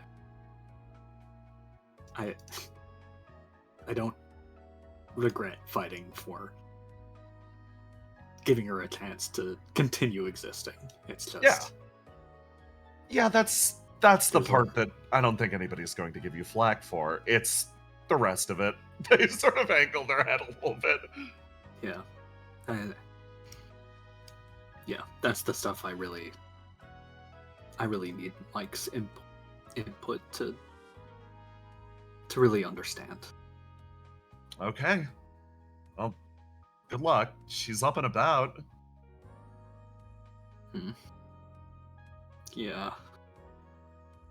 Yeah, I should do this. Casts, thank you so much for being someone I can trust. They sort of like wave their hand. It feels like this conversation's been a long time coming. Well, there hasn't been much time to converse lately. A few continuous days of combat, huh? Yeah. Boss rushes, I used to think they were fun, but kind of over it now. Well, good luck. It seems like your fight's not over yet. They raise a fist. I bump it. Thanks. And then you quietly walk from the room towards a different conversation on the far side of town. At 3 p.m., a truck bumbles its way down into sunny Ciela.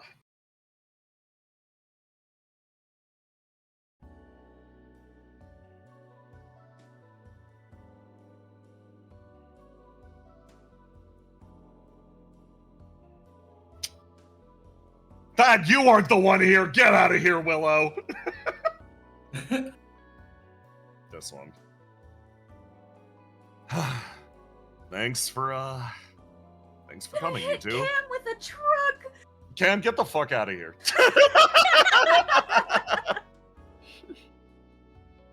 Door swings open. Visionary steps out. Picks himself up, sort of cracks his neck. Starts to walk. Wow. Had me riding in the back. Yeah. I mean, you didn't take the offer to sit on Ace's lap.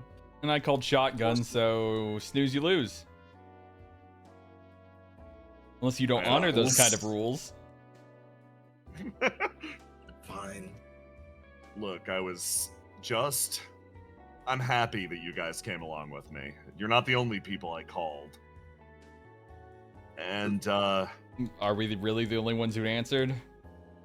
No, we're gonna meet the others just up ahead. I think it's important that you all are here now, though. Whisper, I can trust you to always have my back, and Ace, it's the opposite of that. You trust them to call you out on your shit. There you go. That's fair. Stop this way. Oh, We wow. can take a Oh, shortcut. the alleyway. Yeah. Hey. We don't gotta walk through, the sewers.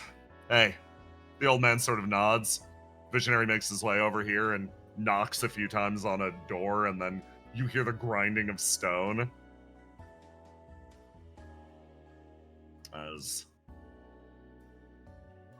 So at this point, I'm pretty sure that you've figured it out, that this whole thing is one large stone arc.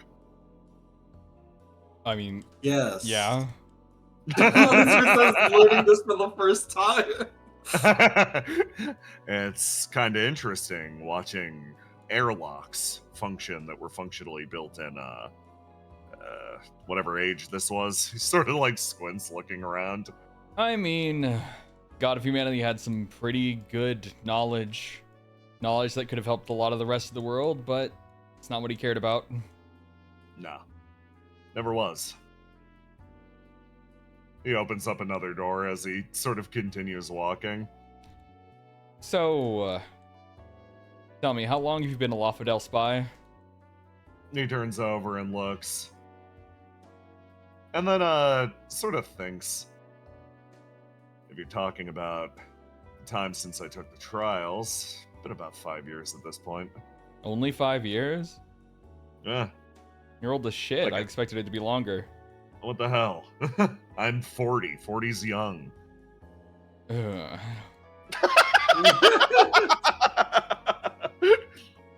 He sort of brings himself forwards. Spent a long time wandering, but only the last 5 years, technically in the service of the god of humanity. I mean, I'd very- respect you more if you did it when you were younger. At least you would What have do the you mean? excuse of you being naive and dumb. I made worse decisions when I was younger. Splash. Hmm. He makes his way forwards as you find yourself in a very, very familiar location. So you're taking us to where the Flame of the Creation used to be? Yeah, we just gotta stop by here first. Wonderful. This is my favorite place, you know. Yeah, one of the reasons I brought you. It's almost like a vacation spot at this point. He climbs up to the top of the stairs, and you feel a strange pinch as you look over and you see someone. He turns, shocked. A vision. Ace. Whisper? Squints over at Whisper. Hey, thanks for responding to my call. Takes another step up. It's, a little rude to be dragging Ace to a location like this so early. Good to see you, champ. He says, looking past My Visionary. camera was up. Okay. Yeah, I see now. Yeah. Expected a freak like you to be here. Why you invited him here? I did. Not just him either. There's a disruption through the fucking tree line as somebody else wonders how. What? What the hell? Why? Why would you. Visionary? Lafadel, like, this is a little awkward. Oh, why have you called us here together, Visionary? Why? Well, it must be something super important. Yeah, it is. Time to make up for one of those bad decisions. He closes his eyes for a moment and remembers a time where flames licked across his skin and his lifeblood fully bled out. A figure worked her way over with a smile and offered him something. He makes his way to the top of the stairs, sort of pauses here, quietly takes his hands, and then you watch as he starts to unbutton his shirt. Huh? Lafadel continues to watch the man. As he sort of places it down, gets a few buttons deep, and then bares his chest for a moment. And Ace, you look over and you see something buried in the center of it that you couldn't mistake for the world. This man has a reflection crystal embedded in him. He sort of loosens himself up, rubs the back of his neck. Wanted to thank you for the opportunity, Destruction. Not many people get to walk back from the abyss of death. The idea of being a reflection still wandering around the world, A remnant of an old dead hero, even though I was a nobody. Appreciate it. Really do. Visionary, what the hell are you? And Lafadel. Really appreciate the chance to recontextualize my entire life, see the vision. Really enjoy the opportunity to take a peek behind the curtain and use all this power that she gave me for good. But, unfortunately for the both of you, I'm going to be making my own rules from here on. He takes something out of his palm, and you see a flame resplendent like no other glimmer through his fingertips. As he pulls it free from his body, focuses it, and then plunges it deep into his own chest. As Destruction actually takes one step backwards, fidgeting on her shoes, as he nudges you with an elbow, and then darts forward and swings a fist at Lafadel's head. God. This is what we're doing? Alright.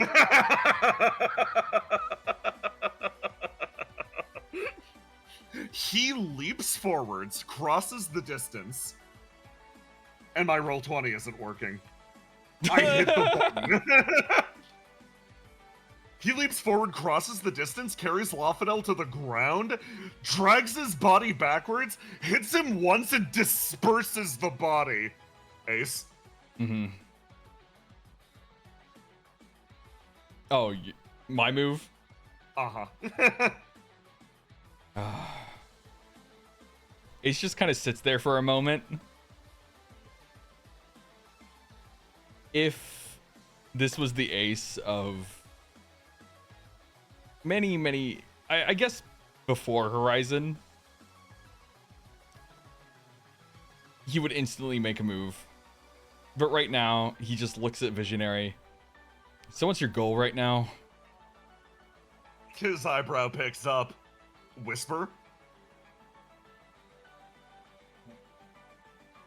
Whisper is going to see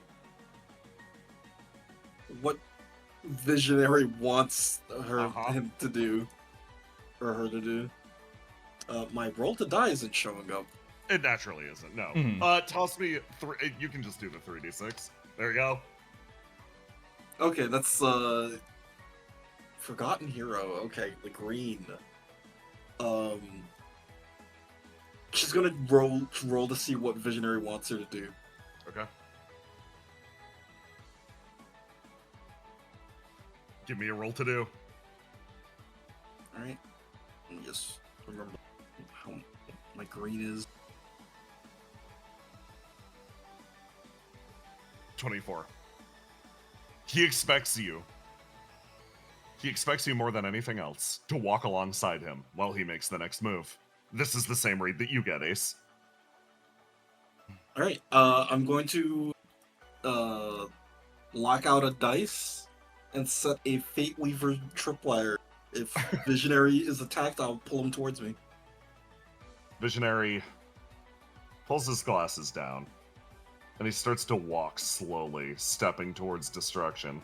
As she fidgets and almost takes a step backwards, flames still burning on his palm, he takes one step forwards, places himself here, and then extends a hand. Thank you for the opportunity. Appreciated working together. Thank you, Visionary? She looks down, takes his palm. He inhales quietly, and then throws her bodily into the distance as far as he physically can. The doll wheels through the sky, flying off just over the tree line. He takes a step backwards like, thanks for the backup, guys. I've wanted to do that for a while, actually. Yeah, I can tell. They wouldn't stop fucking calling me. Every single engagement, it was Visionary. What are you planning on doing? Visionary, be my spy. Visionary, be my spy. So what you're Tell you saying the is you're a truth. free man now? Yeah. in a manner of speaking. Tell you the truth, between the two of them, I'd prefer Desi any day. I mean, Anyways, I guess I can understand that. He puts his hands in his pockets. Well, now that I've done that, I want to promise you something. Oh yeah? This is no show of force, me double-crossing them on paper to like earn trust or anything like that. Genuinely, I'm cutting my ties. Your friend trusted me with this. He holds out the flame of creation. Yeah, I saw that. So, I strings cut. He starts to walk. you understand what that flame means. The very edges of it, he says, sort of smiling. But that's more an Opia thing than a visionary thing. So, I wanted to actually hear you guys out. Now that I don't have any other hooks set in me, why don't you tell me about your Opia? Whisper, you just joined up, they won you over, and Ace, you seem to go to bat for them. I'm cut free from any obligation, and a good friend of mine said that maybe spreading a little bit of the love will go a long way. So, why don't you give me the sales pitch for a guy who just threw away his previous 2 employers? He laughs and sort of shakes his head, walking away to a location that you know very well. What a great resignation. Yeah, what a great application. Literally, bro walked up and is like, no, I have to do this in front of them, and then immediately go, hey guys, let's talk. Last pause before the final shit.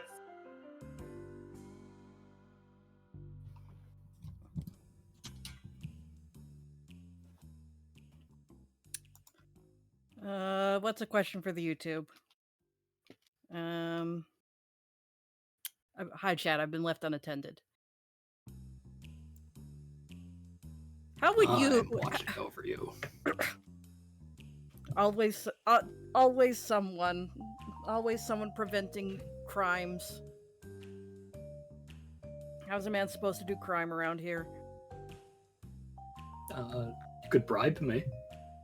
Oh True. shit! That's a crime in itself. Want potato chip? Potato chip. I'm not a potato chip guy. What? Damn it! Why not? That was all I had. I've never really examined it before. Yeah, what deep reason in your backstory causes this, Jackson? Probably because I ate a Dorito and discovered that that's the superior form of triangular-shaped snack, even though potato chips usually aren't triangular, and that's Yeah, I was gonna say that's sort of that's to their deficit. That's cheating that's setting a cheating priority for the winner there. Well, I mean, when one shape is superior, then it's not really cheating. One of the criteria for best chip has already been decided, and it's triangular shape. Damn league red tape. Bureaucracy once again costs us an honest victory. Yeah, there's your question. Are you a potato chip guy? Yeah, YouTube? potato chip flavor. There's your question for the YouTube. Potato Flavor. chips or corn chips? Which is your preference? Apparently, Doritos are like superior according to our broken system. So, either. Hi guys. Hello. Did you guys see that? I cannot believe it. Visionary fucking hates me. We're supposed to be best friends. We're supposed to be best friends, and he did not invite me.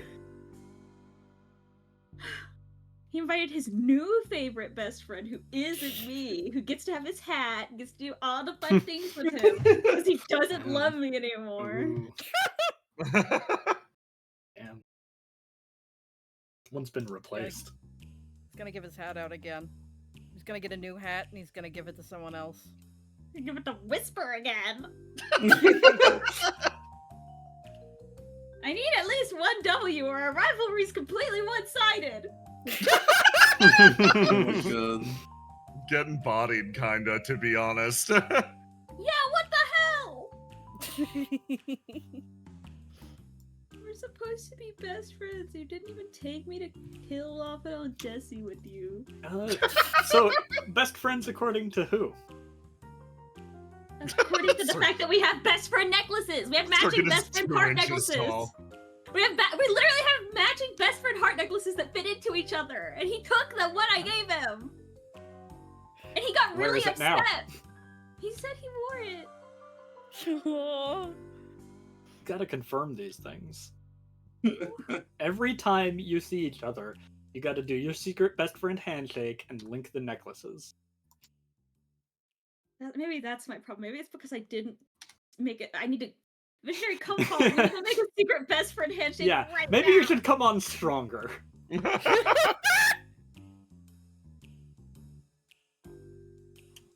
He gets so mad whenever I call anyone else my bestie because he's like, "Well, I'm your bestie," but then he takes Whisper and not me. You ready? Everybody ready? Yeah. Could be, could be. Stefano, Oh, okay. somebody knocks what on the- your door. Why is he so sad? I don't know. Oh, okay. He's not sad. He's doing great. There you go. So who knocks on his door? He comes over and opens the door. You open it and door cracks open and somebody walks through. Hey! Caesar, you're here! Yeah, food delivery. Did Stefano order food? No. He looks confused. What? I brought something from work. Oh, okay. I was confused. I was like, I don't think I ordered food. What did you bring? I mean, like, it's a greasy burger, but it's a good greasy burger. I made it myself. Come on. Oh, okay, then I'll try. You sort of take it out of the wrapping, and she's like, Have a seat. Have a seat okay. at my table. Things going good for you down here? Yeah, I mean, I'm gonna be honest. I'm excited because I don't get to have people over in my room very often, so this is exciting. Yes, I'm doing very good. It's really nice to be home. Everyone's been gone since I got back, so I haven't really seen anyone yet, but I'm sure when they get home later, we can, like, have a party or something. Oh, they're like outside right now. I What? hitched a ride, yeah. Oh, they just got back. Yeah, seems like it. Oh, okay, well, what?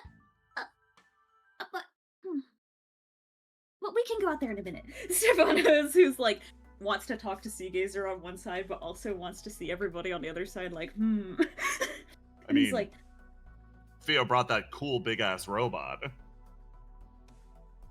oh, there's a big robot? Yeah. Oh. Where? Okay. So what? Okay. So Seagazer, explain to me what happened while I was busy at Geist with Basil. What part? Like all of it? All of it. Like, so much seems like it happened. What happened? Are you doing okay? Where'd the big robot come from? I mean, it's Theo's big robot. It's her big robot? I thought that was Ace's big robot. Oh no, that's hers now. Come on, let's go spy on them. Yeah. Can we? They crack open the door and sort of sneak out as Basil Treble Riddle. They peek around the corner, looking over at this squad as you witness something horrifying.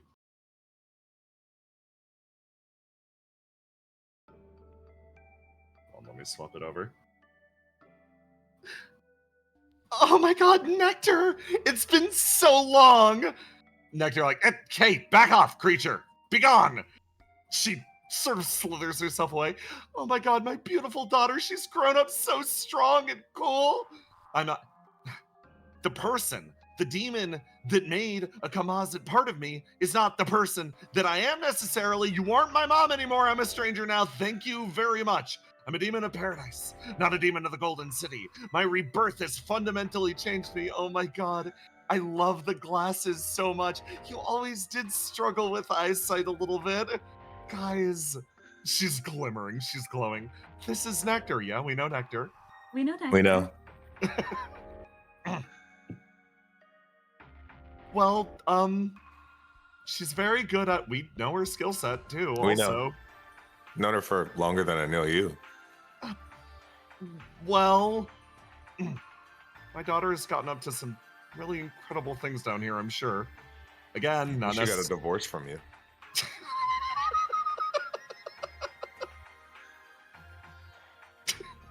She sadly goes back over next to Riddle and floats there. Oh, right. Leans over. She's kind of sensitive about this type of thing, I'm realizing. Yeah, it would be too. It's okay. It's okay. She's hunched over and kind of poking the ground with a stick. It's okay. I mean, aren't you excited to see her new home that she's been living in? I guess, yeah, if she even wants to give me a tour. Why I'm don't you ask Do you her? wanna I'm give sure her a she'd be tour? excited. I know I'm busy. She's busy. Treble, who's making the face like she ate a lemon. Well, I'm sure that there are plenty of fun people around here who Nectar has worked very closely with that would be happy to give you the tour. This one is here too, and has witnessed all of this. Like, I've been around here like a handful of times. Treble says, trying to recover this situation. Remember when she had aura? I think she still does. It's really the juxtaposition between the two that does it for me. Oh, Gap Moe. Yeah, Gap villain, I guess. What are you saying? I don't know. Regardless, hey Nectar, yeah? What are we gonna do about him? Theo stares up at the god up in front of her.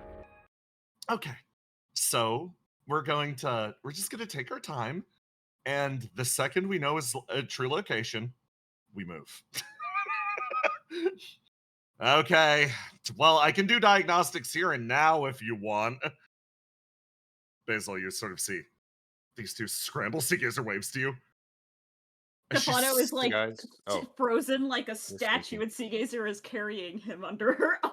yeah, as they sneak over there. I like to see my friends doing things. It's a quiet joy, to be honest. It's really nice. It's like, I wonder what mischief they're up to. That's a good mean, pairing. I'd follow we- that. yeah, we can go check. Like, we can spy on them too. Oh, good idea. A spy. Yeah, yeah. Do you want to go Horizon. under my That'd arm? be fun. Sure, why not? Horizon seems Okay. occupied. Treble, who's trying to drag Horizon along on the spying. You make your way over as I'll Theo. treat Lucifer like a baby. Lucifer clearly wants to be treated like a baby right now. I don't want to be treated like a baby. I want my baby to talk to me. Escape room? Treble is sweating like. Well, one of those is more achievable for me right now than the other.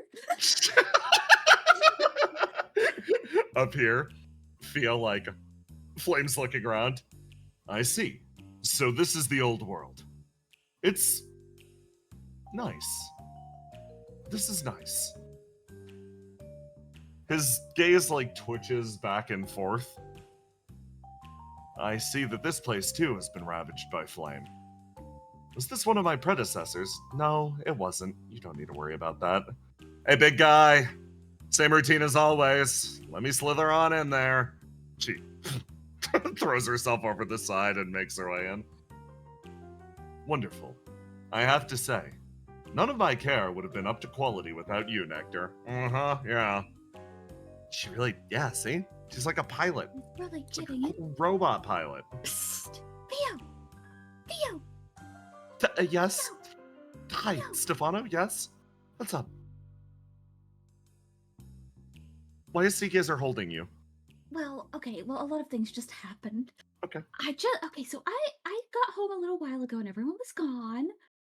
But that's irrelevant. Is that your big robot? I mean, as much as he's his own big robot, I pilot him. Oh, okay. Egalitarian of her. That's why she's so cool. So you really pilot the god now? Mm-hmm. Is he going to be staying here with us? No, probably not. His tanker's up there. I'm here on a very important mission. What's the mission? I'm hunting Vinter down. Oh, do you need help? No, I think I can handle it. Okay, how do I tend to a big god? You don't need to worry about that. Because he's coming with me. Oh, Theo. I believe we've heard word back. Oh, okay. Gotta run, Stefano. She runs out. wait, but you haven't even introduced me to him. And the god Wow. catches her and starts to spool up. Oh, okay, that's warming up fast. Riddle like, oh shit, that's all right. Let's go. Yeah, Come we're on. gonna miss her, right? Yeah, Come we on, gotta go. come on. We gotta go. Come on. Treble. Trouble like, come on, it's time to go. Basil's gonna run by, and then she's gonna pause for a second, run back over here, give them both a big hug, and then run. Oh, Seagazer beams a smile at you. Hi, Basil. She just delighted beams energy as the rest of you, miscreants, sprint past, throw yourselves forward, and leap onto the robot. I think Nectar is still inside this thing. As it turns and goes, all right, taking off in 3, 2, 1. Rockets away as Nectar. Ah! Slams down into the Stefano water will down catch below. her. Almost got away. Stefano will come catch her. It's not, no, I can dive in after. It's fine. Seagazer throws her coat off and dives into the fucking muck. It's so. He's gonna dive in after. You throw yourselves over the side. And? Stefano, like, a lot of things just happened. My grandmother, ? Showed up. She did, My yes. sister showed up, and she has a big robot with her now. Yes. And just a lot of things. And Riddle was there. Riddle was there. How's he supposed to keep up with this when no one is explaining anything? You might figure it out if you weren't hiding behind a tree. Yeah, I don't know what you were hiding. You could have just come out. They were spying. They were They being were spying. Speaking of spies, Brennan, 2 people peek their heads in through the door. You seeing that? Oh yeah. Have you ever seen anything like it? It's so small. I thought it might have been a badger. Oh, you gotta be nice. She seems malformed. You can't say it's hey. I don't have my legs. That's fine. I'll give you your fucking legs. What are you going to carry me? No, no. Blop. Hey. Hey. Hi. You're the new guy, right? Yes. She's holding a large penguin plush. You poor little thing. Yeah, you have no idea what you're in for. Oh, really? Yeah, no idea. But we've heard all about you. Yeah, You're lucky absolutely. to be alive. Everything, Your yeah. Your existence isn't a mistake. However, No. you've been gifted a very difficult time. Uh-huh. Yeah, I think so. She looks between the 2 very obvious demons. Right, hold on. We should introduce ourselves. Yeah, oh my god, I was supposed to ask. Do you want or need a hug? She like holds her arms open. What? After all, we're sisters. Yeah, we are literally definitionally sisters now. Yeah, do you want a hug? Discovery holds her hands out. I have many arms in which to hug you. Yeah, you And look another warm. shoulder if you want to walk around, if you want to ride around on it. The city's beautiful. Yeah. Yeah, you look warm. Okay. Okay. I Yeah, am. no, I'm I'm Discovery. warm like a warm hug. I'm Discovery. This is Love. We can show you the ropes. Kind of run this place, to be honest. Okay. I think I know somebody who's kind of like you. Okay. You guys are demons? Yep, same as you. Do you like suffer in the torments of hell forever or something? What? No. This body wasn't built to suffer. Yeah, It was for built real. for pleasures. Mine's built to discover. Very aerodynamic. Nice. Yours sounds a lot cooler, yeah. Okay.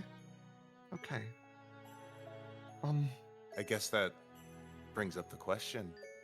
What was your body made for? Yeah, what are you built for? Am I supposed to know? Nah, you're supposed to decide. Yeah, you could be anything. That's Can the I be- glory of being a demon. Can I be round? Yeah. Just Yeah. just round? Just Yeah. imagine. Focus really But- hard. Yeah. Consider. As soon as you define your shape, you limit yourself.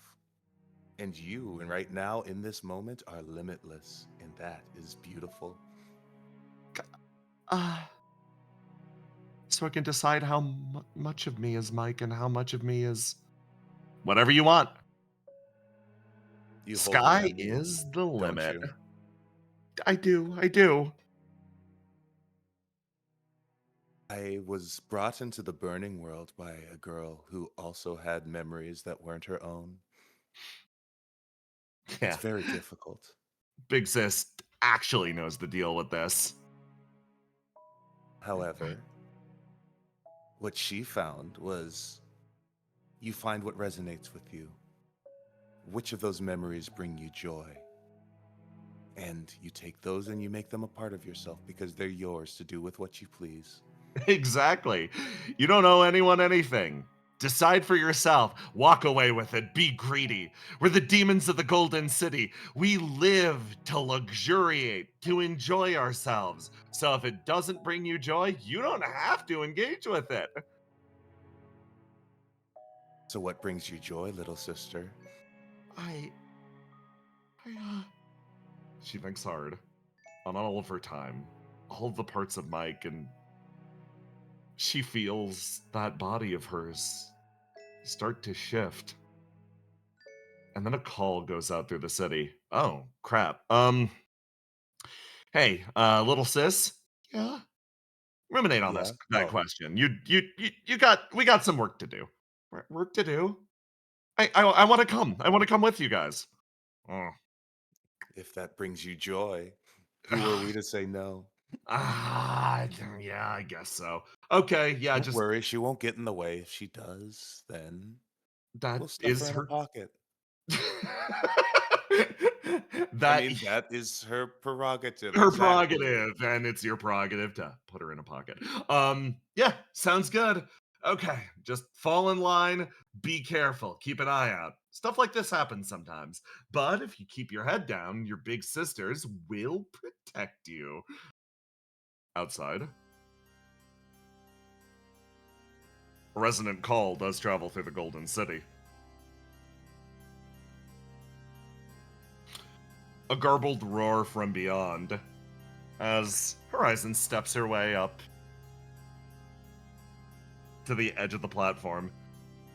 Oh, you think I've gotten lax with how much favor I've lavished on the burning world? You think I lost focus? That a surprise attack against my city would be possible? She laughs as whirling madness forms in front of her. A grin deepens in her face. Well, my children, it's time to rise and roar at the sky once more. Right now, what exists at the periphery of our city is yet another wayward mote of space dust that has decided we look like a delicious meal. So howl, beasts of the Golden City. Let yourself loose. Enjoy the night, and fight to the best of your abilities. Demonstrate the truth that can only be cast in flame. What Mike sees that day, what this demon sees that day, is something beautiful beyond all recognition. She watches this being that all of these demons call Mother take to war. A brilliant golden flash, peerless violence that surpasses anything that could be considered a fight. This is not a battle. That being surpasses any sort of definition. It is beauty and horror to behold, watching the demonic host go to war. And given time, the trio returns. Yeah, sorry about that. Happens every once in a while. Sometimes you have to war. Something.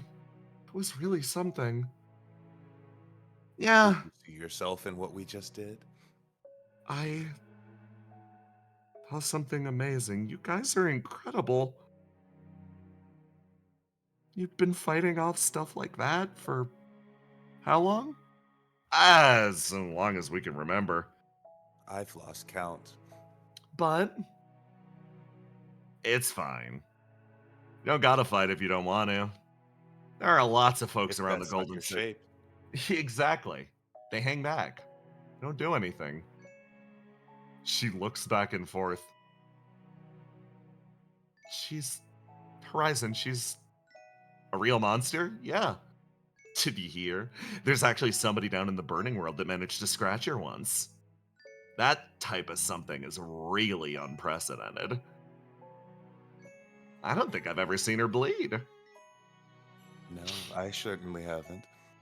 And rumor has it there's another person from the burning world that she... Actually, you don't need to know about this. You shouldn't know about this. You should think more of her for the first minutes of your life. Yeah. So? After a few eons, then you can have a rebellious teenage stage like us. Maybe you'll gain some independence. Oh, okay. You guys down to help me figure this stuff out? Oh, like, help you with the... Yeah, sure, yeah. Sure. You started with round, right? How do you think about aerodynamic? Well, I don't know. I'm kind of feeling the multiple arms thing now that I've seen what you can do with them. Ooh, multiple arms are fun. But, what do you want to be, soft or hard? Soft, definitely soft. She sits up straight. Yeah, that's not a surprise. Don't laugh at me. It's not, we are, and it's a compliment, probably. Okay, well, let's get to workshopping. Welcome to the Golden City. This is your first sleepover. They sit down and late into the night begin to coagulate the true form of the being in front of them. Hey, Argos. Mm-hmm. It's time. Oh. You catch up with Mike. Yeah, you catch up with Mike at a secondary location. As you walk forward with her, sort of opening the path into the diner in front of you. Vivian sees you guys walk in and is like, "Oh, hey. Oh. How can I help you guys today?" Sup, Argos? Sup, Mike? Oh, hey. Yeah, kind of having People my here own today. arc over here. It's pretty sick. I weirdly believe that. Yeah, kind of infiltrating actually, I can't say anything about it. Let's say I got a man on the inside. Oh, with the reflection prism? Yeah, no, good work on that. Nice job. Oh, thank you. What are you guys doing here? We were gonna talk about some stuff. Ruth's formless acts up in a core moment of this conversation looks like it's going to be kind of heavy, and she's like, cool. Hey Viv. Yeah. I'm good to settle up now. Yeah, there's definitely a moment where that sentence got put into the room, Wow. and like Viv and Ruth made direct eye contact, and Ruth comes over and it's like, "Yeah, you guys can use the upstairs if you want to." Listen. Yeah. No, you can, you want to come grocery shopping with me? She talking to Vivian. Yeah. Yeah, you know what? Sure.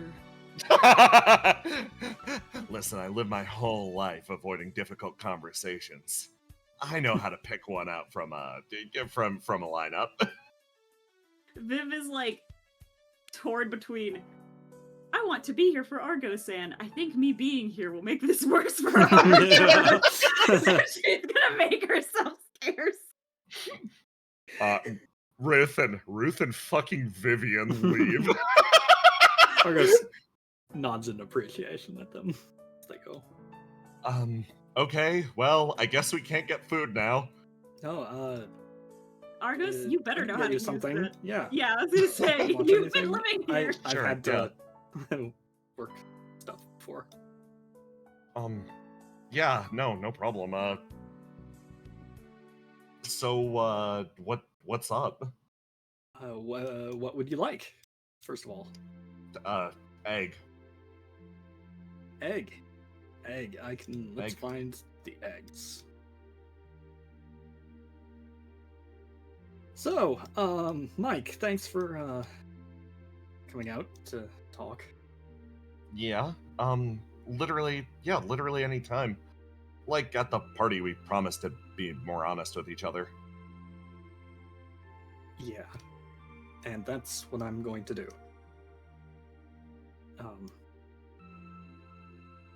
This is I guess the biggest thing is I want your honest opinion on what happens with your doppelganger. She, tilts her head. Do you want my opinion on what happened with it? Out of character, does Mike know about? She knows it's kind of hard to avoid the... Yeah, she knows. It's been a topic of conversation. Open secret. Okay. Since, she was made of an impression of you, you're kind of the expert on how that impression might feel about all of it, and how you, of course, feel about all of it. Right. Well, how do I feel about all of it? I'm happy that it isn't dead. That's good. Riddle says that I can trust Horizon. And I don't know if that's 100% because she's stupidly in love, which is obvious, or if she's genuinely that trustworthy, but I guess I trust Riddle, so I guess, sure. She's probably fine. And Basil also has a lot of ties with Horizon, so a few of the demons that I know probably can also take care of her. I don't know if I'd really need to have come out of my shell at that stage in order to get along with them, but I hope they're getting along at least. Yeah, I've been worrying about that.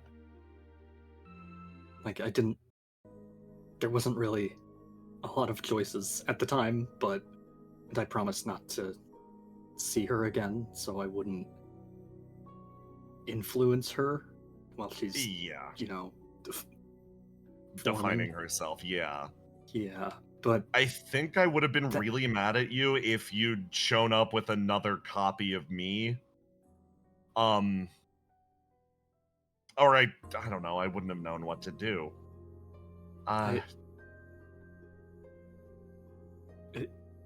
Back then, where she was from,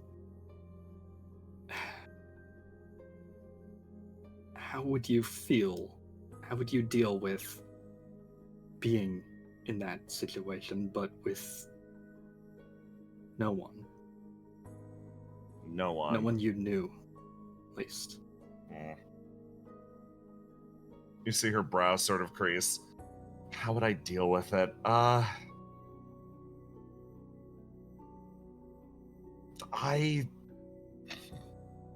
She starts to sort of say something and then, like, sort of scans in on your face and you see her squint at you a little bit more closely. Oh, you're still really worried about her. Well, yeah.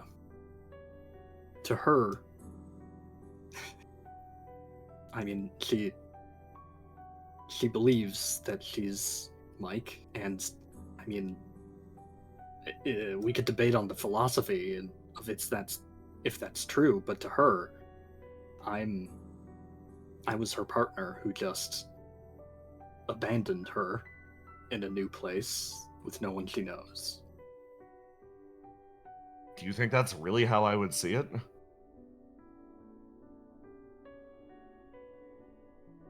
I don't know. I don't know, because you've changed so much. But back then, I don't know.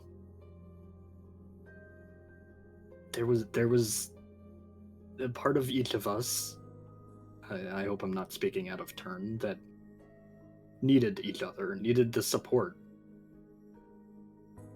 And I'm worried that I left her with no support.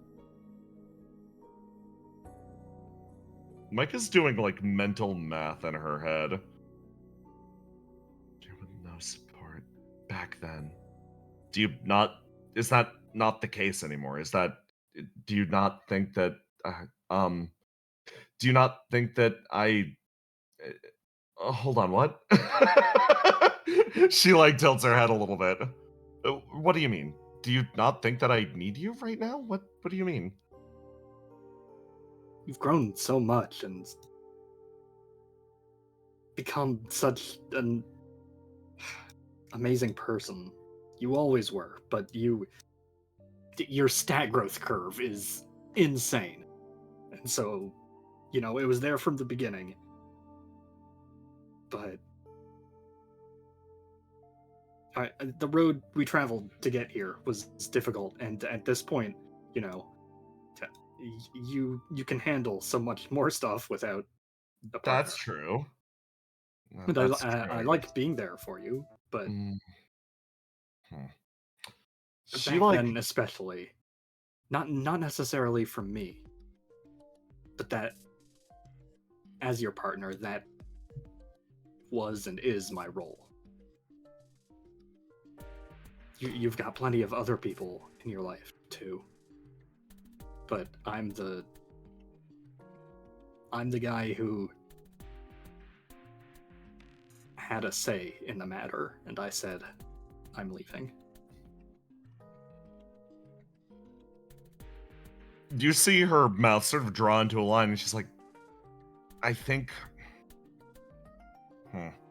it's a good thing that you did. No, I think it's a good thing that you did, actually. Because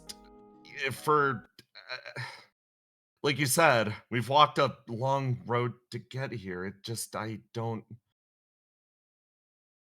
think you can turn back time like that, necessarily. Like, I don't think you could be that person for her that she'd had her own Argos, and now he's grown too, also. And as much as you might want to be that person for her, you can't, because you're this Argos. You're my Argos. Yeah, So That's Yeah. why I think leaving was the best thing. But even if I wasn't her Argos, You still feel the responsibility for that. I'm still someone. Yeah. Mm. I'm still someone familiar, even if I'm familiar in an alien way. She I don't know. she gets to make these decisions for herself though. Like, yeah, you left her there. This is something that she gets to pick. You don't get to necessarily make that call even if you're familiar. She gets the decision. And Yeah. knowing me, knowing her, I think I know what she's gonna choose. What? Is she gonna be okay? Alone there? She sort of resets her head a little bit. You see her jaw set. I'm sure she'll still decide to be me, or at least a part of me. But I'm sure she'll also throw a lot of it away. Particularly back then, there was a lot of stuff I didn't like about myself. If I had a chance to reinvent, I probably would have. Originally, I didn't even want a humanoid body. I wanted something that I was told I'd struggle adapting with. Something more animal-like. Like I wanted to wander around in a plush body, pretty much. Knowing her at that stage, she'll probably show up looking something like that.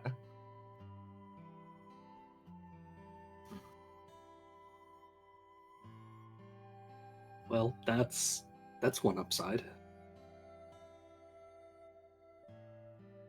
Yeah.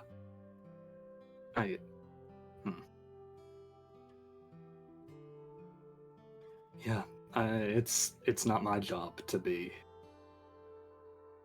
help her, but I wish I could have given her something or someone. I think knowing the exact limits of what you can and can't help with is a virtue. I think I'm not going to speak for her and say that she'll be fine, but until she hits the ball back, it's quite literally out of your hands. It's out of our hands. I've got a difficult conversation coming up for me when I need to talk to her about what happened to me, about who I became, but that's not something that I necessarily need to force. It'll just happen someday, and I'll cross that bridge when I get to it. That was the other part that I wanted to know, is how you're feeling about this. She closes her eyes. Her eyes sort of open. I'm worried. Not even about her, because weirdly I trust myself to handle stuff like this. I'm worried about you. I'm worried about about what that might have done to you, about how you see me. How I see you? Yeah. Like now? Right, yeah. What do you think? Well, based on what you were saying earlier, you talked about how I've walked a long and difficult road, about how much I've changed and how strong I've become. So it just highlights a certain side of it. I don't know. I wanted to know. I wanted to understand, because I'm kind of struggling to. I want to know what you actually think, because I can't tell if you feel bad for me or you're proud of me. Well, we said we'd be honest, and it's a little of both. I'm incredibly proud of you, and constantly I'm amazed by you. But I also know how hard it's been getting here, and how hard it continues to be. And I just wish it didn't. I don't know. This stuff is tough for me, but you matter a lot to me, and I hate to see you go through hard stuff. I wish things could be a little nicer to you. You see her like open and close her palm a few times as she exhales, and she's like, yeah, I mean, the world is cruel in general. It's coming down hard on all of us right now. I'm just gonna be blunt about it. Do you want me to be spared the pain of the world, or like everyone? Is this like a me thing or like an everyone thing? Because it feels like a me thing. Well, I'm fighting to spare everyone of that, but you're my partner. I want to make sure that you're, I don't know, healthy and happy, because I've seen how much you give to the world and how kind you are to the world. So I want to see the world be kind to you in particular, because you deserve that. And as your partner,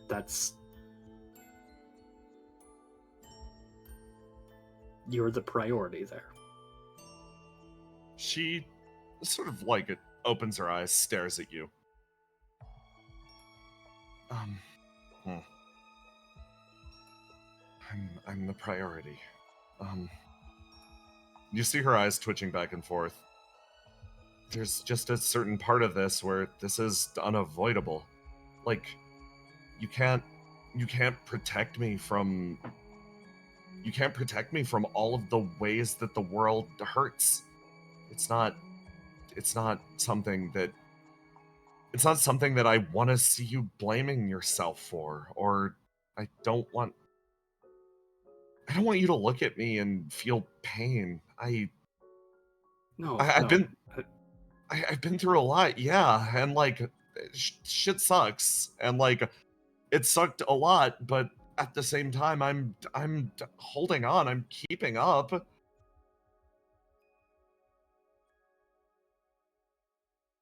I want to be able to.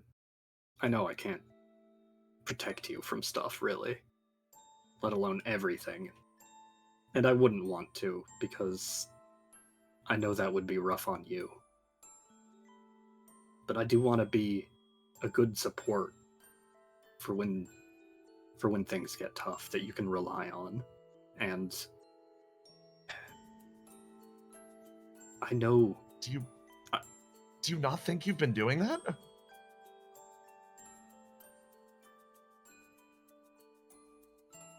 I think I could do better. Like, I've seen how things been going,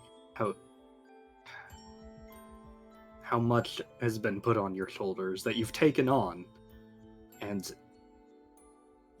how hard you've been working, and that you burning the candle at both ends. It's all important stuff. But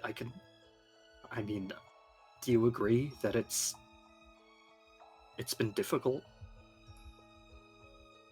What is it's like it's been hard, yeah, like everything that's been happening lately, yeah, it's been hard. I don't seeing the Simulacrum village burn down, that's not, I don't know if that's burning the candle at both ends. That's somebody coming in and destroying all of my hard work in front of me. Well, that's part of it. But, you stepping up to make that village in the first place, there were weeks where we barely talked. We were both so busy. And, I mean, I didn't like that. I would I would have liked more time to hang out. And you were going through a lot then, both with the missions we took on and the personal things we were maybe dealing with. And I didn't really... I wasn't there to be a support for that, and I would have liked to be.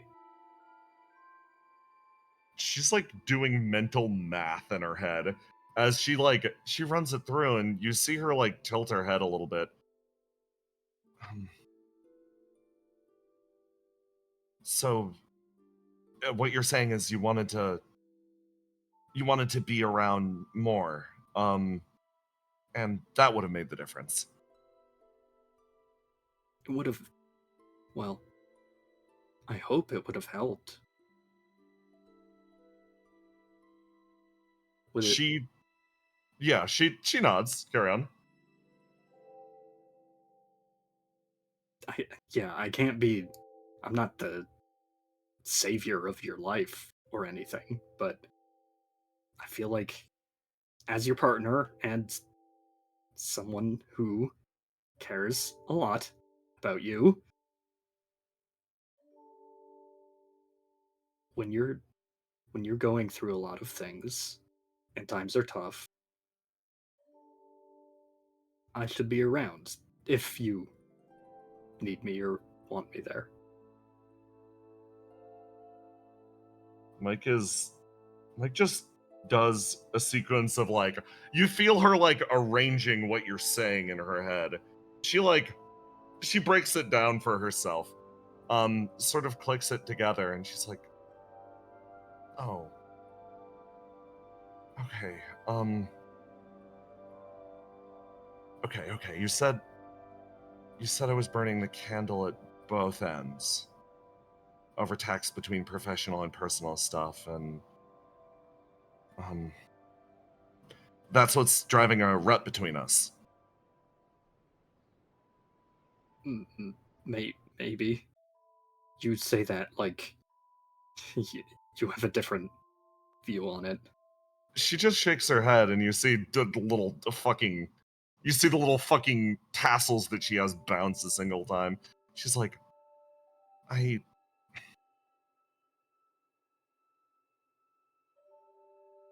I'm just trying to clarify, is the problem that you're worried about me, or is the problem that you miss me?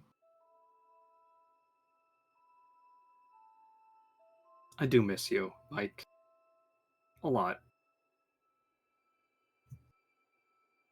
And I'm worried. Because if things keep going like this, I won't get to see you. And I've been feeling lately that I still need you. Things are tough for everyone, and it just feels better with you there for me. And I thought maybe the same might be going on for you. You see her like take her hands, and she stares down at the table and is like, I mean, like, I've got all this stuff down in this simulacrum. There's a pause as you see her like, she's wheeling and wheeling in her head as she kind of like looks up, and you see her squint a little bit.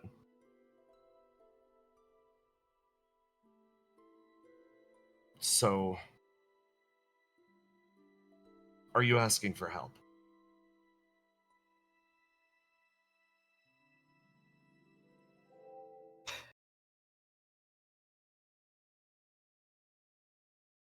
Yeah, I was just saying how I don't want to put more on your plate and trying to support you, but yeah, I need your help. And part of that part of that is making sure. Part of what I need help with is making sure that you're gonna be okay. She folds her hands and sort of puts them under her nose. Okay. Okay.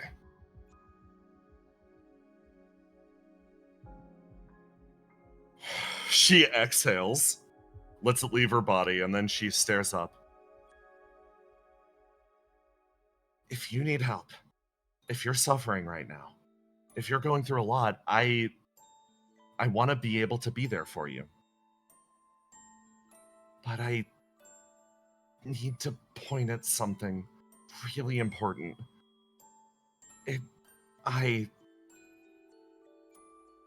You said I'm burning the candle at both ends, that I'm putting myself down to, I don't know, that I'm grinding myself away. I have been working really hard. I definitely have been working really, really super hard. If you need help, I want to help you. But she shakes her head. It can't be at the cost of the life that I've decided to live. If you need help, I can't be the problem. You know that, right? I know. I know that you decided this life, and that's why I haven't...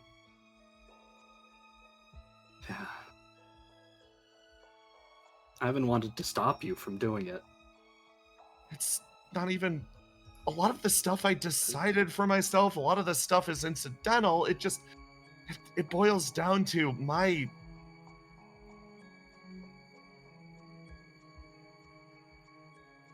doing what I think needs to be done. In order to live my own life, in order to be the person I want to be, it can't... I don't want it to be at the detriment of you. I don't want to have to choose No, between no. being this person and you. I don't want that either. And I know,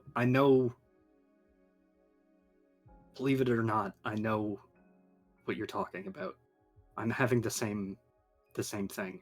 I chose to be here and to do all these things I chose to be in this position. Hard as it is. And I did it because I think it's the right thing, and I want to be someone who helps people and does the right thing. But just realizing more and more that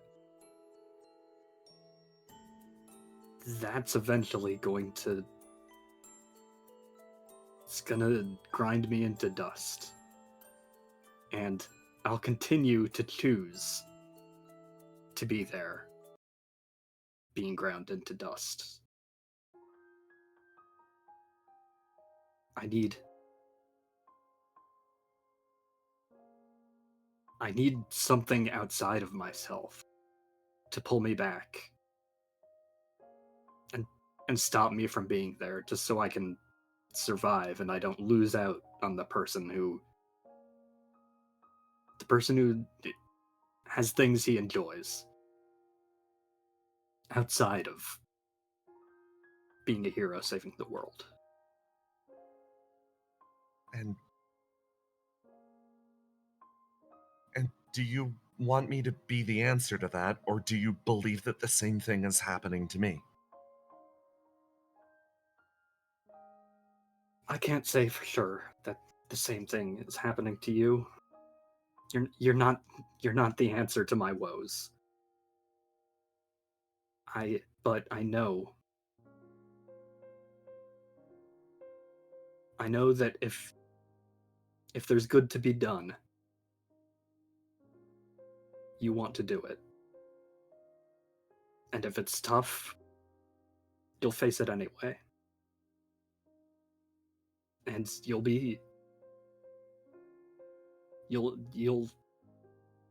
choose it yourself. It's what you'll want to do. Because I feel that same push. And that's why I'm still here. So yeah, when I see in myself that I've I've got the inkling to keep doing this, keep up this pattern until I've gone too far. Yeah, I worry that it'll happen to you too. Is that a danger? You see her set herself as it feels like the dominoes finally connect, and she's like, I think the areas that it becomes a danger are the places that, I don't want to say that you're getting confused, but the areas where, when you said you needed help, that's the part that's the part that I want you to see. That I want you to see more than anything. Because yeah, that's the important part. When you say you need help, when you need my help, when you need anyone's help, it doesn't, when you said it doesn't need to be me, I believe you, because the main person that needs to realize that you're suffering, it is you.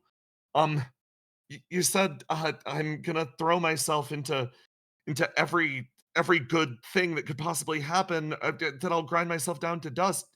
No, I've been really responsible lately, actually. I I don't know how to. Okay, I'll just spit it out. Obia hasn't put me on any dangerous jobs lately. I've been like C team. They barely call me up because of how busy I am with other things in the Simulacrum Village, and making sure that Basil's okay, and in making sure that you're doing good. If you want me to stop burning the candle at both ends, recognize in yourself that you're the one burning a part of it. I came down to the city to make sure that you were good, to make sure that you were okay. I took time off in a way to do that. I kept going to the tower to make sure that Basil's okay. She'll stop putting me on jobs because she's worried about me. You see that Mike is shaking. This is all coming out at once. So when you look at me and you get worried that I'm obliterating myself, I'm chasing after you. I'm chasing after Basil. I don't know how I can follow. The solution isn't for me to put it down. The solution isn't for me to walk away, because I've already walked away from so much. I can't do anymore.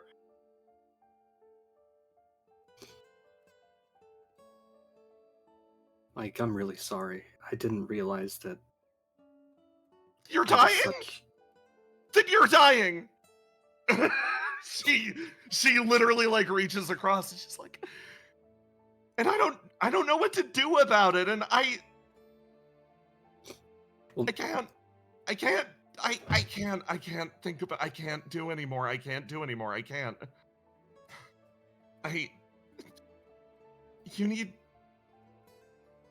need help. Like, you need to find help. You need to find people that can help you. You need to be able to be okay.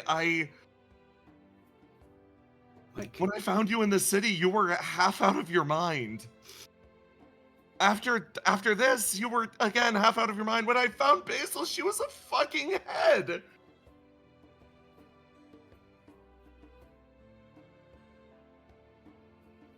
I didn't realize how big of a part of that stress I was, and I'm sorry. I will tell you right now, I'm not gonna let this kill me. I'm taking steps to make sure that it doesn't grind me away. I will resign at some point when it becomes too much. And that's me. That's not something you have to worry about.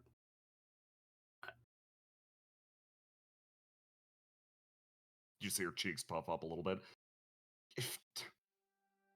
If you're gonna resign, I mean, that's your decision. I can't force you to stay. You know what Riddle would say, though, right? I can guess.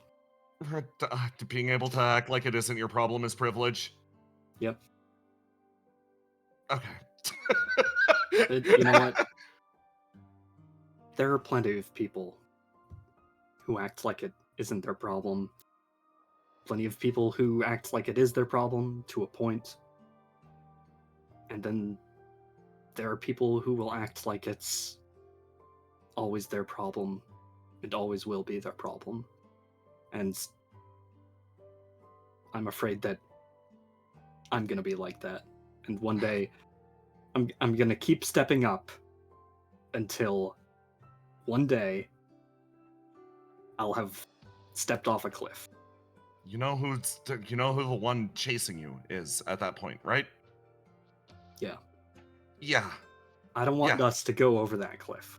So if you retire, that's good, but I want you to. I have my own dreams and aspirations too. I know. I put them on the back burner a little bit because I didn't know how to handle everything that was happening, but would you tell them to me? Or are they... They're more ephemeral. It's hard to put. If you retire and you wind up with all the spare time in the world, I'm counting on you to actually support me. Like, not that you don't, it's just, everything that you said, yeah, like, give it back, especially if I won't go over a cliff. I'm good. I saw one the other day and I had a chance and I didn't do it. I'm really glad to hear you say that. But you see her fixate on you. I need you to trust me that I won't. That I'm not killing myself over something stupid. Because I think that's where... No. I think that's where my trust has been breaking down. I feel like sometimes I struggle to trust others, trust you, trust Basil, Tyr. She puts her head down. Willow gave me a section of her power, you know? She holds up a hand and it sort of starts to glow with a little bit of stand up. You know why I took it? Because it was somebody who I viewed as singular and unbreakable, actually being brave enough to turn and ask somebody like me for a little bit of help. So even though I had basically nothing left to offer, I took it anyway. Because I wanted to be a person that could be relied on.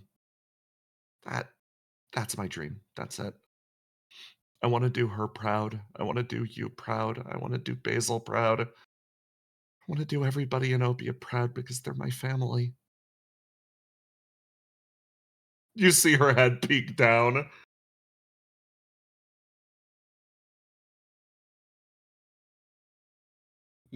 I know you wouldn't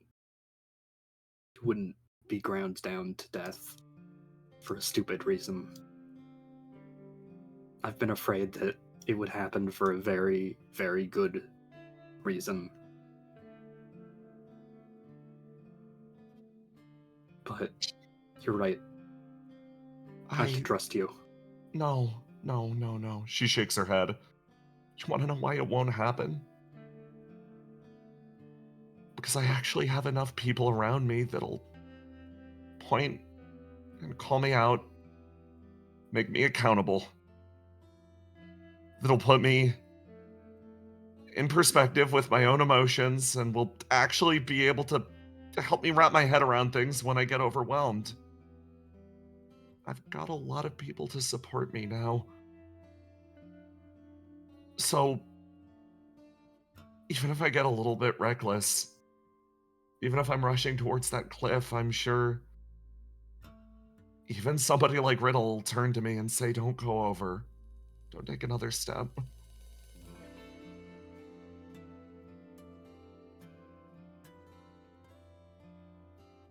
I still be one of those people. What do you mean, can you? Why would you stop?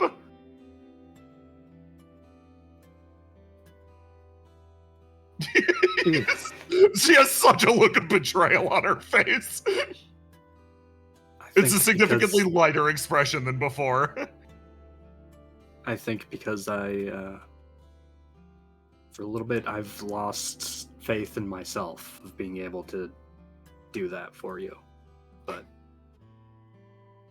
I guess it's not. It's not a job for just one person. She's shaking you. I know. And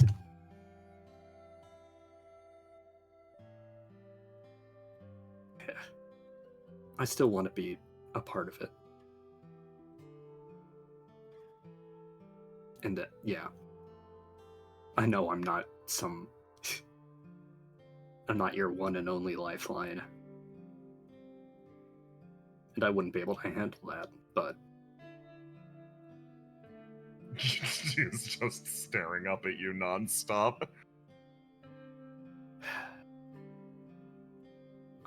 I want to be one of the pillars that'll be there to hold you up when you need it. And yeah, Please I lost sight a little bit.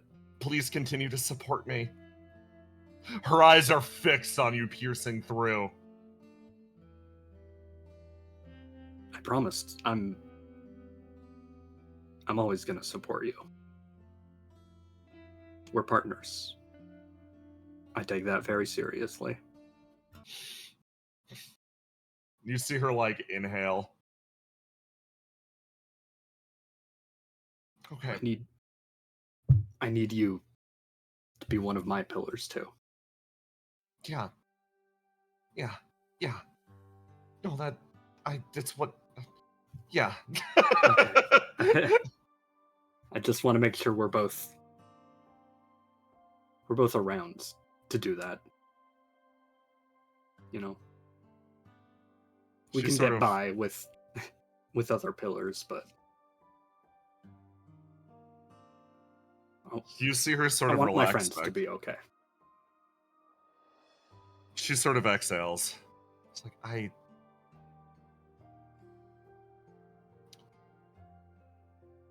and I want my friend to be able to look at me and not feel bad or responsible for the pains or like pity me.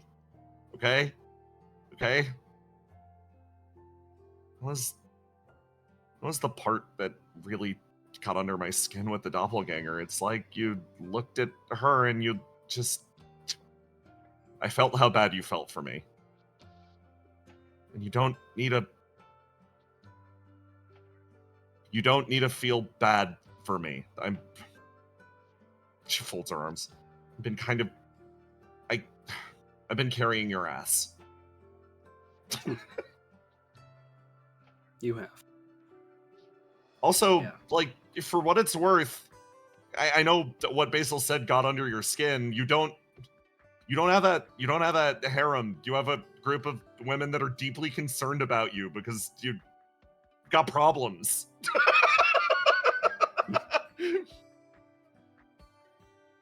Like, there are a lot of people that actually worry about you, like, a lot.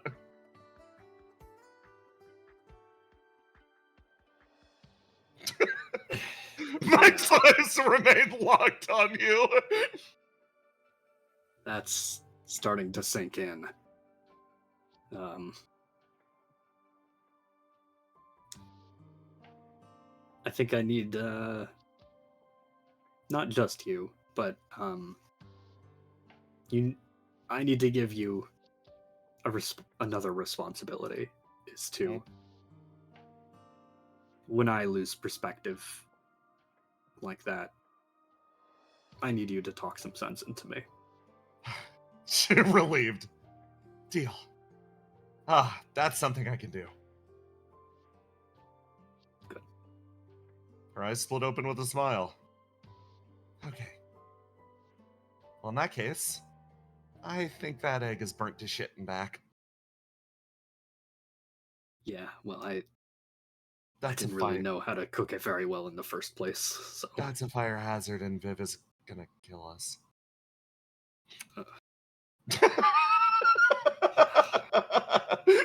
You make your way over as from the doorway, Vivian, the thick smoke actually does redraw attention as it's like, everything go good. like, yeah, we're fine. We're just cleaning up. She inhales all the smoke like a fucking freak. I was going to get mad until you did. Are you all right? What? Yeah, I'm just gonna spit this outside. That's not. I can't say anything. I smoke. Yeah. Immediately shuts And- herself down. Yeah, she's got dragon tendencies. That's pretty on brand with dragon stuff.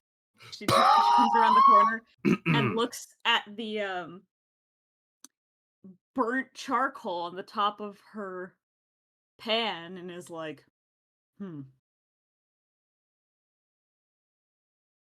So are you paying me for that, or am I just buying Yes. a new one?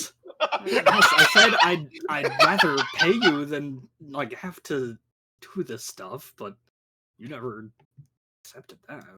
Maybe you just didn't teach me well how to do the cooking. Because I would be such a good aunt if I just let you become reliant on me for food and didn't learn how to cook for yourself. But clearly, I didn't. Well, You're I right. can- I didn't teach you well enough. So Well, I listen, guess I could maybe if you wanted to be around more, I could teach you better. I want an egg. Okay. I want an egg. I've been waiting outside for a little while. I want an egg.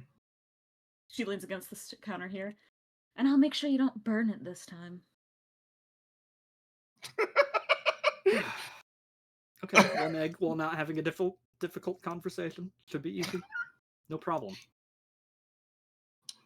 Argus, you settle in. And? Somewhere else. 3 p.m. Or no, this would be like 6 p.m. Hey, Basil.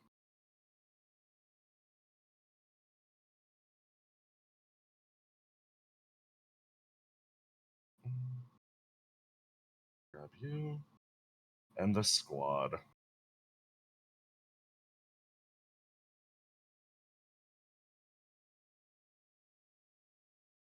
Go over here. What the fuck?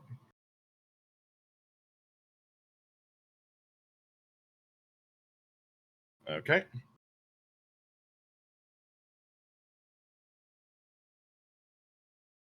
There we go. Thunk, crash, boom! That one ain't here. Door thrown open as the various members of the Resistant whirl on their heels, staring over at you. Excuse me, can we help you? Hey guys. Hey, Willow! This one runs up. Moves out the way. Long So time no that... see. They start to rush their way over. You guys reinforcing down here? Making sure we're good to fight or something? They're distracted with Willow. Oh, I'm going. If you need help, we definitely can help, but we're actually looking for somebody.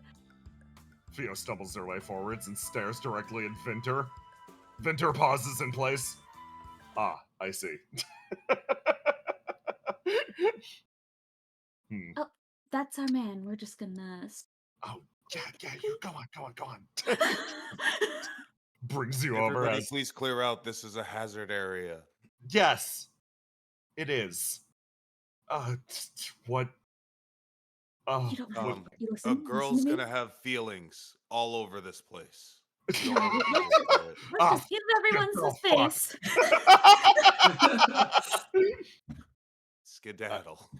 They all make their way forwards as Theo sort of stumbles her way up. She finds her face to face. She finds herself face to face with Vinter, and she pauses. Love language is physical combat.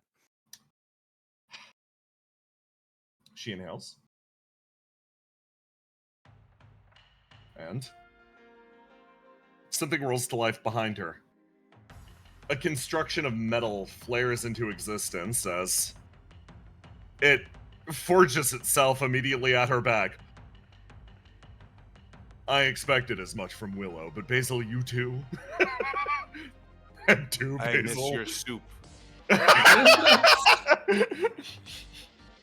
Well, Theo, you are literally forbidden from violence. It's not something that's within your capability.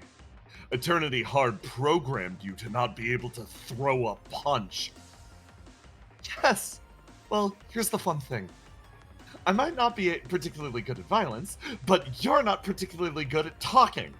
And despite the fact that it was hard programmed into me, it seems like I was able to bridge this gap a little bit more quickly than you were able to bridge yours. On guard. The sword is produced and thumps into the ground next to her. Vinter stares over at you, Willow, like, help.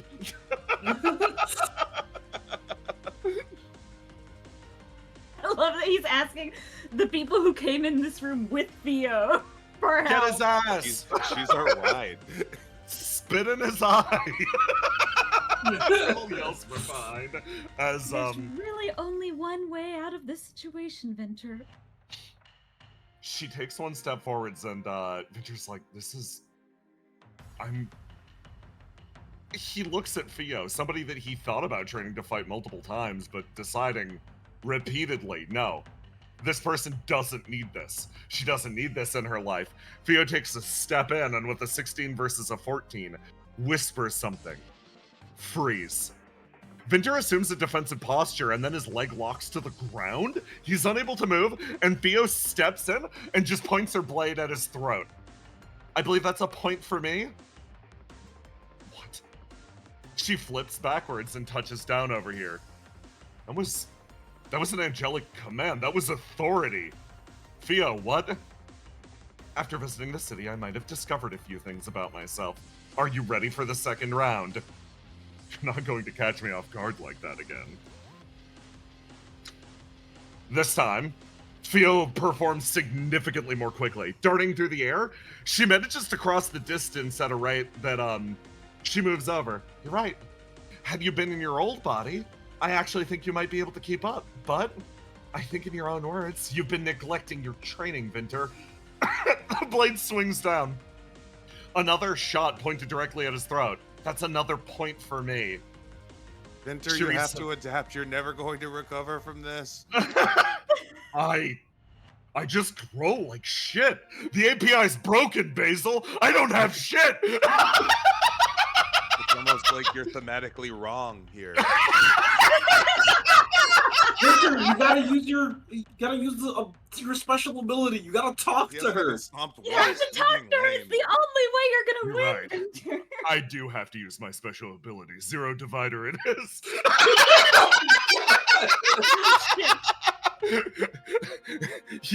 You see all of his energy flow inwards to his palm. It focuses in like a supernova, and he aims it downwards as Theo darts her way forwards. In a moment, a brilliant exchange is had as the blade bypasses her. The Zero Divider chunks into the armor, obliterating it for a moment, and Theo catches the blade on her back, barely holding it up to Vinter still. You know it isn't the same threat if I know you can't swing this. Yeah? But at the same time, when it comes to sparring, it's still a point. All I need to do is get it in the proximity of your throat. She's breathing heavily. Fine. Fine. Fine. He puts his hands up. I acknowledge whatever is happening here. What is this? Why go out of your way to come fight me? She puts a hand to her chest. I wanted to demonstrate something obvious. Even weak little Theo is standing up. Somebody who is stuck in a role of support.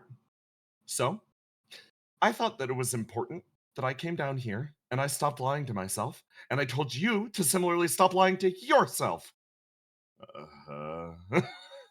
Lying to myself.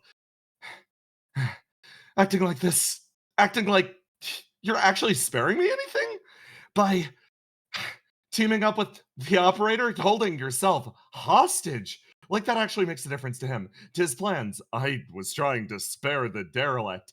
Trying to spare the derelict. If the world goes, we all go with it. I learned something. We're the same. The same as them. We all live in the same world. If it goes, we all go. So I think it's time to stop pretending, Vinter.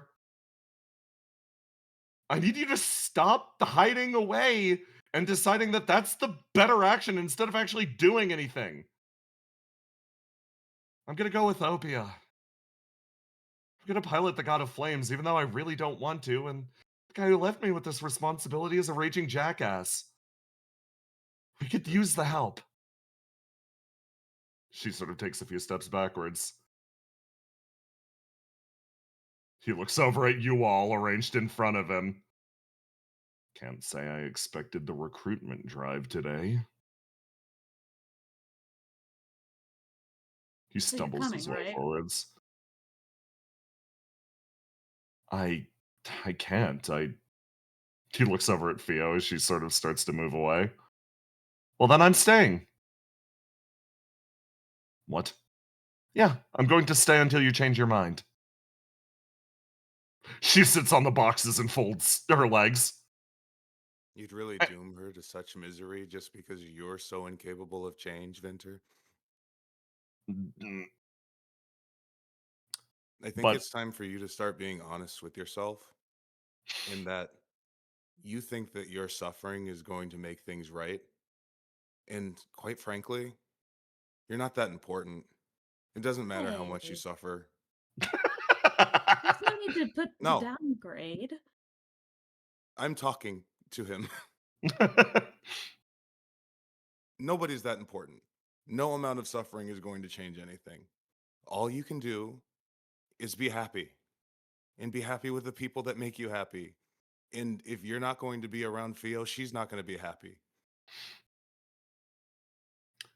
when you put it like that, it seems like I'm caught in a catch-22. Either Yeah. I stay So are here you and the type of person who's going to let her not be happy? he takes another step forwards. Either I stay here and she stays here with me, or I go back and she stays here with me. Either way, it seems like I'm not getting away from this one. Is that what you want? He looks over. It's terrifying, I guess. He then turns and walks over. Terrifying how? He turns around and looks, owning up to our responsibilities. He walks his way forwards. Your form could use some work. Are you kidding me? She sort of looks down at him. Who trained you to begin with? I had to teach myself because somebody else was neglectful and decided that I didn't need the training. At the very least, I could probably give you a few pointers on that. Good. It's a good starting point. My daughter that I've been avoiding for months, so I could give you a few pointers on your form. Oh my god. Sorry. He's very low bar.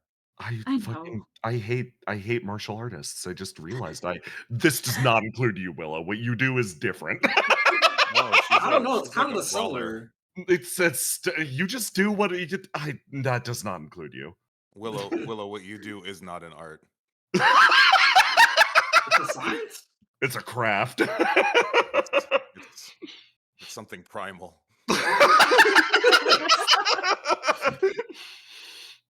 Not to be awkward, or introduce an awkward factor to this. Theo's a ride. We're stuck. Yeah, So, we kind like, of need you to come yeah. with us. I understand that you're trying to be cool and stay here, but And hold yourself hostage and all that stuff. That's super sick. yeah, that's so cool. There We is a need a solution. ride. There is a solution to that problem, and we can give it to you if you want. I can't plan a wedding on the moon here. Yep, looks like you're coming with then. He grumbles. And I want your stupid soup. Also, My you protein promised to is low. train me like 3 weeks ago. How about this? I'll make you your soup. Then we come back down here because I feel responsible to the people here. And I train you, Willow, and I train you, Theo. Deal? Is everybody in agreement? Fine. All right. But That's you the will best we're gonna return get home from- like eventually, though, right? Right? Eventually, yes. Sure. Okay, You cool. see him hang his head in defeat as he sort of starts to move his way off. You gotta get that shit from writing. Bro, he tried to avoid to the fucking last. Trevor's like, but you're Friends don't going home, care about him. right? But you're going home, right? You exit the building. Trevor apologizing to all these resistance members, like, sorry, we're kidnapping him. Making your way forwards. Riddle actually sort of like, your fucking squad sort of breaks off as Riddle turns over to you, Treble, and actually pauses, and she's like, I think we got a little time on the surface before, whatever's. Willow has to come back down here for training. Hey, Treble, Yeah, what's up? when are you gonna stop pretending? Damn it. She says under her breath, like, Look, I'm just saying, Willow's only gonna be here for so long, and the main person that you're shooting in the foot by not jumping on that opportunity is, yourself. I know you're trying to act all cool and aloof. She throws an arm around Willow. But honestly, you're not stopping yourself from caring about Willow, from falling in love with her, so come on, stop pretending. Get it together. I thought I was doing a pretty good job, actually. Pretending? No. No. I mean, it was fooling me, I'm not gonna lie. Eh, What? Did you think I Until we didn't went care to the about city. you? no. Wait. What See? did you think? This is the disadvantage of being cool and aloof. People don't figure it out sometimes. Wait. Hold on. I was wait. What did you think? No, she grabs Willow by the shoulders. What did you think? I thought you were like, I don't know, you'd seen so many people like me, so you couldn't afford to get attached or something. And then we went to the city, and I was like, wait a second, you do care a lot. Yeah. See? She doesn't have a pouting icon, but she's So? pouting. So just like go on a theme park ride, go to a restaurant or something. Literally just stop what you're doing. You need to stop. I think Cut it out. I did a decent job when I said, "Hey, Willow, come down to the city and make a cool secret base with me." I mean, yeah, that's one thing, but, you know, hey, Willow, you want to go to Belith and, you know, eat food at my place or something? I don't know. You want to go on a date? I mean, sure. She like fist bumps on the There you go. Okay. That's a huge relief for me. Riddle sort of smiles. Now I feel like I can go off and die happy or whatever I'm supposed to do in this Whoa, wait. situation. Wait, Hmm? you're not dying. Whoa, right? whoa. This is not, you're not foreshadowing anything, are you? No, I'm just. Riddle stifles every single instinct in her body and holds it together of just, no, I'm just tired of Exulance's being tsundere. I get it. This is why I like G. In real time. I'm gonna And? require 3 soups. That's fine. Do you want to come back down Maybe here even with us? 4. I can keep cooking you soup. I didn't I'm realize you very- like it so I'm- much. I'm very miffed at you at the moment. And I can pay that Your back in daughter soup. is so pretty and smart and Oh, awesome. thank you. Oh my god. And I would spend every moment I could with her if I was her dad. And you're blowing it. You say, and you're blowing it, and you deal more damage to him in this moment than anyone has up to this point. So stop blowing it. Otherwise, you're just gonna be a dead dad that means nothing to her. And I'm not speaking from experience. Vinter's like, he's gonna wound one of his stats. I think he Even did Trevor more was like- damage to Vince than any fight we've done to him. Oh my god. And Yikes. finally,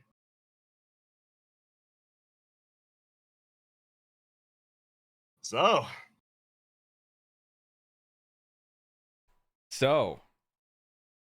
What's your plan with this flame? he walks over to the place that the old flame of creation once sat, and he sits down and crosses his legs. Left up to me, I always have the opportunity to fuck off with it. Create a new world somewhere. A visionary world. Something Wow. Yeah. World really filled with makes this depression shit up. burgers. Damn. Imagine. Yeah.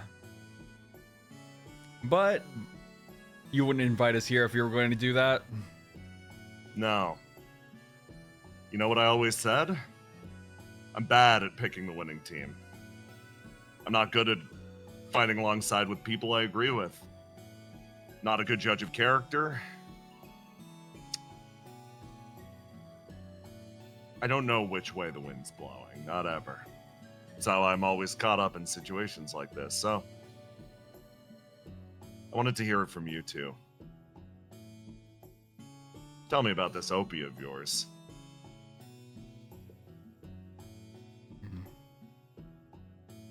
Up, yeah, huh? First off, I don't know. Let me ask you what you think about it right now. Skeptic in my heart says it's a group of people who are ultimately well-meaning but placate themselves by making everything volunteer. It's a veneer over necessity of the actions y'all are taking. Everybody looks at Opie and calls them squeaky clean because ultimately there is this holier-than-thou pressure. It's always there.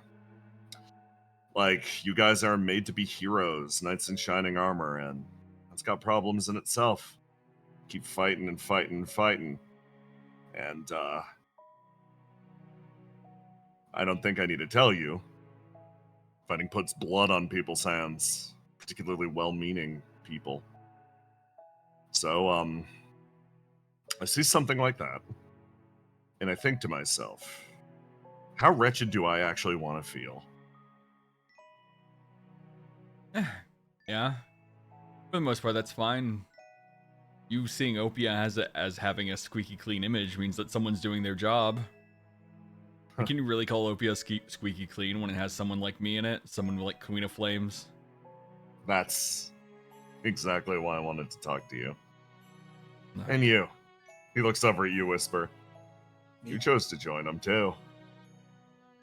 I couldn't say it was something simple as they saved my life. The guys saved my life, and they're not good. What makes Opia different is, I think, when it comes down to it, their methods. What they do. A lot of people at Opia, I feel, stupidly try to save everyone, even to the detriment of themselves. Hasn't always worked 100% in the past, but there was a lot of people in Opia now that were our enemies before. The Queen of Flames. It showed me that maybe the high road is worth taking. Maybe He there is laughs. a world where we can all live. He lets out a laugh, and then his eyes skate over to you. Ace. So, he starts pacing a little bit. When did you learn the world was ending? 5 years ago. Yeah, checks out. I'm also someone who learned about that a little too early. I see a lot of stuff now. I see a lot of people cracking under pressure. But people like me and you started cracking years ago. Right? Oh boy. Oh boy, you say that and he lets out the fucking wryest laugh you've heard in your life. I was scared. I ran away from a lot of things. I thought I could escape it. But the world kept tumbling down. My sister went off to die, so I had to go follow her. It's this thing of the end of the world is unavoidable. I thought it was, or at least I didn't care. One day I'd open my eyes and everything would be burning around me. But I joined Opia. I saw these people with a cause, and I thought to myself that it was stupid. It was just a bunch of optimism, a bunch of hope in a world where we don't completely understand what's going on. So, what do you think Riddle thinks Opia is? Do you think Riddle thinks Opia is the solution? Do you think Opia is... Do you think she thinks Opia is this end-all be-all of saving the world? That's funny. I don't know her too well. Only know the impression, the goal of a savior. Somebody who should think that way. Should. You want to know what I Based think on- about Opia? He nods. It's a boat. It's... He tilts his head. To me, Opia is not the solution. It's a vehicle. It's a vehicle to get to a starting line that we desperately, desperately need. It's a vehicle that my voice can be heard, and something that can actually steer its direction towards what I think it should be. Something you're not really used to. You're used to following someone else's will. But thankfully, due to how we have everything set up, my voice can actually be heard. Riddle listens, Verona listens, Argos listens. It's a chance So- to actually make a difference in that kind of way. Opie is a vehicle. Mm-hmm. Is it an arc? No. I wouldn't say it's an arc. It's something that saves people. Yeah, we do some saving, but I don't think it's salvation. At the end of the day, you can only save yourself, Visionary. But it can get you to the point where you can save yourself.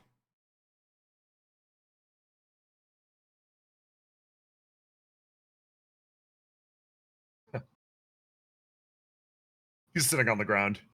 He throws a hand out for you to lift him up. Ah, you really are getting old.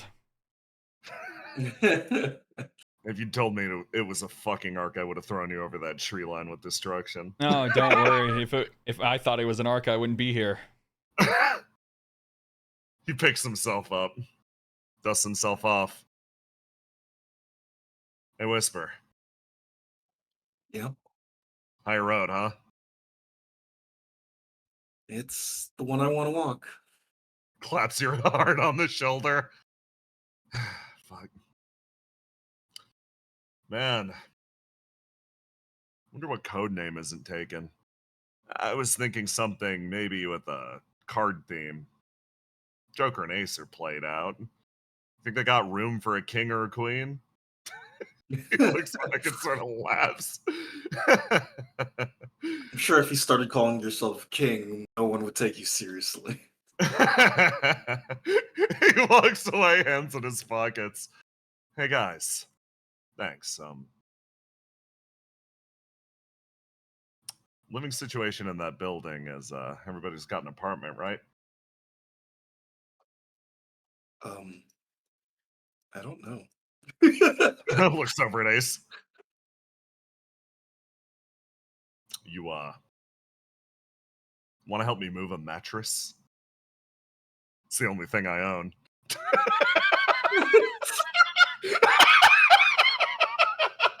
You have a mattress? I didn't even get that far. I can borrow a couple things for you. Do you have lava lamps? I can develop an interest, I guess. Final scene wrap-ups. Do I have a guy for you, Visionary? The second you called it a vehicle, I'm like, fuck you, it's done. I just made it to the early part of the conversation. I'm like, God damn it, he got it, and the rest is just a victory lap. He hates little. He hates little. Very quick finale.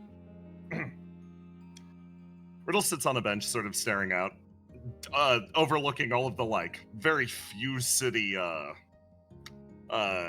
touristy ass shit that she did with Willow and Treble.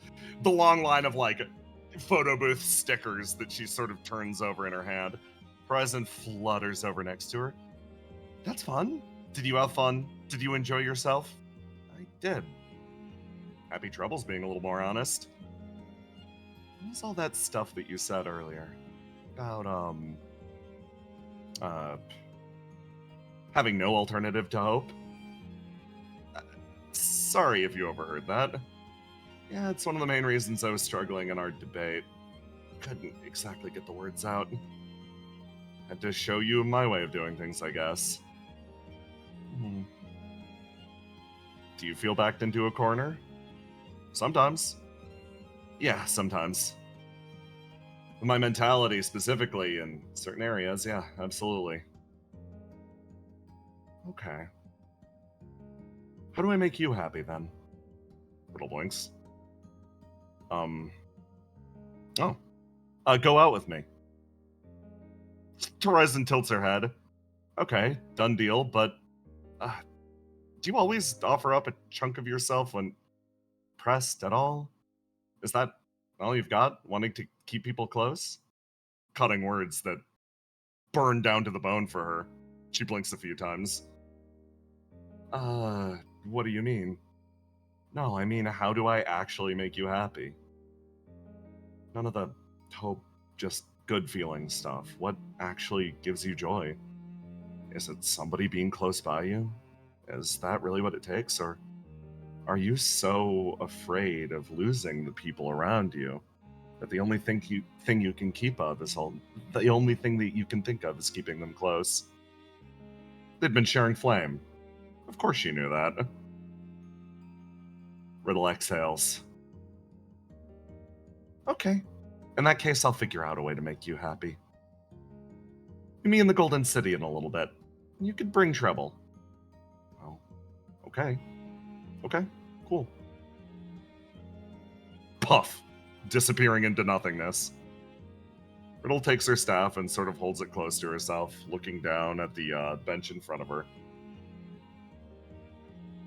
A little bit, huh? Okay. Yeah, I can do that. I mean, we've been so thoroughly seen through. She sits there and soaks in the warm air. And given time,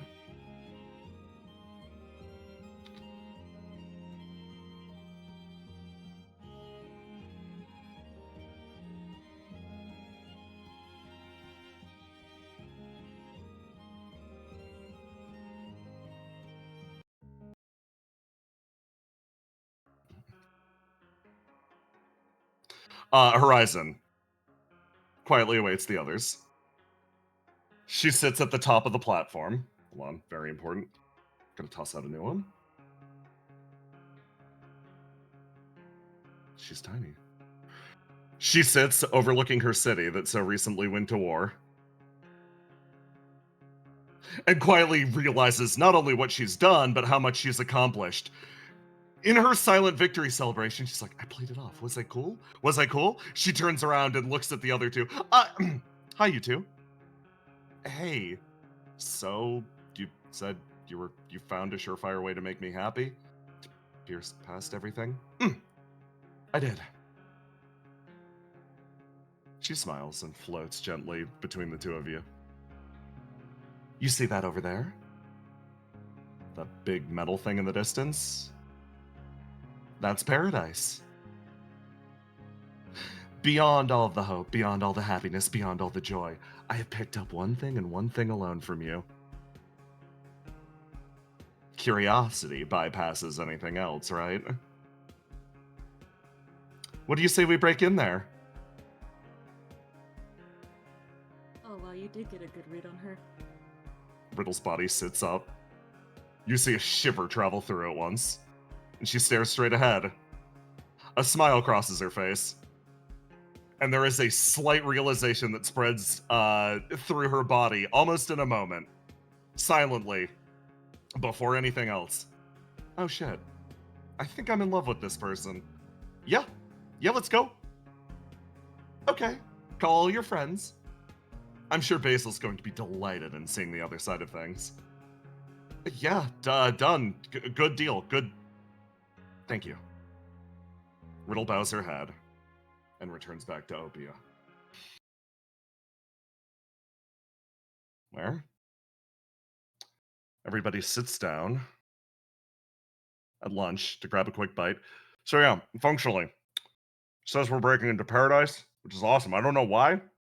I don't need to know why. That was all. I'm so excited. I'm so excited. I'm so happy. Won't we be like strangers there though? Yeah, exactly. Strangers That's of the main thing. paradise. You stare straight ahead as from the doorway.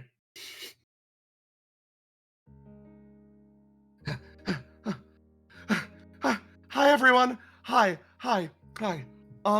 Hey. So I heard that you're looking for a back door into Destruction's realm. Well, I have tremendous news. I've not only located one, finding it and getting access to it will be really, really easy. Especially with everybody's help here. You can catch your breath. Oh, there's no time. Group A, I need you to distract Destruction. And Group B, I need you all to come with me on a very important mission. We're gonna chase down and kill that fuck-ass dog. And that's the end of the session.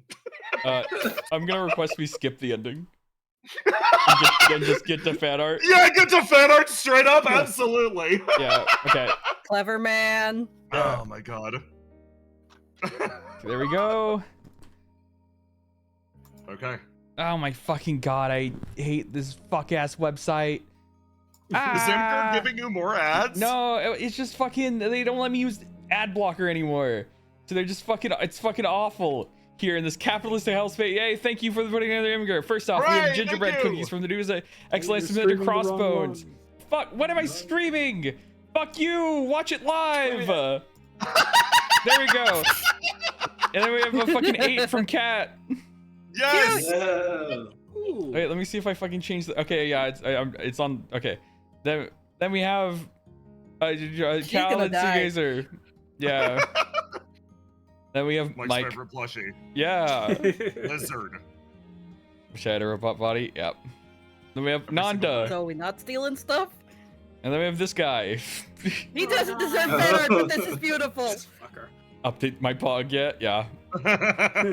I'm also here. Yeah. Nice. It's crazy. You. And then That's crazy. Fucking yo, let's go, Mike, my man. And then we have Cold Spring Brewery. I can't believe there was so much EO in this episode. That's crazy. Castanargos. This is I want to stay. I want to take time on this because I just want to say how inspired fucking happy Riddle is. That's so fucking funny. I love this so much. It does invoke a "I need her dead" emotion, which is correct. We are from Roma. Rip and Dingus piece. Yeah, and then we have. I'm getting so many like beer ads. I'm not an alcoholic. I swear. Would you like to be? Oh, this one's great. Lesbian outside my bar, lighting a cigarette when I graduated high school. You're 13. Isn't that weird? Yeah. Yeah.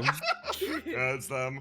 Cute. Oh my god. Okay, that's it for the Good session. job! Fucking bye. Yeah, later.